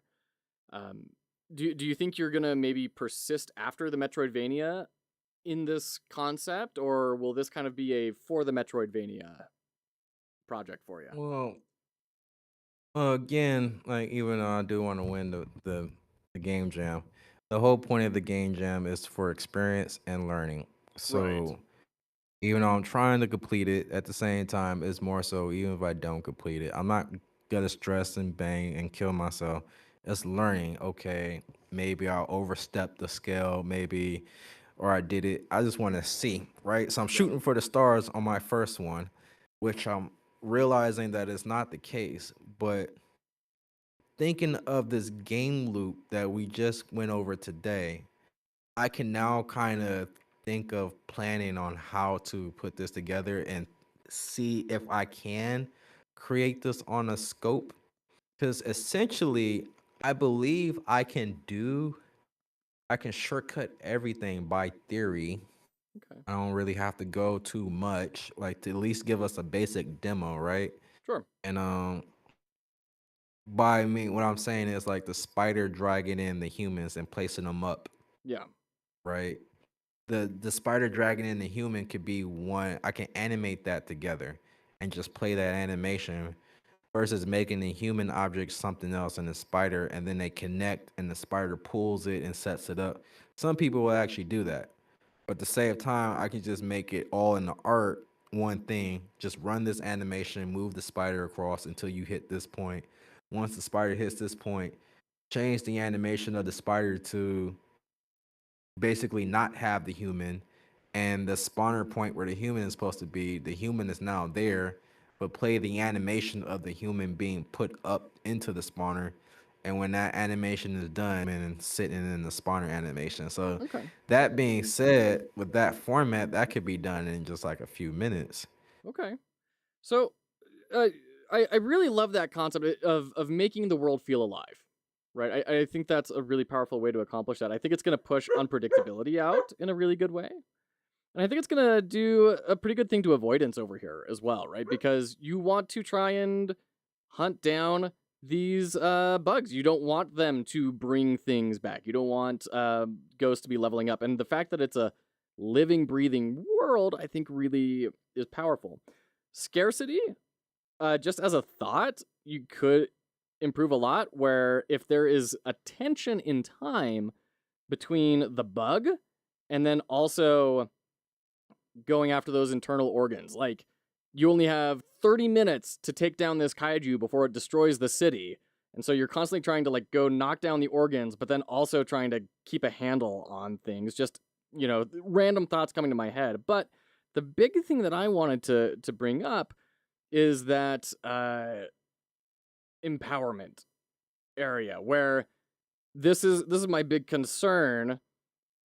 What happens if the player lets the ghosts get up to there, they get eaten by the bugs, and like half the area is now filled with incredibly powerful monsters? Like what's the plan for that state? Do we want to say it's okay to lose? Or do we want to say that there So, needs to be a way out of that? well, the losing, we're gonna handle losing just like Castlevania, especially if I'm able to put the save slots in there like I want to, and Okay. the save rooms. So for the Metroidvania game jam, I might just put a room with a sign that's floating saying plan to make this a save room. Game jams didn't have time to make for the game Sure. jam or something like that, but Yeah. just to let people know that that's in there. This is going to be a room to save your data. But so when you die, you'll go back to the save data. But I do want to give you lives and create certain checkpoints in the room. So whereas like, because one thing playing Castlevania, Still here, by the way. you have there's not a save room in every room. Right. Yeah. So you could be 5 rooms down, die, and you're way, way, way back. And so ultimately, if I give you lives and kind of checkpoints, and if you die, then and you still have lives, then you can respawn where the checkpoint is and keep going, right? Whereas you have no lives and you die, then it's a game over, and you have to start back in the save room that you last saved in. Okay. I figured that would help out since the game is going to be enemy heavy, basically. Do you do you So do you think there would be a chance for that to develop into, okay, I die, I reload, and now I know, okay, over here in this part of the level something nasty is happening, I need to go cut it off. And then I don't know, I guess kind of groundhog daying? And is that okay for well, you? Is that acceptable? it depends if you have lives or not. So if you have no lives, then you're gonna restart back in your last save slot in your game room, right? So like you save and load game when you turn it off and turn it back on. You'll start back there. But if you have lives, then you'll start back at the checkpoint. Whereas everything that has happened up to that point still has happened. So even if you took damage on the enemy will keep that damage on them. So you can just go ahead and go finish off what you were doing. Okay. All right. Well, yeah. Then I But as far as the timing thing you said, yes, there is. You're not far off because those little parasites, those are the kaijus. okay. All right. So just for story wise, there's going to be 7 of them. I'm probably putting one on a continent or something like that. Thinking just like how Pacific Rim was. There's like Right. one big one on every continent. Yeah. So that would be like your level, right? Kind of like you have 7 different levels, 7 different kaijus you got to defeat. But you have to defeat these kaijus because the parasites live in the kaiju, and the Okay. parasites lead the kaijus. They go collect the humans, and they place them up in the kaijus. The ghosts, once the humans turn into ghosts, they go live into the kaijus too, where they go feed on the humans, and then the parasites attach to the ghosts, and they basically become pre-kaijus, and you have to stop it because if you leave a pre-kaiju alone for so it's on a growing phase now. It's growing to become a full kaiju. Yeah. So it gets bigger and bigger. But to avoid having that's for the story wise, I'm not really gonna put that in game because there's a possibility that you might constantly be fighting giant kaijus 24/7 that you have to go raid. I don't want that. I want that more so for the story plot and direction. Okay. So there will be a final level that these kaijus turn into, but it would be more so like if you still it's gonna be a time frame because these things turn into that. So I can either game over or I can revive one of the kaijus that you defeated. Hmm. And I can revive them back so that way you gotta go do it all over again. I like that a lot. I like that tension between accomplishing things and then preventing things from getting harder. I think that's an interesting time tension there. Now I'm very sorry. I need to jump. Actually, I've got a family member who just got out of a fairly major surgery in their home, and we need to go visit them. But 2D Fighters, this was just a joy. I'm gonna throw your link in the chats once again. This was just a blast. Thank you so much for coming on here and teaching me art and talking to us about your Game Jam game. It's absolutely thrilling. We've got lots of people talking about how excited they are about that concept. So thank you for being here. No problem. Thank you for having me. Cool. And after this game jam, we should talk and let's like do a project together or something. See what we can come up with.